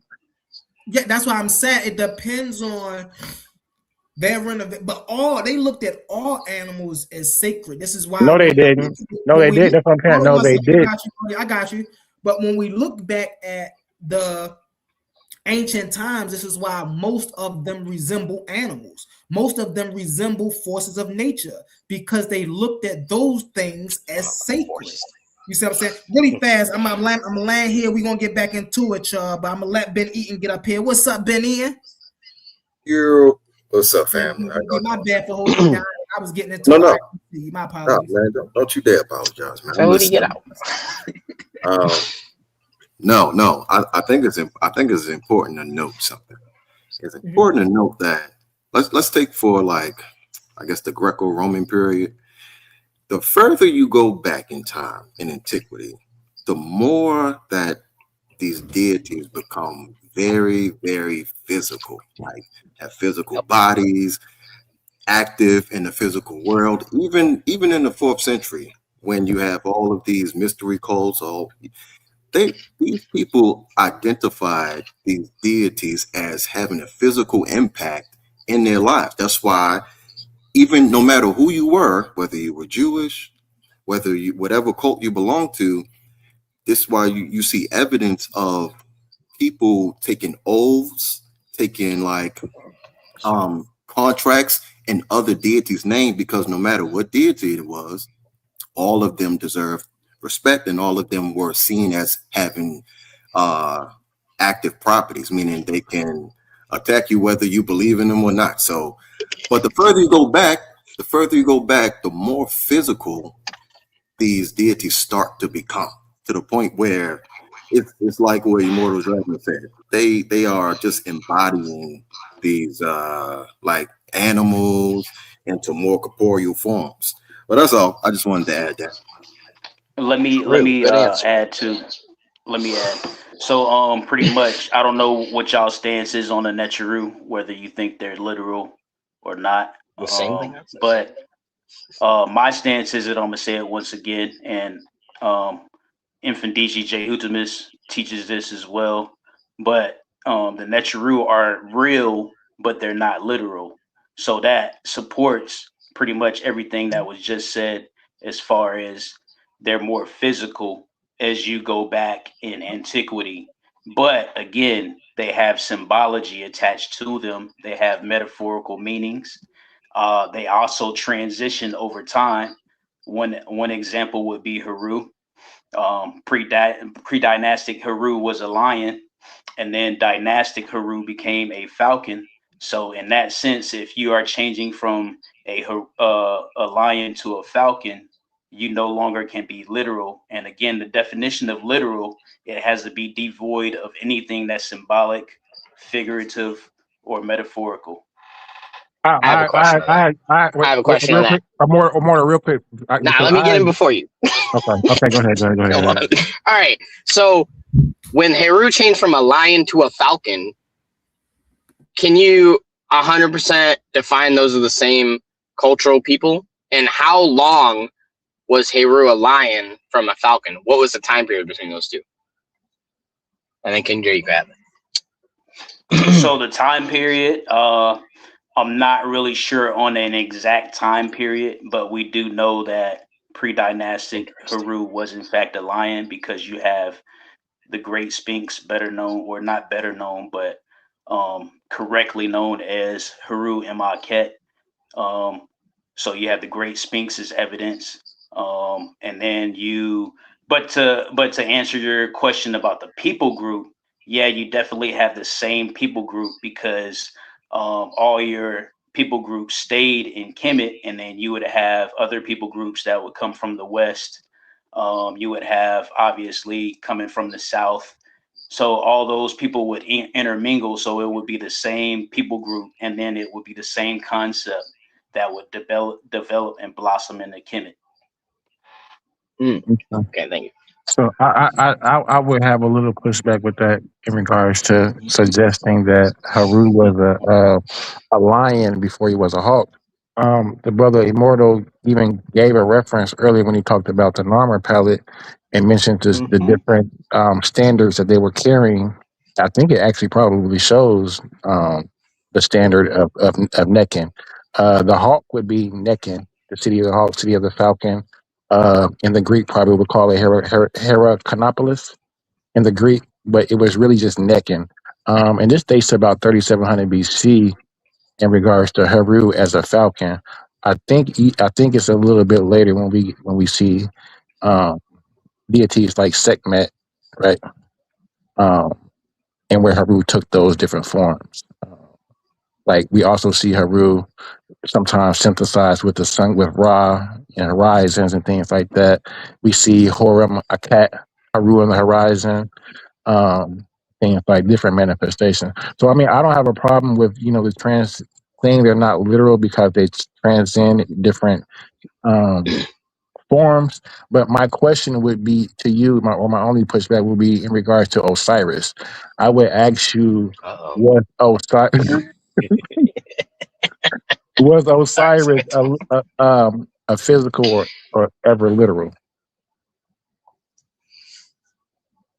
Hold on, you asking me, was Osiris physical or literal? Are you asking Was me, he was ever? Osiris, Either one, yes, was he both. old? So was he a person that existed?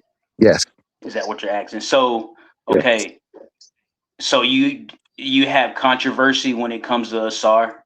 Infandiji says that he was a person that never existed. However, you do have uh, some evidence that there was a Asar, which actually is support of pre-dynastic Kemet, going way further back than the people in academics put out. But as far as that, it's pretty much split. Infant DG Jehudamus says Asar never existed, and he's just a principle. And then you have other evidences. Well, they're not evidences, but you have indications that he was an actual person.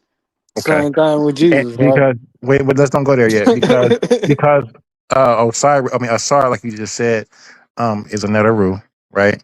So I wanted to distinguish possibly even just talking about the ancestor cults that venerated ancestors, where these venerated ancestors are becoming Aku, um, and possibly in the field of reeds, right, and making it and be actually not becoming like a Sar, but actually becoming a Sar, right? They become a Sar, correct? Yeah, let me go back and address what Asar is in pre-dynastic times, not based on evidence, but based on indication. And indication comes in people who are named Asar, who have legendary stories and lifetimes.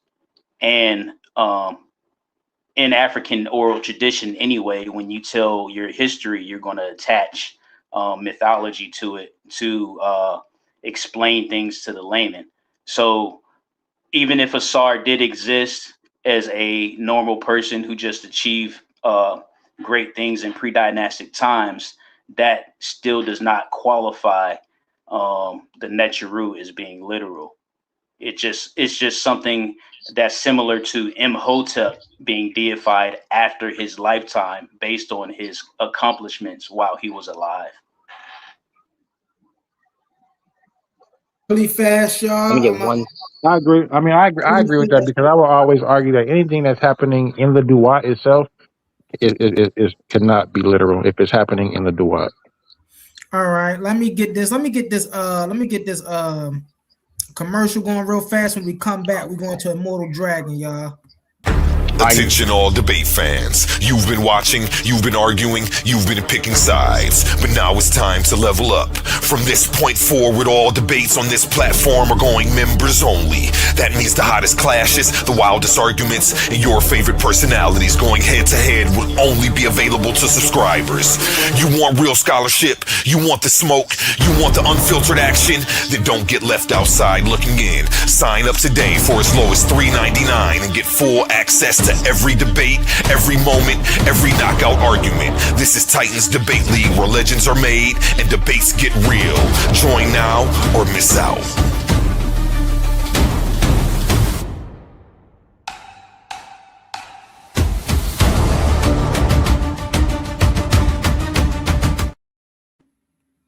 All right, and we are back. Go ahead, brother. Where he go at? My man dropped off. Go ahead, Ben Eaton. We got Ben Eaton on the panel. What up, Ben Eaton? Go ahead, hey, I think this debate with Reggie and Jabari, right? What debate with Reggie and Jabari? Oh, you talking about is the Neteru literal, or are they real, or are they literal? I think that's the debate right there. Yeah, that's going to be a wonderful debate. I often have the question, and I stay away from the Egypt conversation. Well, it depends. Well, one thing I feel like a lot of people who are not, I am not the most scholastic person on the subject, but I do study this subject. And one thing I will say is for people who don't study about Kemet and things of that nature, you don't have to be a commission to study about Kemet. You don't have to be an expert to study about Kemet, just if you're interested. But if you are, one thing you will find is when you deal with Kemet, then you have to deal with dynasties. You can't deal with the whole of Kemet at one time, because one thing you'll find is there are certain parts of Kemet, or there are certain time periods of Kemet where certain things was happening, and then with the next dynasty, something switched really rapidly, and then they would do something, that somebody would do something that the rest of the priesthood wouldn't agree with. So when we see Kemet, we're looking at an evolutionary, monumental megalith of a civilization, right? For an example, when people, I know, a common argument I hear a lot of time over on Beagle is, commissions practice human sacrifice, and I was like, okay, that ain't nothing, you know what I'm saying? But it only lasted for a dynasty. So when you speaking about, they was over there killing people and Kemet, and you talking about a very small window in history. Yeah, I just want to add this. Go ahead, buddy. I'm gonna just listen. I have no dog in this particular fight, but it is quite strange to me that we have a particular phenomenon amongst humans in antiquity when it comes to like their religious conceptions, to view these deities as physical beings, and it's almost universal, no matter what ancient culture you decide. Now there should of course be some nuance, right? You should understand every culture and their religion by their standards. That's basic anthropology, right? And but it's still a particular theme. Like El gets drunk, right? There's a story that I wanted to share with y'all. Just mentioned Inanna. There's a story about Inanna fighting a mountain. The mountain is called Ebe, right? An actual mountain, and Inanna is fighting and defeat. So all of these type of stories, ancient people all throughout the ancient areas, which Egypt is no exception. It's a part of that, cultural theme. Understood their deities to be to be physical, like to be active, conceptualize them as like highly physical beings with literal bodies that eat, that get upset, that get angry, and it just kind of like pushes it, in my opinion, to say that Egypt would be like an exception. At most, it would be like hyper, like metaphorical. That's why I'm just interested in how this conversation is A going. lot of I think that respond to that, and I'm gonna let who was next? I think it was King J. I'm gonna let you go, King next, King J. To respond to that, Ben, a lot, and that's a lot of misunderstanding on modern people's today, because they feel as though there's a lot of people that today in the 90s and 19th centuries who felt as though the ancient people wasn't as intelligent as we gave them credit for. And so when we looked at these things, we like, yo, these people really believe that there was beings down here. But then when we dive into their culture, we get a clear understanding that these stories are stories. Nobody believes these stories are literal. These stories are for How do we teaching know that though? Like, how do we know that? That's an important part too. because of How how do they they express, conceptualize? How do we know how they conceptualize their? how You they know, express how do these we things. know that they're not taking it literal? Like, how do we know that particularly? I'm explaining to you because how they express these concepts. I think on the other day, Herc was up, not Herc. Was it Herc? Somebody was up here. I think it was Hercules and Asamka. I think they was up here, and they were breaking down the Neteru. And they were talking about the determinatives, and they were talking about how they read certain glyphs and how they know when this is talking about, or how two glyph or how two messages are the same thing, but they're put in different pictorial forms. And so the interesting thing about that is when you're reading what they're putting down, and if you're really paying attention to the deterministic glyphs, then you understand when they're speaking in parables and when they're speaking in literarize, so to speak, physicality, so to speak. When, for an example, when they're speaking about a pharaoh that has the same name as a Neter, right? The one thing they'll do is they'll either put a human glyph to let you know this is a real person, a historical person, or they'll put a netroglyph to let you know this is a netra, this is not a real person. And so when even when we see those things, then we can, when we read the stories, we can see, oh, this person is not, this is not talking about, great example, and I'm gonna land my plane here so I can let King J get ahead. You know how they always talk about Gab always putting his phallus in his mouth, and you know that right there, how people always ask, how we know that ain't literal, how they know that the reason is because we actually see Gab a couple of times in that one scene. Once we see him as the literal personification of the earth. The other, we see him as a humanoid figure. The other, we see him as a reptilian figure, I believe, that's sitting under, right? We see Gab in this one scene multiple times. So this is how we know that there's different depictions of Gab, and certain depictions are symbolic and certain depictions are the literal embodiment of Gab. So when you just do that type of study, then you can understand the concepts of when they're talking about these things in literal manifestations, and when they're talking about them in the symbolic format. Go ahead, brother King J, or was that Tahuti? I think that was me, y'all. Hey, yeah, let me yeah, real I quick. think I think it was. Let I me think address real quick. I'll be real short. So okay. Jeb is a great example of why the Neteru can't be literal.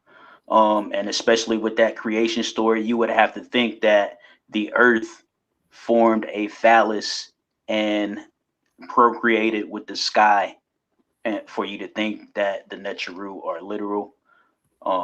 And that's pretty much all I wanted to say about that. Also, with the ancient people, yeah, the physicality of a deity is very important, which is why we say that we are the Neteru, and that is figurative.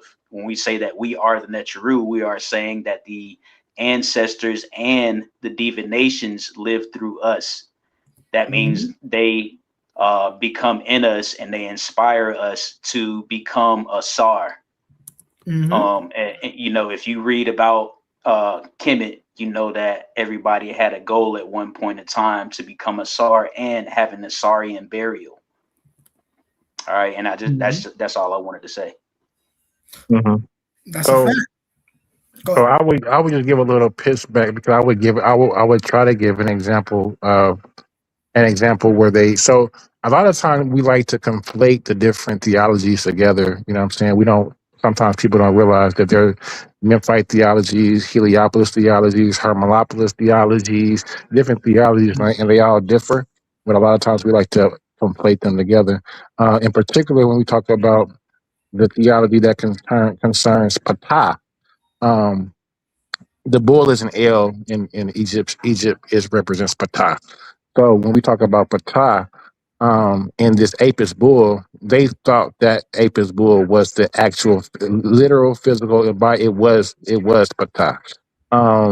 They looked for certain physical marks on the Apis bull to secure its divinity. Right? If this particular Apis bull had a white triangle on his forehead, particularly the double hairs on his tail, we might, and I think we see a lot of that if we look at the Nasuts and a lot of their depictions. They have a double tail hanging out the back of that cloth that they sit on, right? I think that represents that the tail, the double tail of the apis. Also, they look for its tongue had to be shaped a certain way. Another proof that they believe that the deity was real was the routine that the apis bull they gave its own women. They gave the Apis bull, a harem of cows that he could have his way with. They fed it the best. They bathed it in pools. They asked the bull questions and treated the bull as if it was an oracle. If the bull walked a certain way or looked a certain way, that would be the answer. They would interpret that as, the answer for the bull answering. Um, Saqqara is a good example. The Serapeums of Saqqara, we actually find the Apis bulls buried there and actually mummified and deified as if they were actual physical deities. We do know that oftentimes when the Apis bull died, the actual Nasut died as well, right? So they believe that this Apis bull was the actual living manifestation of Ptah on Earth, the physical, literal embodiment. So I would argue that Reggie he's very familiar with bull cults. I'm sure he will use this as a way to show that um, at least this particular group cult of Egyptians um, believe that their deities were actual physical embodiments. I think most cults that practice animism would believe that their deities or animals that they worship were actual physical embodiments of that actual deity. Yeah. So pretty much, no matter where you go, they, like you said, they are real. They do use physical embodiments and stuff like that. But again, because this apis bull is symbolic of other things, you Like have what? verification that the Neteru are not literal. Like when y'all say Yeah, symbolic, can you give me is like the a ape. symbolic of what? Like, can we get like particular? Like, what are these Well, particular? it doesn't matter because again, just like I said on It the does matter. Rhetoric When it's Frontier, symbolic and we're not the looking very definition of literal is devoid of at anything that is symbolic. But It has to stay strict to Hootie, to I what think you see. So, Hootie, I think he's trying to downplay the fact that the apis bull is actually the actual physical embodiment. So it's not theoretical. It's not Well, suggestive. no, They I'm think not. that. Oh, I'm not downplaying anything because I just mentioned and I just acknowledged that your part of the for the Neteru is that it is real. They do in fact need things and use things to embody what they are talking about. But again, once the bull becomes symbolic of the Committee U, then it is no longer literal. So it can't be literal and symbolic at the same time. Something that's literal can only be literal. So literal means, does it mean real? Literal is strict to real with the inclusion that it is only what it appears at the surface to be. It cannot have meaning, extra meaning. It can't be metaphorical. I'm It asking can't be it can't be embodying a sacred principle. Once it embodies a sacred principle and it has all these symbologies meaning and the symbology changes, then it is no longer literal. So you're saying these deities don't exist physically, like they don't have a physical form, like they don't. So I said, remember, you have to remember there's literal and there's real. I'm just saying physical So form. That's my question. symbolically, there is physicality to your sacred principle because you have to identify it to the layman. And it has to represent something in nature in the physical realm.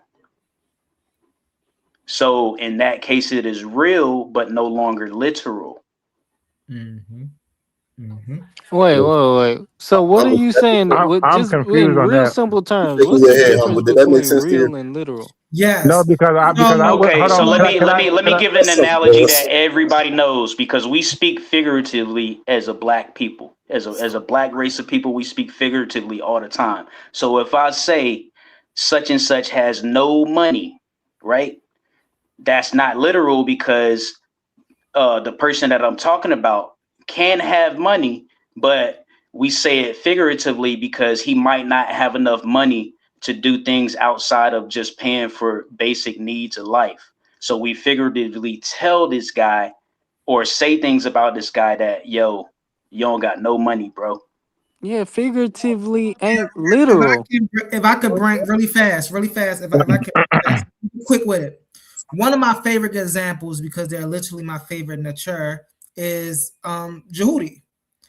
Jehudi is real, but Jehudi is not literal. And the reason I say this is because intelligence is real, intellect is real, but it's not tangible, it's not literal, it's not something that you can hold in your hand. You see what I'm saying? But nonetheless, intellect is a real thing. Like, that's why we go to school, that's why we learn, that's why we study, that's why, we fall in certain fields of study that we fall under because we're gaining our intellect. So that Now, means Jehudi Jehudi's not is real. the Intelligence embodiment. is. Hold on one second, I got you. Jehudi is literally the embodiment of intelligence, which Yeah, but means. you're describing the principle. Wait, so is he real or Okay. literal? Which one? Exactly. Neither. So Jehudi, I'm gonna say it again. Jehudi is real because intelligence is real. Jehudi is not literal because intelligence is not tangible.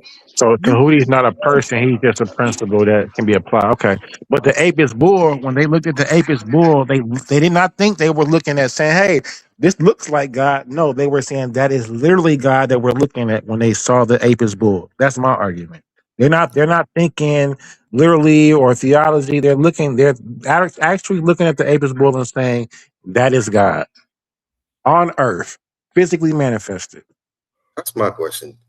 I'm looking for a physical form of a deity coming out the sky, flapping his Yep. wing. So Yep. you saying that universally Egyptians thought, even down to the lowest people, even down to the poorest people, understood these principles the same way? That just doesn't even make sense.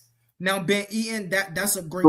So there's a nuance to this, then, right? So there's a nuance to how ancient people understood these deities. So all that principle shit is case by case, right? Yes. Yes, I said that, Ben. It depends on the cult. Right. Now, the reason that's the case is But that's not because what Tahuti said. I just want to make that clear. He said okay. You're natural. right, and let me add into on to that before we get too far, because they're All right, doing is go they're ahead, just and I'm trying glad you every Tahuti. angle to push back, no matter what.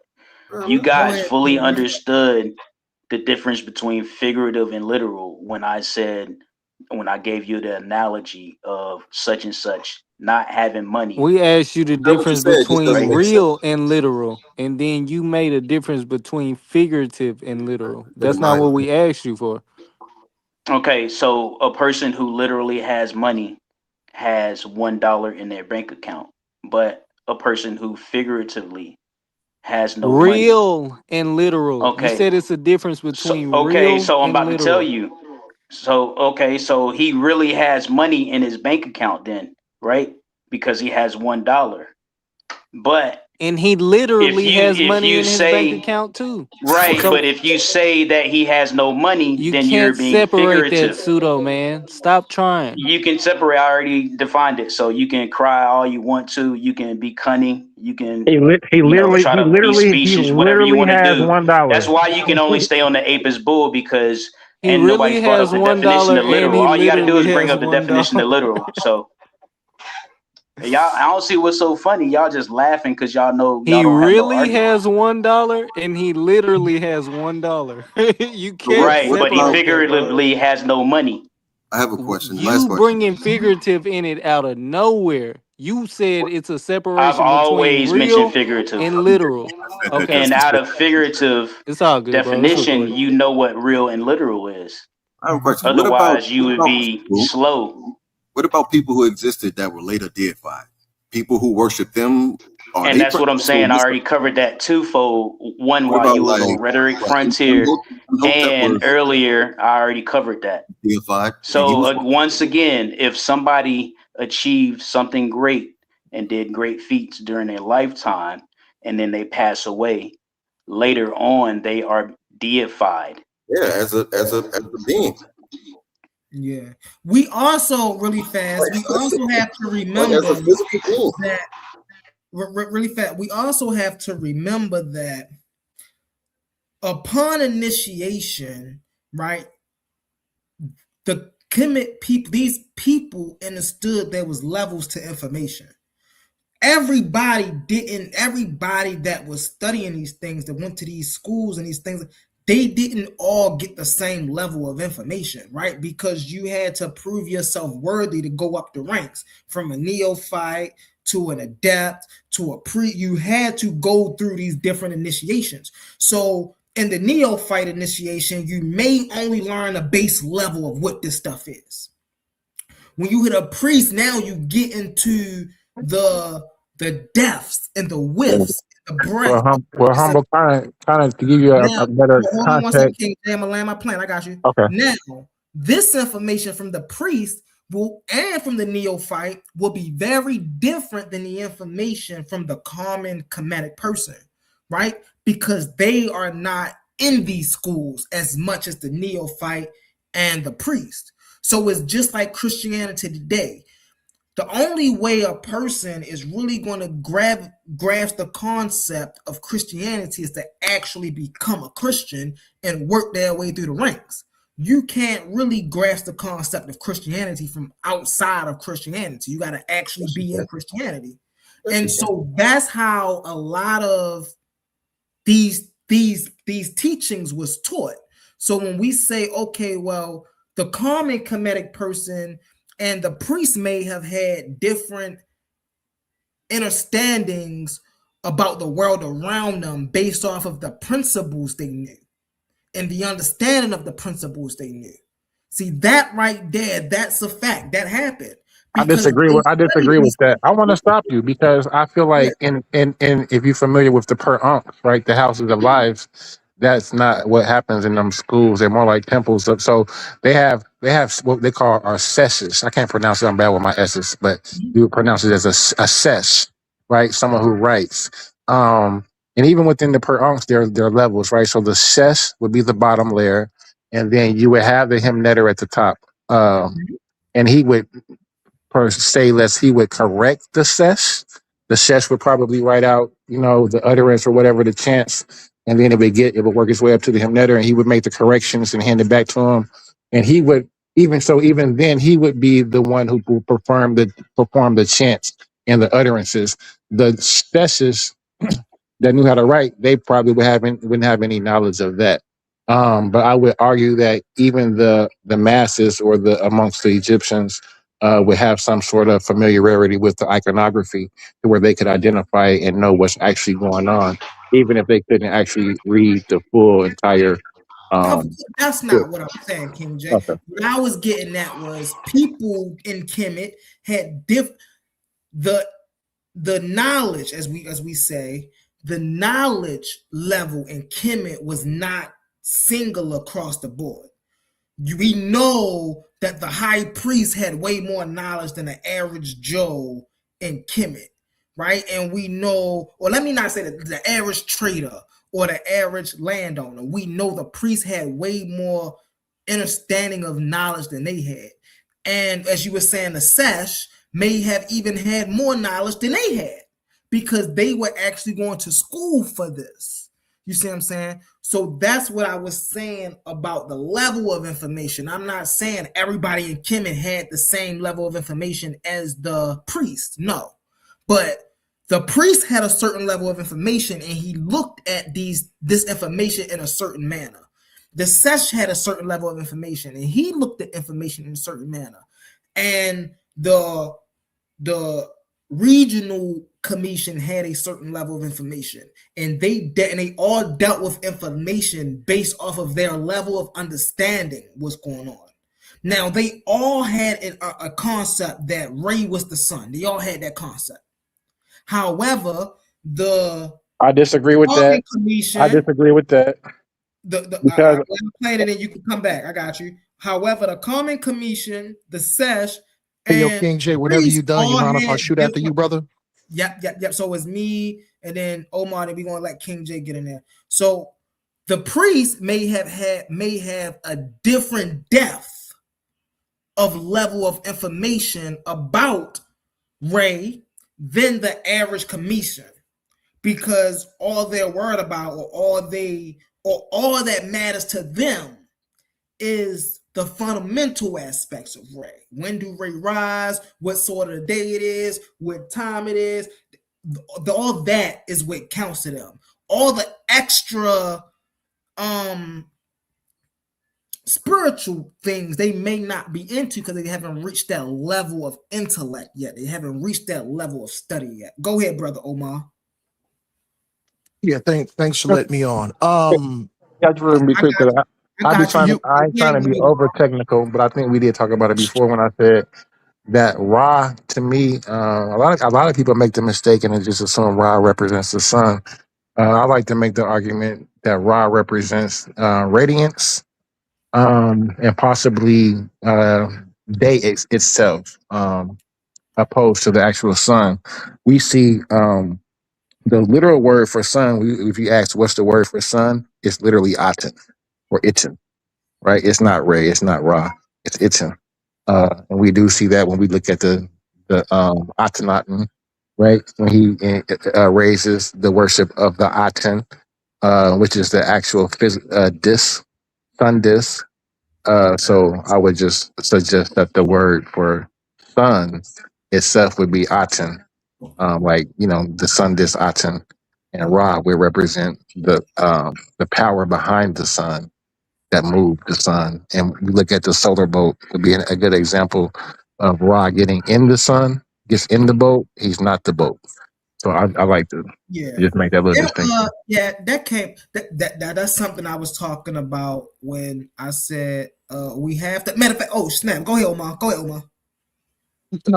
No, you good. So I agree for the most part with King J. This is where your argument kind of falls apart, respectfully, brother Humble. So King, as far as let me state my point, because I don't want to insinuate anything on brother King J. Like I said, I agree with a lot on what he said, but this is kind of what you're doing, brother Humble. Now you are correct as far as about the different levels, from the average Kemetic citizen working your way up, maybe a person that owns land, maybe a person that's a political figure, and then moving up, maybe a priest, stuff like that. So as far as what I'm saying, and I think King J is saying, is we're not taking away that argument. What you're basically doing, Humble, is you're taking away the responsibility of the priest to stand on integrity and truth. So the thing is, you can't make it seem like the priest knew that it was that it was something like you said, not real. That like the priest knew it was just only like principles and they're not real. But then they know that the average citizen is like, oh well, I'll look at it as real. And then now the priests don't have integrity, you know what I'm saying, to actually correct those people and go down and be like, you know what, I'm the priest. So because y'all are average citizens and I'm coming down, y'all thinking that it is real. And because I'm a priest, and I'm just using this as a hypothetical situation, and because I'm the priest, I know for a fact that they not real. But I'm gonna go ahead and let the people think. So the thing is, you're taking you're taking away from the responsibility and the integrity of the priest, because all the people got to do is how they get everything is handed down from the priest. So real quick. So the average citizen has to depend on the priest. So now let's look at it. The average citizen absolutely believed that it was real, because you know what? You know who they got it from? They got it from the integrity and the honesty of the priest, which responsibility was to the people. And you know what's interesting about that, Omar? I won't disagree with you. You know why I won't disagree with you? Because priests back then, and this is science, this is historically proven, priests back then do the same thing that pastors do today. I don't care if you dumb, deaf, and blind. I want your money. Facts, Uncle. Facts. I want your money. But I want your money. But so here's the thing here. Hey, Humble, let me address the deity thing real quick. Well, not real quick. Go ahead, brother. I'll wait. I don't. No. Go ahead, brother. I don't mind waiting. Go ahead, brother. No sweat. All right, so let's get back on this thing, because I want us to put everything in 2020 and in retrospect. So first, when it comes to the Neteru, right? Y'all plan A argument failed, and the plan A argument was that the Neteru are real and physical based on the fact that they implemented physical and realistic things in nature into the divination system.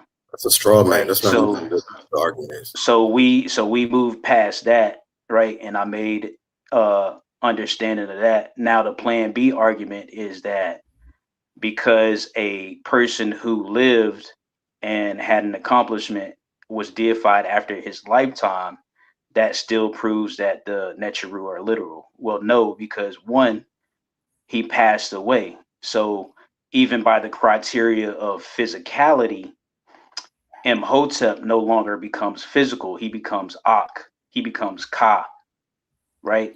So now we have to understand this as him not being a physical deity, or not specifically like that. Him not being literal, because he had a lifetime. He is now figurative, but real, because his lifetime accomplishments were attributed to a deification status. Right. Now go ahead, Tahuti. You getting it in. That's people. Yeah, because people fail to, when people hear the word deified, they automatically think this person was made of God. That's not what deified means. Deifying is just honoring something, right? And so, for instance, as we was talking about Imhotep, did they deify Imhotep? Yes. Was Imhotep a god? No. They didn't make Imhotep a god. But they did honor Imhotep.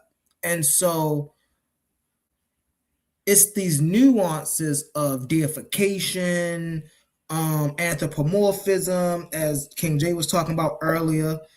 And when we get into all of this, and that goes back to what Omar was saying, to at some point we gotta realize that this was also an economic movement as well, right? We was talking about Akhenaten earlier. One of the most funniest things to me about Akhenaten, that whole story, is the fact that the priest actually, it was like Compton, right? When you actually hear that story about Akhenaten in a priesthood, you think about the Bloods and the Crips in Compton, right? You think about Akhenaten like, yo, this is how I want it to be. And the priesthood is like, hey, yo, what you mean? Where our money? Hey, you about to take all our money? No, and Akhenaten knew what he was doing. He was because we have to think. During those times in Kemet, the priest had majority of the power. You see what I'm saying? Like, they had more power than literally the royal family. And Akhenaten, and it didn't even start with Akhenaten, it started with his great-grandfather. He wanted to bring the power back to the royal family. And so the best way he came up with the idea, then his son started to implement the idea, then his son started to implement the idea, then it was Akhenaten who carried the idea through. So their idea, though, was they wanted to start a monotheistic reform that goes against the priesthood, the Amun priesthood. And instead of using Amun, they use Aten. And what they did, and this is where King J do out, the sun thing is, before the Aten was looked at as a deity, as a god, as a neter, it was a symbol to represent an aspect of Re. It wasn't always thought about as being the sun. It was looked at as being an aspect of Re. Then after Akhenaten took the Aten symbol and he elevated it, then the Aten became the Netta, the supreme creator Netta. And this is how we get with the Aten and the sun. But the whole point of even saying this is to show how much power the priesthood had. These wasn't just mere people who was just out here holier than thou. Y'all know how a lot of Christians and evangelists think that the Pope and stuff is holier than thou, but we know in reality they some crooked MFers. That's a lot of how the priesthood was. They wanted power, and they realized how much money they can receive and how much land they can receive with that power. They didn't want to relinquish that. And so when Akhenaten started to make them relinquish their power, they started to go to war. What did Akhenaten do? He didn't sit there and fight with them. He said, hell no. His ass went south. He said, well, y'all don't want me to change these deities. Y'all can keep this. I'm going to move my headquarters down south where they're already worshiping a similar god to Atum. And so all I got to do is say Atum and this God is the same God, put them together, and now I worship them. So he took his operations to the south because he knew that his operations was easily implemented in the south than it was where he already was. So this is the period I disagree with that, Humble. Like I just want to stop you. I don't want to think I'm contesting everything you're saying, but everything you said was kind of wrong. He's been wrong a lot since he's been speaking. He's been wrong everything he said, and it's like even with the South thing, Akhenaten moved from they moved from Waset, which could be called Thebes. They moved north to kind of like Bathinis, and he named his capital Akhenaten. He literally named it that. It's in the north. It's in between like the north and the south, to be exact. But I just basically everything you said.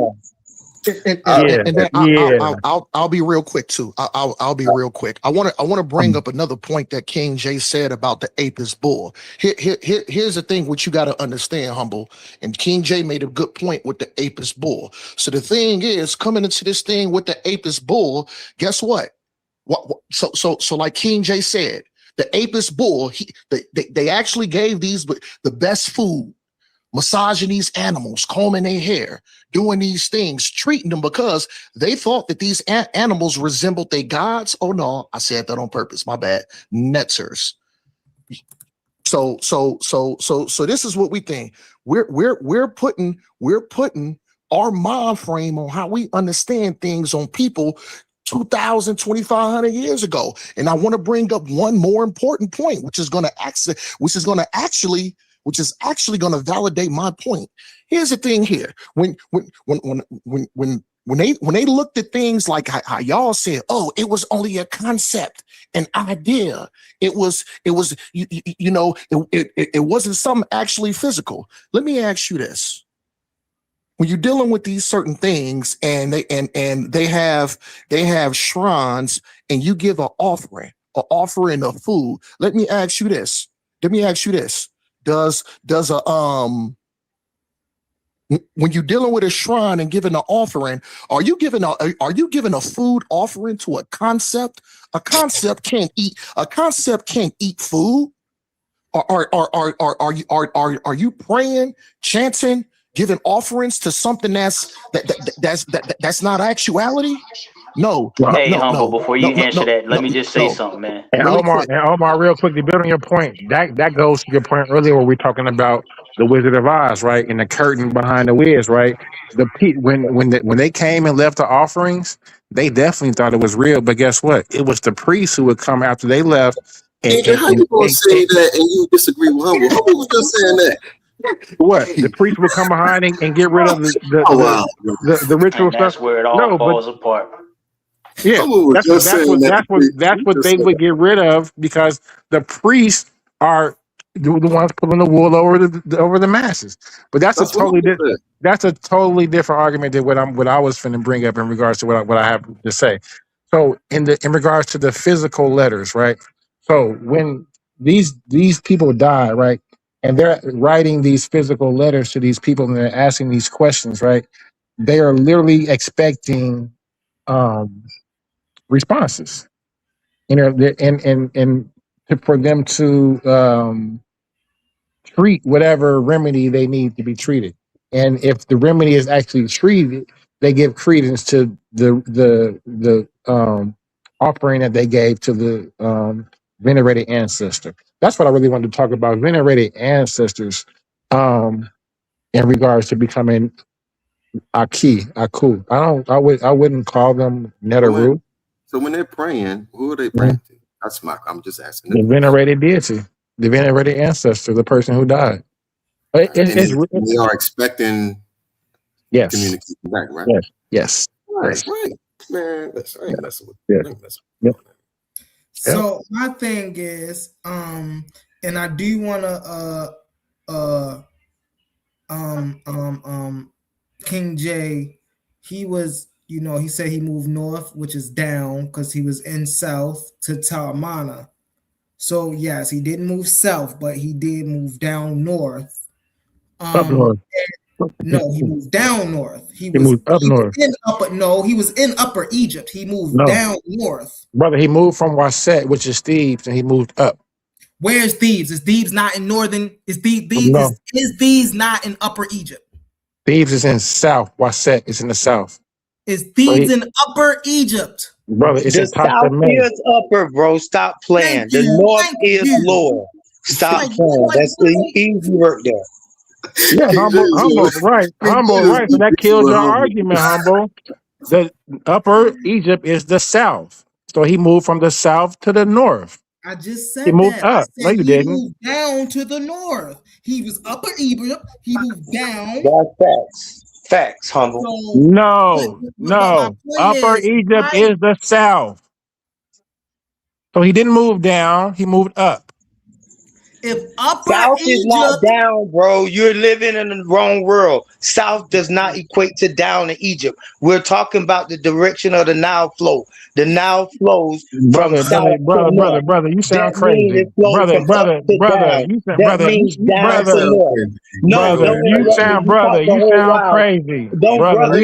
hold on, stop. because we're not Respectfully, gonna play this respect my stupid. Hold time on, brother. when I Hold on, talk. brother. No, you're Hold not on, gonna brother. hold on me nothing. You can wait Brother, till hold I on, finish brother. Yeah, we're talking. gonna hold on No, you ain't because no hold on. You you can ain't wait till I you finish ain't bringing talking, nothing bro. to the conversation, brother. Let You can. Babylon So, get in, King so J. You next. We You don't next, really King care J. about that. We just We don't hopped up really here. care about that, King. Go ahead, Homeboy. Babylon. But like I was saying though, bro, the Nile flows from south to north, which means it flows from south to north, which means it flows from up to down, which means down would be down north, just like Humble said. I'll stop right there. Ain't no need to beating a dead horse like King J. yeah, Go let's ahead. stay right there. So clearly, the brother, we not playing these semantic games, and we not holding the map upside down and turning it upside down like brothers Ben and our elders suggested to do. We talking about right now. The location of Waset in Thebes is in the south, and if the brother is moving up, he to finish and tell Amana he's moving. He's going north. He's not going Hey, but down. He's going. to be He's fair, King J, he's man, as going much up. as you call people pseudo, we have to call you out for not knowing that Waset is more Tell them so. again, bro. What, Yeah, brother? we have to Waset call is you out for dead in that the Tell because them you south. again, nitpick man. so much.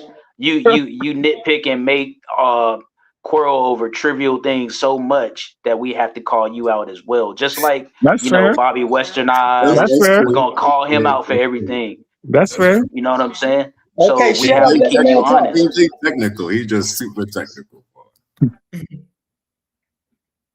No, I'm listening. Go ahead.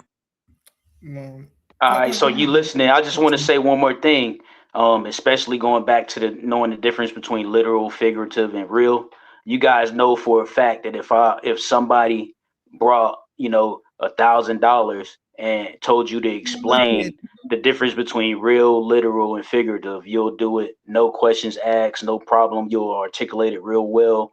But now that this is just about Reggie's envy towards Jabari and the ongoing hate towards Kemet, y'all want to play this game like y'all don't understand Who what are the they ritual praying is all to? about. Who are they praying to and giving offerings to? The real deity. It's real to Right? them. You cannot convince me that you Okay, so know y'all how so they y'all do going it. from y'all plan B, so y'all going from y'all plan A argument to Right, y'all just answer plan the B question. argument to Answer y'all the plan question. C Exactly, bro. argument Tell it. to Teach, y'all bro. plan D argument, and now this y'all still don't get it? Like, be for real, man. What we going to do really Hey, fast, y'all. What we going to do is, we've been going on 4 hours and 30 minutes. I enjoyed every minute of it. Everybody in the comment, I appreciate y'all for all of y'all engagement, man. We got James what's his name? James Sandler. Come on, you gotta come up here next time, Brody. We got art taken for granted. I appreciate you. We know we got the brother Tahuti up on a panel. You know the brother Tahuti been eating in the building. Yeah. Of course, we got the brother Capone. You know what I'm saying? Immortal Dragon. I appreciate all of y'all for being in here and being engaging in the comments. We're gonna close it down. I want y'all to have y'all shout or have y'all last y'all closing statements. We're gonna start with Brother Bit Eating and then work our way around the room. And then I'm gonna play I am going to play a commercial after that. After everybody get theirs out, I'm gonna say my last and then I'm gonna close it down. Go ahead, Brother Ben Eaton. Hey, you already know, man. It's a pleasure. It's always a pleasure. Hey, Humble, I'm gonna hit you up sometime this weekend, man. See if you're busy. If I can jump on here for like a couple minutes. Ain't gonna take too long. I got a presentation for Most definitely. for what you was talking about earlier, actually. But yeah. Peace to everybody, man. King J, you already know, man. We gotta figure something out. So peace. Most definitely. You know we appreciate you, Brody. Go ahead, Brother Omar. Thanks for bringing me up, man. I kind of hopped in late. You know what I'm saying? But uh, it was funny how King J posed the question when he was talking about Thebes and talking about the southern region. So now all you got to do is just ask yourself about Thebes, and then you could just say Luxor too, and then ask yourself one question: Where are the temples of Karnak located at? It's in the southern region. Yo, Omar, crazy, bro. Hey, yo, hey, Hey, yo, you know what? I just give honor when honor when honor is due, and I mean these are just they're simple, basic things, and the thing is, King J is very specific on when he talks about these points, but the thing is, he's being very specific to get out his point. So we can't take that away. So we can't take that away. So the thing is, a lot of the times you ain't gotta over philosophize. You ain't gotta talk a lot and use a lot of big words and all that other stuff. You just gotta bring out the evidence. And I think what y'all got to understand, King J has a love for Kemet. You know what I'm saying? He respects Kemet, but the thing is, King J speaks the truth. And the thing is, because King J comes from a genuine point, because he stands on integrity. So the thing is, you can't fight these things when he's bringing out the information, and then try to dispute him having integrity to say, look, yeah, I got love for these people. And guess what? And guess what? He puts them on trial too to say, guess what? Okay, well, guess what? Maybe these priests wasn't the so-called best person. But I thought Kemet was supposed to be about justice and, oh yeah, and all this. All King J is just saying that they got flaws, but does that mean King J don't love them? Does that mean King J don't have respect? Does that don't mean King J, try to break these things down when he's going into the TLA and other things? The thing is sometimes the truth just hurts, even when you got love for a certain subject. And I'm done. Most definitely, brother Omar. Let me give you a bomb, bro. That was fire right there. I appreciate you for that, Brody. Because that's a fact. We are, And I appreciate that homage. I mean, it means a lot for so. I'm gonna just close on out. I mean, Humble definitely was a great show. All the scholars came out. You know what I'm saying? It was a good show. We didn't over talk each other. We showed decorum. You know what I'm saying? So I think that's what we have to look forward to on the platform. From going forward. So I just look forward to next time for sure. Oh yeah, most definitely. I appreciate you, brother King J. That's brother King J right there. Sharp brother, man. Sharp brother. Go ahead, Babylon Dine. Go ahead, Babylon Dine.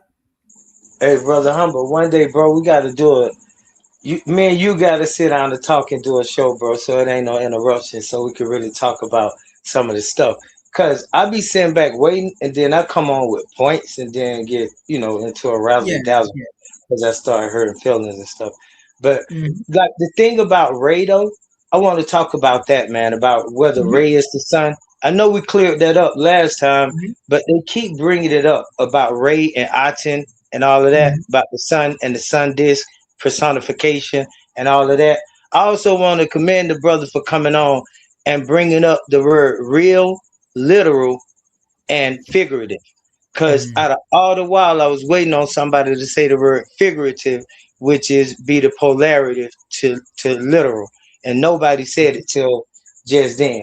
And last thing I want to say is that that up south, down north thing, that's a very important thing. If a person rejects that and call that pseudo, or say somebody turned the map upside down when we the original map makers anyway, that's just disrespect to our culture and to our family, to our people and everything we stand for.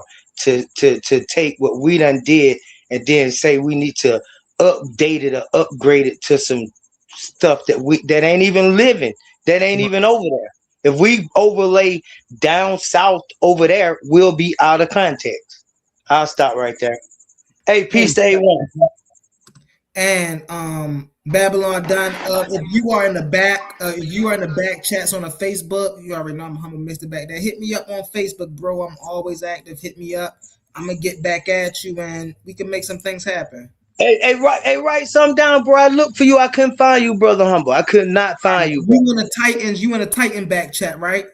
No, I'm not. I don't even know how to get there, really. Oh man. You on Facebook? Yeah. All right. So I'm about to put my name on Facebook in the back chat. So you can go in the back chat right now. So all you gotta do is go to private chat and then you can get my Facebook right now. Okay, I'll get to the private chat from here. You should go to from there. You should go to I think it's not comments. It's private chat on the side of your thing. You should see where it say how many people in the room, and then you Is should it see under settings? Babylon. Let me see I something. see comments, recordings, stream to your audience, settings, and help. Oh man. You know what I'm gonna do? I'm gonna put it in the comments real fast. Just look in the comments. It's going just on my Facebook. All right. And then I can put my email in the comments if you want me to. But I'll get yours. Yeah, because I do got the book, Brother Humble, and I'm ready. I wanted to talk to you about it. That's for real, bro. I'm sitting right in front of you. So bang. So I just dropped my name down there on Facebook. So you just look down there, you just grab it. All right, peace, fam. This was a great show, man. I'm gonna drop down though. Peace, y'all. Appreciate you most Peace to definitely. the chat. Brother Hold Tahuti. up. Peace to the All panel, right. everybody that was up here too. Definitely, man. Hey, real quick, I just want to end. It's gonna be real quick, but at the same time, it's gonna be real important.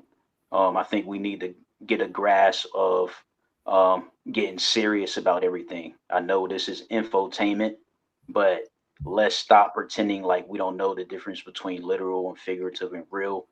We use figurative speech amongst each other every day. We talk figurative. And I want to say that because, you know, there's certain incidents that happened recently that impact us in a way that is very vital.